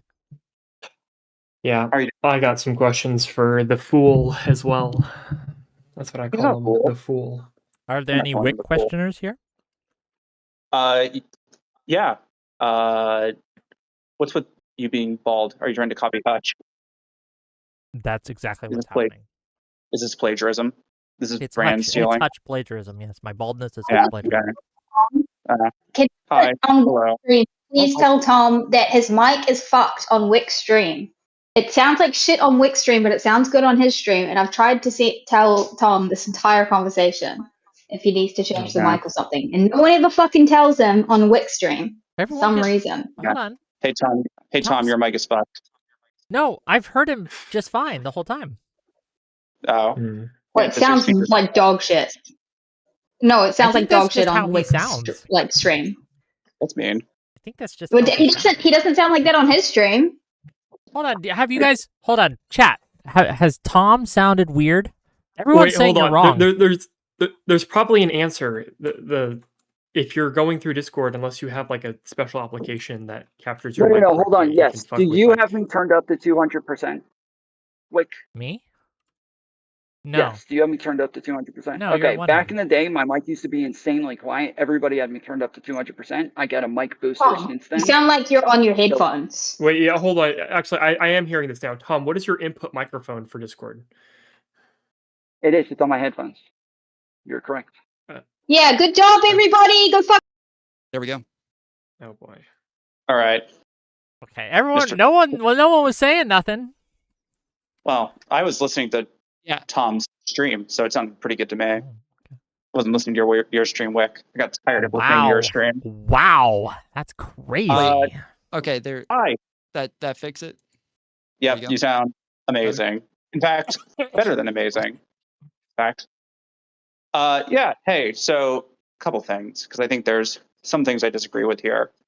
The first is that Tom, you said, I think you were talking about like the purpose of vote blue no matter who. Just to like repeat back what you said, it's that Trump is bad. We need to defeat Trump. It was a response to the Bernie Bros in 2016, where we felt like they didn't vote for the Democrat, and thus we ended up with Trump. Is that like a more or less accurate retelling of what you said? No, I'm not saying I'm not saying they didn't vote for him. I'm just saying that part's their mantra of unimportant to me. That's the yes. The rest of it, yes.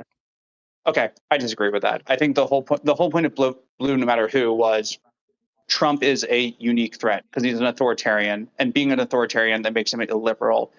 Ergo, you vote Democrat, the blue, because for about 8 years of the Trump presidency, I don't think we could have envisioned an illiberal Democratic candidate. I think the minute you have a Democratic candidate, that is what I'm saying. Okay, that is what I'm saying. Okay, so if you have an authoritarian, because that's what we mean by a liberal, if you have an authoritarian Republican, in this case Trump, running against an authoritarian Democrat, I think that defeats both the letter and the spirit of the law that is vote blue no matter who. Because the whole point is this person's authoritarian. We need to vote for whoever the liberal option, of which right now we can't envision a Democratic candidate who is illiberal. So that's the first thing I think you're incorrect with. As I said to Wick, I think that it's different if we're talking about the president. Obviously, for the presidency, there's like a very different amount of power that you have where you're able to wield that power very differently. When it comes to people in the House, they're not really able to do much in that scenario except for vote. And I think when it comes to the authoritarian things that Trump is doing, they're going to vote against those things. So if we're saying that the utility in vote blue no matter who is to stop Trump from doing the authoritarian things, but we're afraid of these other people also doing authoritarian things, it seems like we get the best of both worlds in this scenario. No, I don't know if I agree with that. I think that you grant a permission structure when you vote for someone who's authoritarian, regardless of whether of like the power that they have. And obviously, like everything's weighted. Like I agree with Wick in the sense that the Senate is uber important because the Supreme Court is a lifetime appointment. And the Supreme Court, the way people treat the Supreme Court is that it basically just gets to make decisions and we have to deal with it. Andrew, hold up. That was my point, that the Supreme Court is extremely important. Yeah. Like, Wick, correct me if I'm wrong. If Abdul came out as DSA, you would say you would not support him. Yeah, because wow, you tricked us all in the primary, saying and hiding your power level. Then yes, I suspect that you were still tricking us, and I don't want to vote for someone who hid their power level like you because I don't trust you. And if I give you power to make these decisions, which I would be by electing you, I can't trust that you will do what you have promised to do because you lied to me directly in a big way. Andrew, my position, and you might have like kind of mistaken me and Wick having our positions. It was fucking messy. My position is right now that Senate seat is the only seat right now that I actually kind of care about. And that is the seat that is extremely important because of the Supreme Court and all that stuff. When it comes to Hong, when it comes to representatives, House representatives, like I will say I don't care. I will not endorse those. But when it comes to the Senate seat, that is important for me. I don't think I disagree with that. I don't think I said I disagree with that. The other thing I was going to say that I disagree with is you also said that, like, hey, we all agree it was stupid that Hassan like didn't vote for Kamala, the lesser of two evil. I don't think it was stupid. I think that was purposeful because Hassan is illiberal, right? Like, I guess my question for you, Tom, because I wondered this with some of the other people as well. If you had to describe like the Democratic Party, what is the Democratic Party in like a 2-word description? Like you were looking on Wikipedia for a political party and it described in 2 words. How would you describe it? And I mean, in the sense of like, if you asked me how would I describe the Republican Party and I answered like evil dumb, like that's not really what I'm looking for. Just I would just before you describe answer, it as before like you the answer, left side of the Hold on. Overton window. Before you answer, Yes. Okay. I think this is no one this is listening? Is this incorrect. on? This is the problem. I think. Hello. What's up? Hello. Am I talking? Hold on, Wick Are you is talking over trying to me? go. Why are you doing this? I Just real don't think quick. we heard you. Shush. Okay. I have a poll in chat. Would you still vote for Plattner if he was a nominee?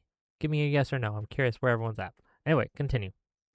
Yeah, I think this is an issue, and I think I see it with like Pisco and Soy Pill as well. The Democratic Party, I think there's this want to view like the Hassan types because they're on the left, and the Democratic Party is and we described the Democratic Party as the left-wing party that we're allies. The Democratic Party is not a left-wing party; it's a left-wing liberal party, and that I'm liberal. not saying we're allies. That's No. different though. You're asking the description of the Democrat Party currently. It is just the left side of the Overton window. But if you think that like the Democrat Party is actually a group of values, then you wouldn't be so afraid of like democratic socialists taking over. The fact that they can take over means that it's not actually a group of values. Being a liberal is a group Hold of on, values. no. Being a socialist No, I is a group of disagree They're with trying that. to I change do those think values. Hold on, wait. Let me finish my statement. But I do think that currently the Democrat Party is under the liberal order. Currently, Democrats or liberals are the establishment within the party, and I understand that that is the case currently. But that's Do you not what like the that? party Do you think that's is good? in and of itself? Yes. Of Okay, course. great. Do we want to protect that? Do we want to protect the liberal order that the Democrats under? Hold on. There's a better question to ask here. Do you think that the DSA is ideologically incompatible with the rest of the Democratic Party? 100%. Yeah. Okay. I disagree with what Tom said. Yes, the Democratic Party is a label, but I would argue that like up until recently, I wouldn't have said that like there was an authoritarian party in the United States, right? The Republican Party prior to MAGA used to be, I would describe it as, I had vast disagreements with them, but I would have said it's a right-wing liberal party, right? Like I was a they are Republican until then. Yeah. Yeah. I think that like now I would describe the Republican Party as a right-wing authoritarian party because parties can change. You're correct about that. But I think what we're trying to say, but I think like to me, the Democratic Party, like the important part, I think to most of us here is that just as important as the left-wing part is the liberal part. And that liberal part's really important because America is a liberal democracy. I think it's like I think that's important. I think that's like kind of like necessary. True. Yeah. So Wait, like Tom, did I hear you correctly when you said that the DSA is ideologically incompatible? You agreed yes, with he that? said that. Yeah, of course. Yeah. So when you say Hassan, Stop. Let North finish. Okay. Okay. Okay, so then why are you willing to allow DSA candidates to like not just like win, but like I guess from my understanding is you want us to like actively like support them when they're ideologically incompatible with the rest of the Democratic Party? I mean, I have answered it like 3 times. Do you remember? Can you like repeat back in like to me the answer that and I've the given lesser like of two once? evils? That's like your argument, right? I'm just trying to affirm. Yeah, the lesser of two evils, and then on top of that, like the idea that we do want to still defeat Trump. Now, after Trump's gone, I do think there's like a very different calculus. Destiny is already saying Trump's going to be gone in 2 years, so I don't even care anymore. But like that just seems way too convenient to We're me. like I we think that, are like, the entering fact like that a it- post-Trump world. Like you acknowledge that, right? Like constitutionally, Yes. he's limited by 2 yes, terms. If he in- tries running for a 3rd term, like we're not even talking about like democracy anymore. I'm not It's like an talking about entire- another Yeah, term. we're on to something different after yeah, that. I'm not talking about another term. I'm talking about the fact Are you that talking we've about all like been like making a an big deal about the fact ideological that like evolution of like MAGA with like JD no, Vance no, I'm talking or about the Marco 2 Rubio, years. or No, I'm talking about the 2 years. I'm talking about the 2 fucking years that he has left, and the fact that a lot of the things that he's been doing are leading up to some sort of culmination. He still has a lot of other things that he plans on doing, and actually having branches of government that can hold him in check is really fucking important. It's like the fact that he's only done well, okay, this what much do you so think? far What do you think the is Democrats can do in 2 years by like I guess getting a slim majority in like the House and the Senate? They can hold tons of they can do tons of investigations. They can hold possibly impeachment hearings, maybe even impeach, and possibly help us like actually get some shit done, stop the Republicans from doing things, and most likely help a Democrat win president in 2028, even more so than it already is right now. But like to be clear, right now, those 2 years away, things have shifted very fast in like the course of, a month or two. So 2 years is a long time to where Trump totally has the ability to turn things around and get people back in his favor and then still have like somebody run right behind him that can win in 2028. We have to have people who are actually holding him in check and voting against him, and I think that the people who are the DSA are likely to be those people. Do you disagree? What do you think is going to be more destructive? Wait, Another 2 George. year. Do you No, do no, you, no. wait, wait, I'm George, engaging. I'm wait, engaging with what hold you on, just wait, said. wait. I'm engaging with what you just said. No, hold on. Wait, hold on. I know. But do you agree that those people are going to vote against what it is that like Trump and MAGA want currently? Would they vote against what Trump and MAGA want? I mean, like, I don't think they would vote for any of their Yes. bills. I don't know if they would fully engage with like every single reform bill needed to like stop Trump or like fix our government or like our constitution. I don't know if they're that like ideologically inclined. I just don't know how these like these new generation of like DSA politicians are gonna like interact with our government. Fuck me, you just tossed up my. And my wait, in train of this thought. hypothetical, Yeah, right. is this In 2 years, sorry.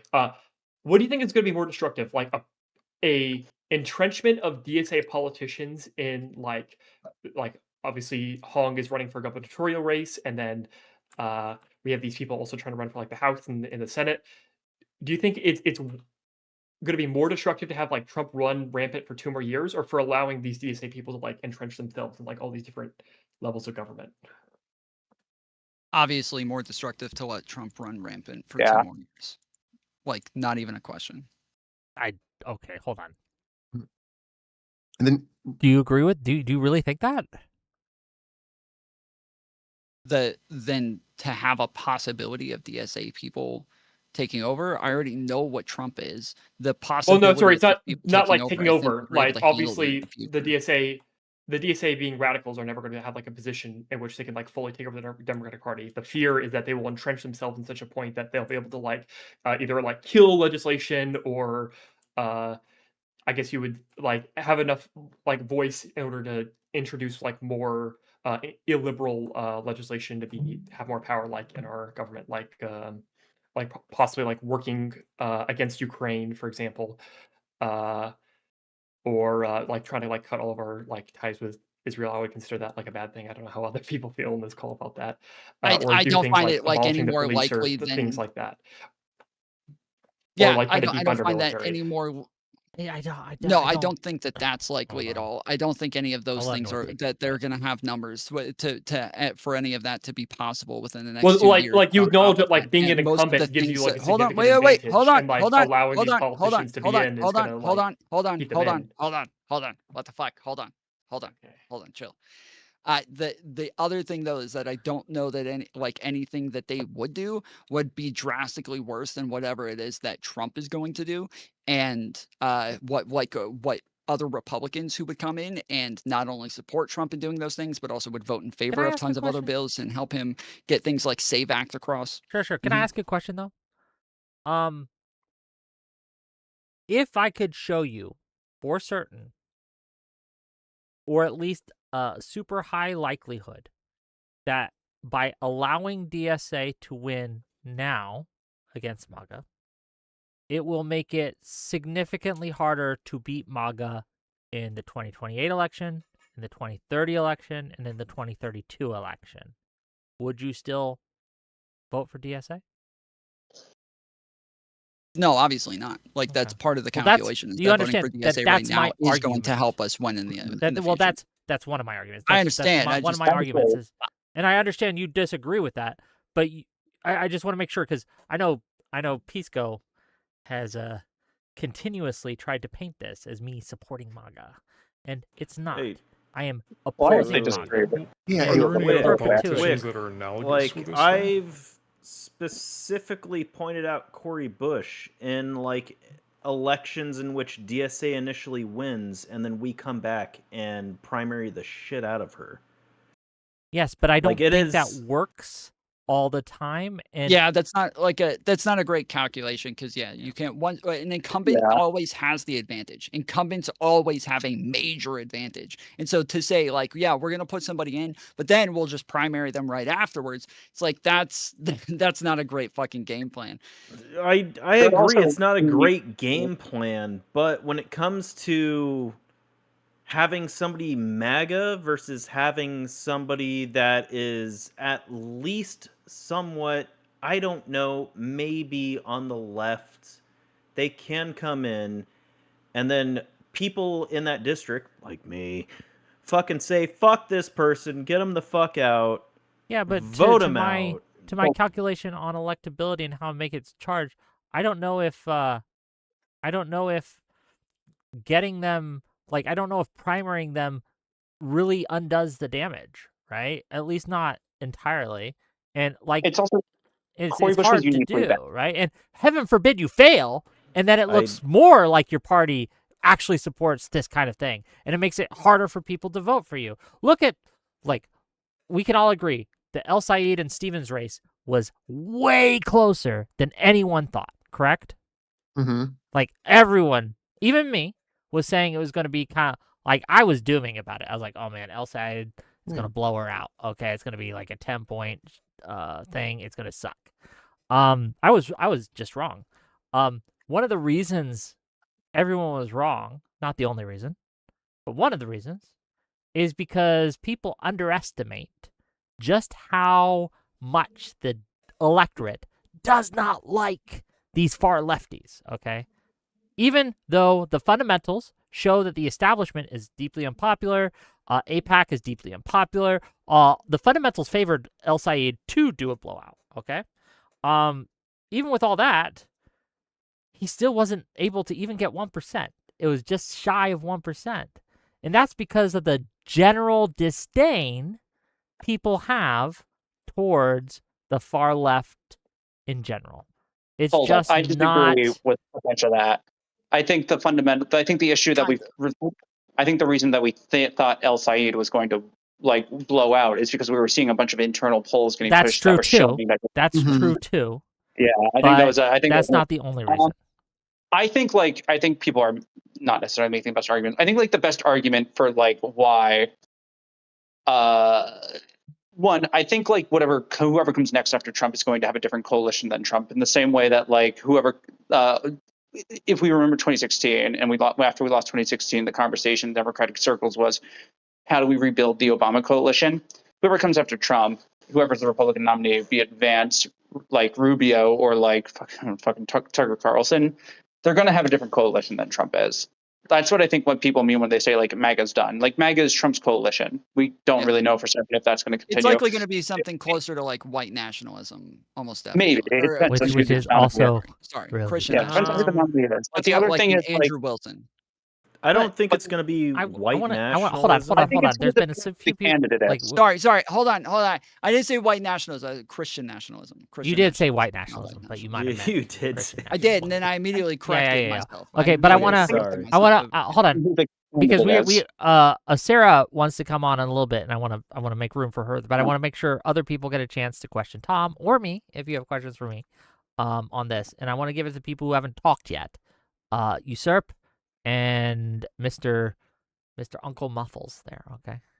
Yeah, when I was coming into the conversation, there was like the hypothetical about, if you'd vote for the DSA person. In this hypothetical, is this like do we have like a one-person majority, and this DSA person's going to be that one vote that we need? Hold Because on, I just feel real like a quick, lot of the Spin City, mute the stream, or mute. Yeah, go. Yeah, we're talking about kind of like the scenario we're in now, where we're talking about like the So, Senate. yeah, like the Senate, I don't even think. I know that, like Wick, for example, he said, like, in the Senate race, absolutely, it's too important not to do this. And the reason we're able, like, we have kind of a luxury with this House vote But he didn't, is though, because because he there's a said he little bit wouldn't of vote for buff. Plattner. That's Well, I mean, he that's said he wouldn't vote for Plattner. Yeah, and because that's Plattner where the raped someone. because- I don't think El El Sayed raped someone. Yeah, because there's a difference. Because I don't think. But hold on, but there's not a difference. That's what we were talking about. Is that like we were weighing like lesser of two evils. Well, you in can't the put up a scenario versus criminal because no Plattner, one. because Plattner No, just you is. you can't make a hypothetical with a criminal because it's an unrealistic hypothetical. I was literally giving hypothetical, unrealistic. Literally, I mean, a giving rapist hypothetical kind of talking about like two criminal, pedophiles. quote unquote, Yeah, like somebody we're who's. talking about Trump is the fucking president right now, dude. He's a fucking rapist. He is You don't think- like what are we talking about right now?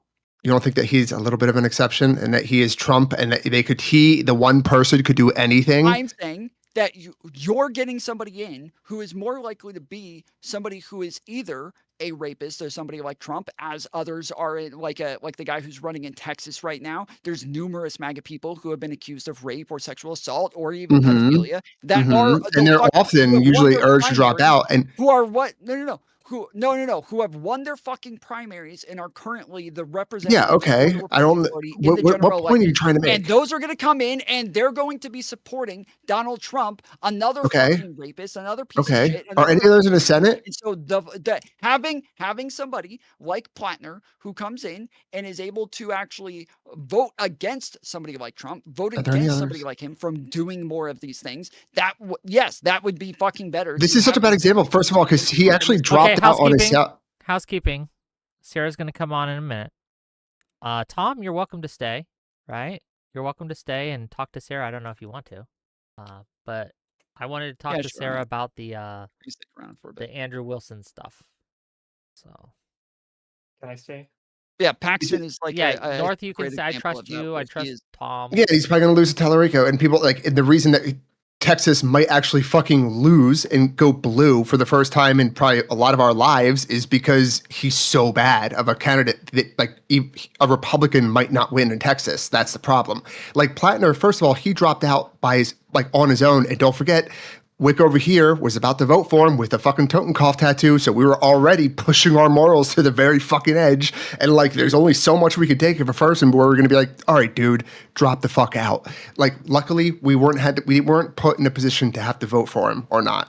Luckily, unfortunately, he did that and it came out. So my problem is that me and Wick are trying to say, hey, we don't like these DSA people and we don't want them to grow. In the House, where we have a buffer, we're going to make our voices heard and we want to have this conversation. And I don't understand the incredulity in people not understanding this concept or not understanding this position. Hold on. Bro, I've literally been out here fucking fighting with Pisco, Soy Pill. I'm supposed to have a debate where even I'm somewhat to the right of Hutch on this issue, where he doesn't think that DSA is that much of a fucking threat to the Democrat Party. And I've been talking to him, trying to get him to let me, or we're supposed to have a conversation about this in the future. I just talked to IRI about it last night, talking about how much I actually think they are a real threat to the Democrat Party. So I'm not the person who's upset with Okay, people. listen, I came in and heard a fucking debate with listen, I came in and heard the 10 minutes of the conversation I've been here for. All right. So I thought that you had that position based on the way you were going on with Wick. Okay, No? here's what's gonna happen. I'm gonna move some of you out. I'm gonna bring Sarah on. Oh God. How do I get back? So some of you are going now.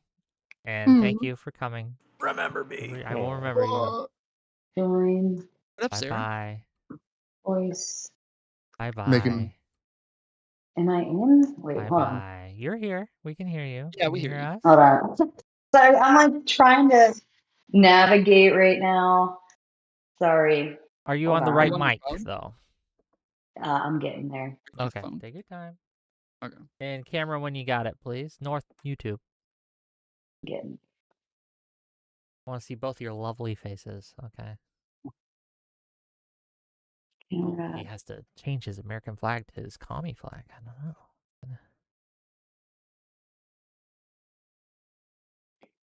Hold on, stand by. Take it down. Did it?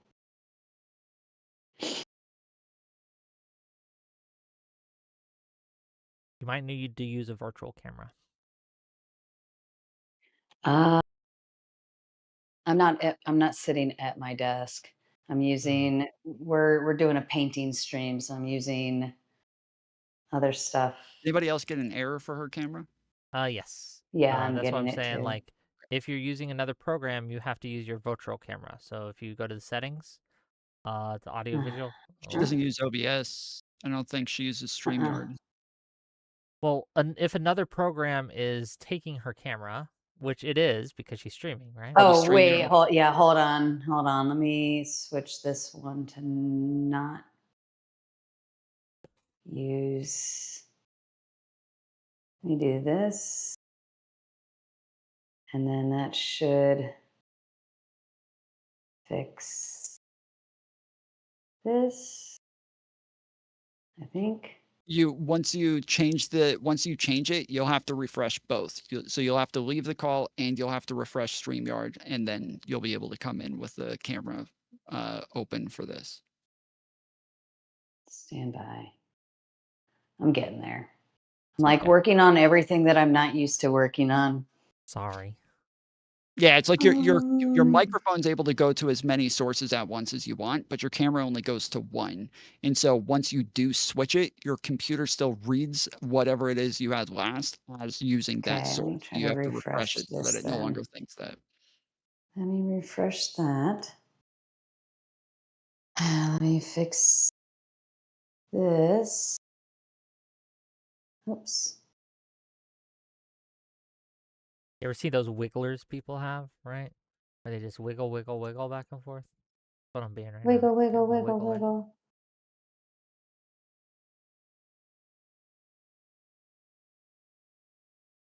Fuck, I forgot I was muted. Jesus. How you doing, North, by the way? I'm playing Factorio right now. Why? I've been relaxing. By playing Factorio, okay. Yeah. Some people we playing relax in Factorio? different ways. Yeah. Oh God, are you both playing Factorio? I'm playing. Yes, I'm playing Factorio. Hell yeah, I've been playing it. I'm in the not background very since good I- at it. Are you good at it, Tom? Are you a Factorio guy? Oh no, no. I do like the minimum, the basics. I limit myself across the board by never looking anything up, never learning anything about it, and just doing everything like a novice the whole way through. If played you it like need 4 times to, now. if you need to restart, Sarah. Oh yeah, let me go out and back in. Yep, Maybe that'll just help. jump. Yeah, just exit Discord entirely. Come back in. Jump backstage. I'll pull you in. Yes, exit the whole. Can you send me that link directly? I had to go find it in a message from somewhere else. Yeah, I and, can just I'll- send you that. Thank you. right?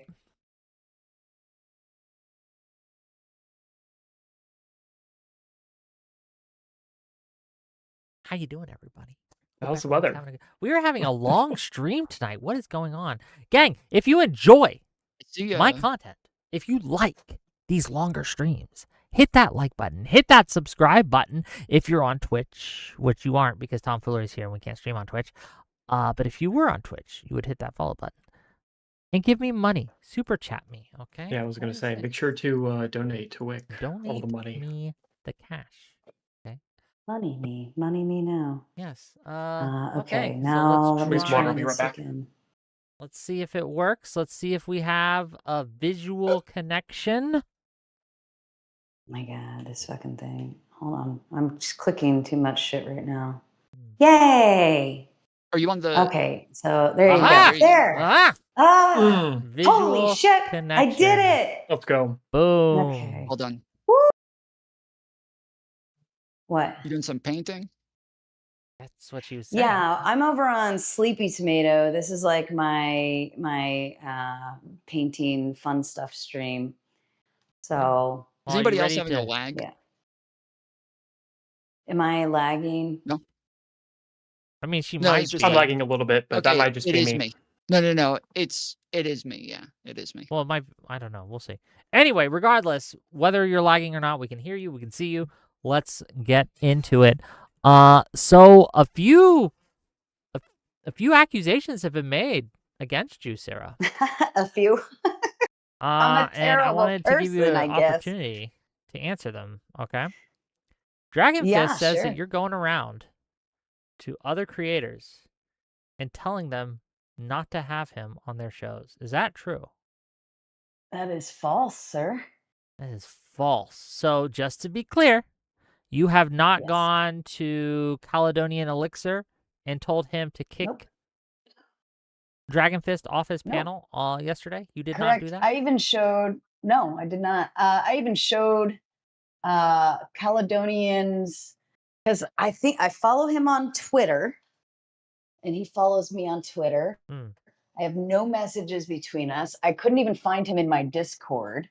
So I've never even connected with this guy in DMs. I know who Caledonian spoke with, and Caledonian asked the question to somebody else about what was going on, because I guess I'm assuming they saw his video that's on his own channel, right?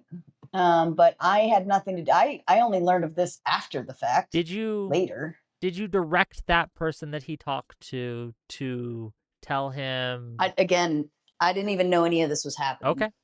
I'm asking. Yeah, so I that was you can informed answer. of all of this later after the fact, after there was like some kind of post that Dragon Fist made saying that I got him kicked off of 3 panels, which all 3 of them are false. Somebody told me a little while ago, and then they corrected it soon after, that you were suing some other content creators, but then they said that it may not be you, it may be some other people. Are you involved in like any sort of litigation with any other content creators? Yes, that's no secret. Okay. Thanks to Andrew. Okay. So, because I would imagine if that's the case, it wouldn't seem so ridiculous that you would have to separate yourself from even levels of engagement with somebody that you're currently in a lawsuit with. I don't know if that's true. No, not really. Yeah. I don't like if people associate with Andrew, I don't give a shit. Like if you make content with him or have him on your panel, like that's not affecting me. Okay. I mean, Yeah, I I think that don't- I would find it a little bit more like forgiving based on just like the way that court cases work and associations, that like people that you talk to turning around and going and giving information to somebody else that they might be able to use. And so like, and this is the way that like, this is why lawyers always say like, just don't talk about shit. Don't talk about anything whatsoever, is because anything could somehow come up to be used against you at some point. And so a lot of times people who are like closely associating with somebody, if you're talking to somebody, especially behind the scenes or like in Discords or somewhere where you're hoping something's private, and then it makes its way back to him as a witness or a source of information that where they can testify that you said something in some way, you know, you never know. So I think in those cases it could be found like a bit more forgivable, but you're saying you don't even do that. No. I mean, I would have to have some kind of I would have to be saying things that would be harmful or something that would even be of concern. But no, like if people work with Andrew, I don't give a shit. If they work with anybody around that circle, I don't give a shit. Like you're all content creators. We all make content. We all rely on each other to have panels and debates and so on and so forth. Like I'm not going to talk to somebody about things that I wouldn't want to get back. Right. Does that make sense? It does. Yeah. The reason we're bringing this up, well, first of all, thank you for the $20, Robert Paulson, to say just to thank you, Ooh, Mr. money. TV, for never banning me for speaking my mind. Same to you, Mr. Foolery. Love you both. Well, we love you too, and thank you for the $20. But to kind of like put this into That means half perspective of for my that's mine. audience, maybe a little bit. The idea that the accusations being made that you were going around to different creators in order to pressure them to not work with Dragon Fist because Dragon Fist has cut you off and stopped working with you. and you've categorically denied this. Now, as I understand, And I can tell you the three people that he, sorry, I didn't mean to cut you off, but the three people he was talking about, I believe in his post was Brian Shapiro. There's a debate that was in Vegas that Dragon Fist was already signed up for. He signed up before we even left Vegas the last time, right? He was signed up for that one. And then he also had a debate on my show with Craig McNeil from FTFE. And then the third one was obviously this Caledonian panel, which I didn't even know this even existed. When I read this post, like somebody sent me this post and they're like, what the fuck? And I'm reading it. I'm like, I didn't even know he had a debate with Wick. What does this have to do with me? So I didn't even know this whole Caledonian thing was even part of this, right? But Brian Shapiro made the decision to boot Dragon Fist. I think he wrote it on Dragon Fist video when he talked shit about me and Brian and said, like, I'm not going to be on Sarah's show anymore or whatever. And I believe Dragon Fist, Brian actually went in and wrote, like, pretty much fuck you, whatever, blah, blah, blah, blah. And I get messages saying, Dragon Fist can't be on that show anymore, blah, blah, blah, blah, but can you tell him? And I was like, okay, I'll let him know. And so I sent in the message like, hey, Brian doesn't want you on his debate panel. Sean approved this, XYZ. I'm like, they wanted me to tell you since you were my friend. Like, I brought him into that. And I didn't have an issue being the messenger. That didn't bother me. But I didn't make that decision. That had nothing to do with me. I wouldn't have given a shit had he shown up. That wouldn't have bothered me. have you shown him this back and forth? Does he know that that's the case? Have you shown him the back and forth between you and Brian? I don't know. No, I haven't shown anybody anything, but I'm not like Brian wrote on his video. He like, I'm pretty sure Brian was one of the first ones to comment on there. Fair enough. Yeah. So Brian wrote all this stuff like F you, I'm not going to give you, something crazy like that. But he went and wrote on there because I think Brian probably saw it before I did. Excuse me. But then they the debate with Craig McNeil from FTFE, I canceled that obviously because Dragon Fist came out with this whole video saying, I don't want to be on Sarah's show anymore. I'm not going to be there. So I reach out to Craig McNeil and say, hey, I'm going to have to cancel your upcoming debate. What?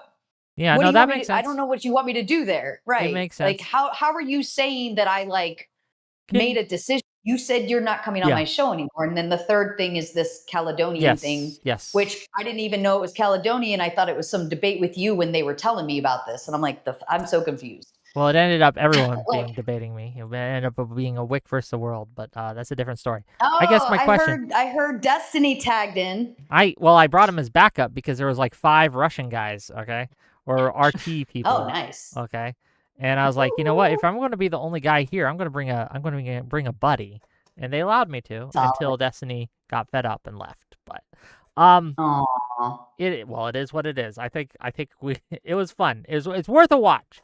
You will lose brain cells, but I think it's worth a watch. That said, I do have another question for you on and this is on the subject of the things that you are alleging. Am I correct? Because I was telling this, and it's based on my understanding, but I acknowledge I might be wrong on this. The reason that you are going against Andrew Wilson and Rob Noor is because they are going around, and this is your allegation, that they are going around pressuring people and trying to coerce people not to be on your show in order to hurt your channel and to hurt your finances. Is that an accurate representation of the situation? Of the lawsuit? No, just of the situation in general. Your allegations that you're making. My allegation is to Dragon Fist because he called me after he messaged me those messages I sent you about that binary thing that Andrew was saying and blah, blah, blah. And he was all confused. And he called me and sat there and cried for 25 minutes saying, I don't know what to do. I feel like there's so much pressure. He read the messages to me.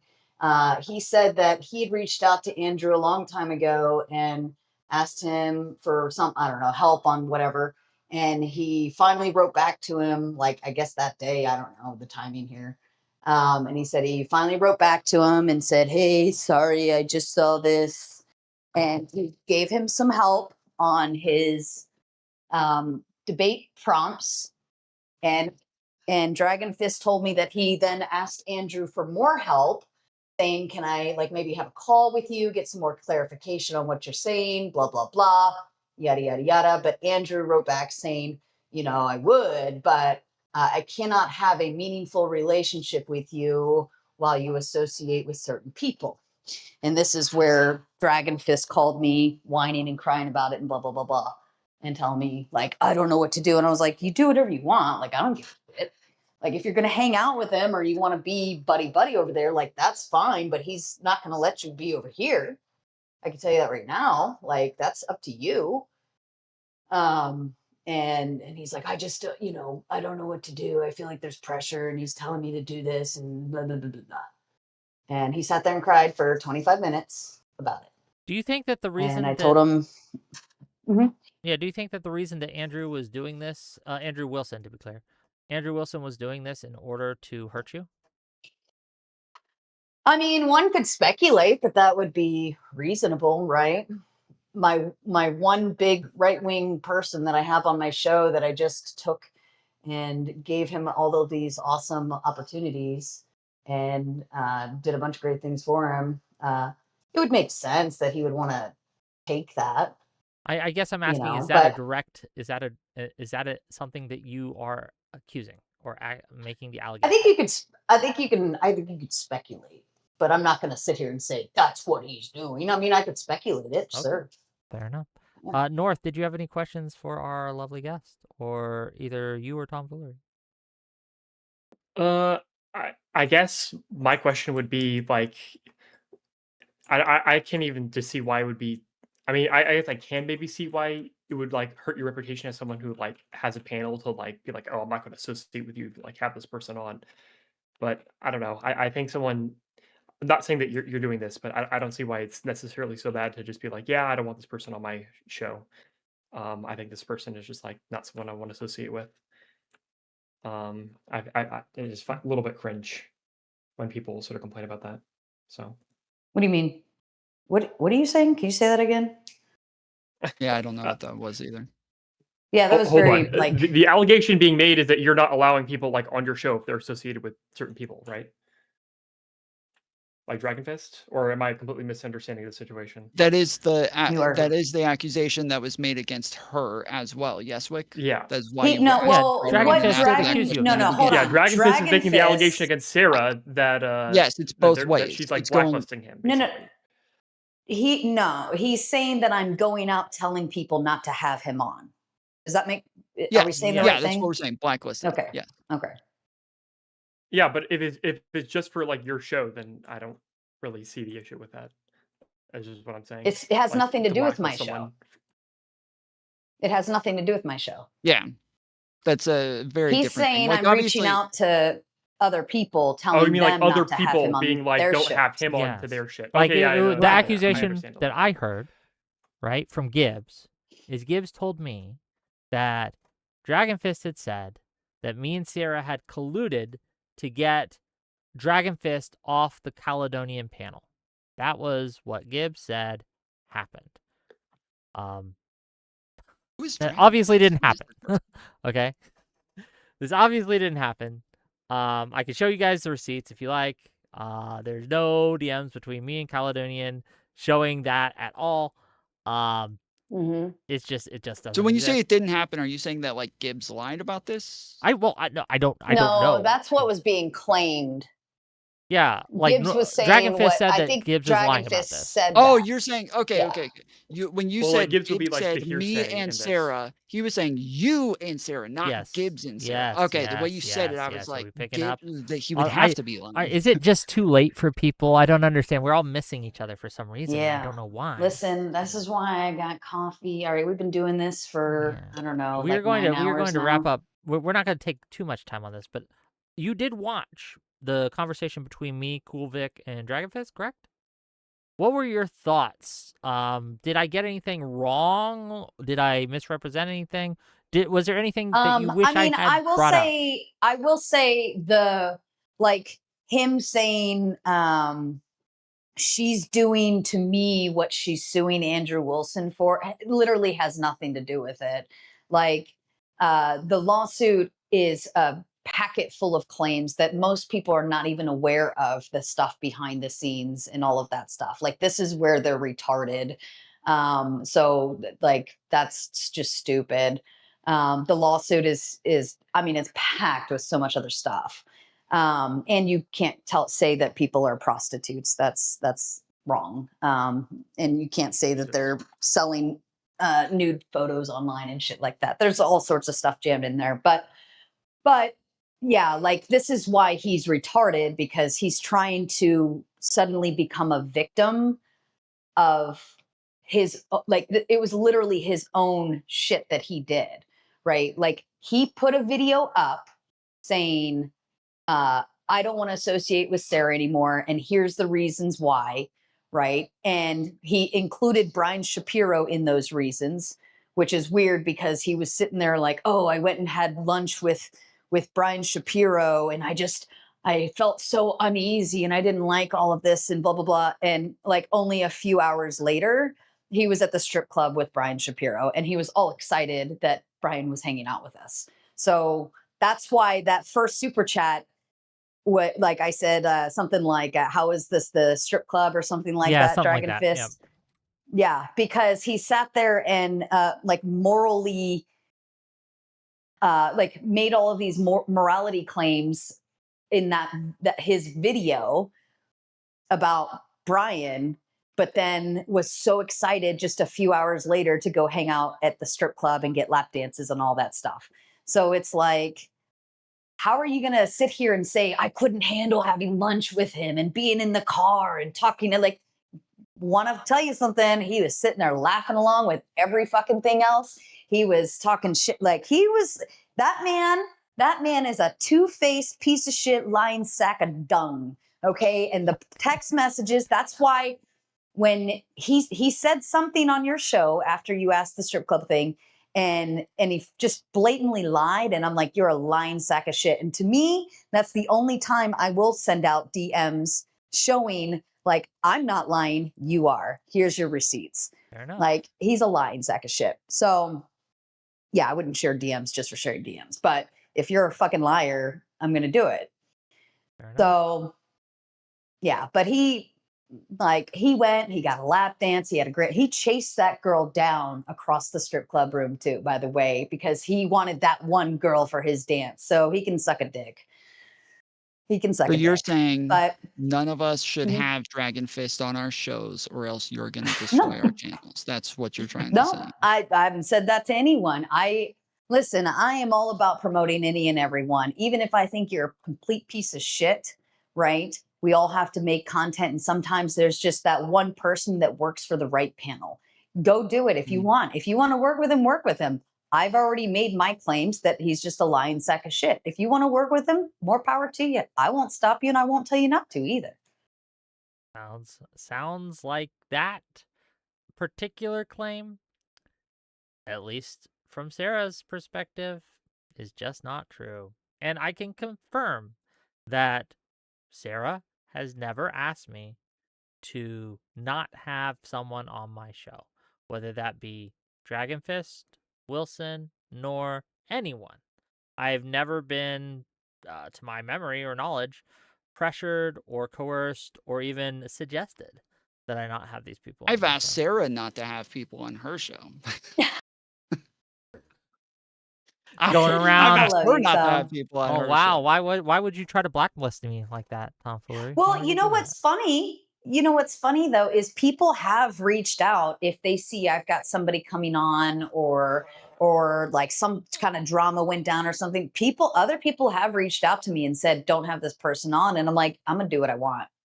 You know, like if people haven't wronged me and I don't have any reason to believe like you're a piece of shit, You know, I mean, I do have lines, and if I hear about certain lines being crossed, I'm like, yeah, I'm Sure, gonna so choose not to have you on. you But wouldn't have you wouldn't have on Hitler to debate Mega Hitler, right? You would be like, I don't have I'd Hitler on have my show type of deal, right? I'd have Hitler versus like somebody who would squash his arguments. Sure, but Mega Hitler would be a I bridge would have too no issue far. having Hitler on, just as long as I had a line full of debaters ready to knock him out. I say that as a dig at Tom's voting patterns here, but Oh, it's a reference. It's a the reference child joke. versus one child versus some other like Yeah, thousand some other children number of thing. children. That was Yeah. fucking Rapist sick. versus We were racist. watching that Yeah, earlier.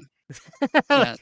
I mean, but I did. So there was somebody like that. She invited me to go do a debate, and I said I was like, I'm down, but there's one person who jumps on your show fairly often. That's like Who is it? doxed me, put out like a bunch of private information. I was like, if by chance they're going to come on, I don't want to have anything to do with it. I'm not doing it. And I said, I was like, you know, she still has this video up on her channel, like it's still there. She's still kind of engaging with this. If those things changed or she apologized, like I would obviously feel different. She has that. She's taken the video down. She has apologized to at least to the people around me. So, and so the for me, it's all kind of Water under the bridge, squash beef. I can respect that. If I offer my guests that concept too. Like if somebody's coming on and they're a featured guest, I'll ask them right before we start the show, and I'll specifically say, "Hey, is there anyone here that or anyone who could potentially jump on open panel that you're like, absolutely do not let this person on. They've harassed me, they've doxed me, they've this." And if some people give a name or two, some people are like, "No, I'm good." And I write down the name and I say, "Okay, I'll keep an eye out for it. If they come by, I'll just let them know that they can't come on tonight. No big deal." Well, you know, didn't because in this that's just situation. After I told you, you were just like, "Oh, well, that's weird," and then we didn't do the debate. So I figured like, "Oh, okay, so this is like somebody that they're like not willing to cross off for Collins." Now or I'm something really like curious who it is. Wait, honestly. who? It was What I is mean, it? I didn't want to say the name, but it was Neve. And I said at the time, I was like, they don't know have who like a that video is. up on their channel. Okay. It was somebody, so it was a person who literally like when you know the whole thing about the snarkers and like the timeline and all of that shit that came out, she literally streamed the entire thing with like my roommate's like real name in it, my Hold entire on. fucking my entire criminal history in it, my Were like you my hold on, ex-girlfriend. Tom, hold like, on. Were you like a guest on my show? Or were Yeah, you know, jumping on you had open sent me panel? you had sent me an invite to do I think it was like a 2v2 debate or something like that. You asked me if I could do a debate, and I said, "Yeah, I'm down." And then I think like the next day I came back and I was like, "Well," I was like, "there's this person that you have on your show fairly often, Neve, like if they're going to be coming around, Yeah, I I'm not don't know gonna if I can do it." Yeah, and if you don't want like but like you're completely oh, I fucking remember that. And then I was like, "What?" But like if I think that was a 2v2 though. You weren't like a throwdown Thursday. Do you know Yeah, what I think it was I don't know. I Like think I don't yeah, I have no idea. I was just it know that it was it a was throwdown? I forget. I forget I how don't it know what a was, but I throwdown was Thursday I have no like idea. I have no idea. Let's but I do have to go soon. So I want to get last thoughts "Hi, you don't want to from stay and play? our friend Sarah Watch here. me paint?" Well, we've been watching paint dry all day, and we've been moving around the interwebs of YouTube while we watch paint dry. And we've been having fun with it. We watched all sorts of crazy stuff. Speakeasy was having like they were grilling him for some baby daddy drama stuff and blah blah blah. And then Always. I was made to I was told to poke in on this one, so I came in and poked in on this one, and then we saw what we saw. Oh, that's right, somebody said you had requested me or something. Well, I said in wanted you on passing. with Dragon Fist and the other guy, Kulvik. Why didn't you just message me? Well, because look, I sometimes get. It was a mod Monday. Oh, your thing? Okay. Well, for my thing, I get tunnel vision on these things, and I was grilling them, and I forgot. That's it. I wanted you on, so you had some type of thought. Yes, I said to that out have loud. me on in that moment. And then they wanted to but ask then- me things, and we started conversation on whatever it was, and I forgot that thought. But one of my One You're of my funny. lovely chatters must have heard it and spread it on. Okay, they're like my Yeah, extra someone brain came cells. over and said it was during the super chat later that you had you had read a super chat and you're like, yeah, I should have her come on or something if Yeah, she yeah, wants yeah, to come. yeah. I don't know. Because I think that like they were making accusations. I want to give you a chance to answer those accusations. Mhm. That's it. Okay. Yeah. Well, I've learned my final thought. I've learned that if anyone on YouTube stubs their toe in their own home, 3,000 miles away from me, it is my fault. Sure. And somehow I caused them to stub their toe. I'm getting blamed for all sorts of wild shit, left, right, and center that I have literally nothing to do with and literally know nothing about. But that shows how much I live rent free in all these motherfuckers' heads. So, Can I'll I take ask, that as just a because win. I'm nosy, what the Mhm. lawsuit is? It's a bunch of shit. Is it over the thing with like where they like Rob Nor came on and like blew up at everybody and then left, and him and Andrew like did this whole trying to destroy your channel thing, and you said There don't was a fuck with bunch the of channel shit, very. Tom. Okay. I think There was she's a being vague bunch on of shit in there, purpose. Tom. I think she's being vague on Thanks, mate. purpose. Okay. Fair enough. Yeah. I think this is what we were picking up. Okay. But thank you for being here. I'm going to move you all off. North. Well, Mhm. North. Any last words? No last words. Just this is pretty interesting stuff. Hope you win your lawsuit. I could tell you were enraptured by this. You were just. Yes, I'm very Yeah. enraptured, as you Poor can tell. Nori. I will see you guys later. All right, see ya. Bye, everybody. Okay, gang. I hope you've enjoyed the show. I certainly have enjoyed the show. I've been streaming for almost 6 hours. I've been a long show today. I've given you so much content. So much content. We have some more super chats. Let me read those. $5 from Audacity to say kicked out of the DSA convention and now kicked out of the Senate. Lord have mercy. $5 more from Audacity. Whoever is working this marionette is doing an amazing job.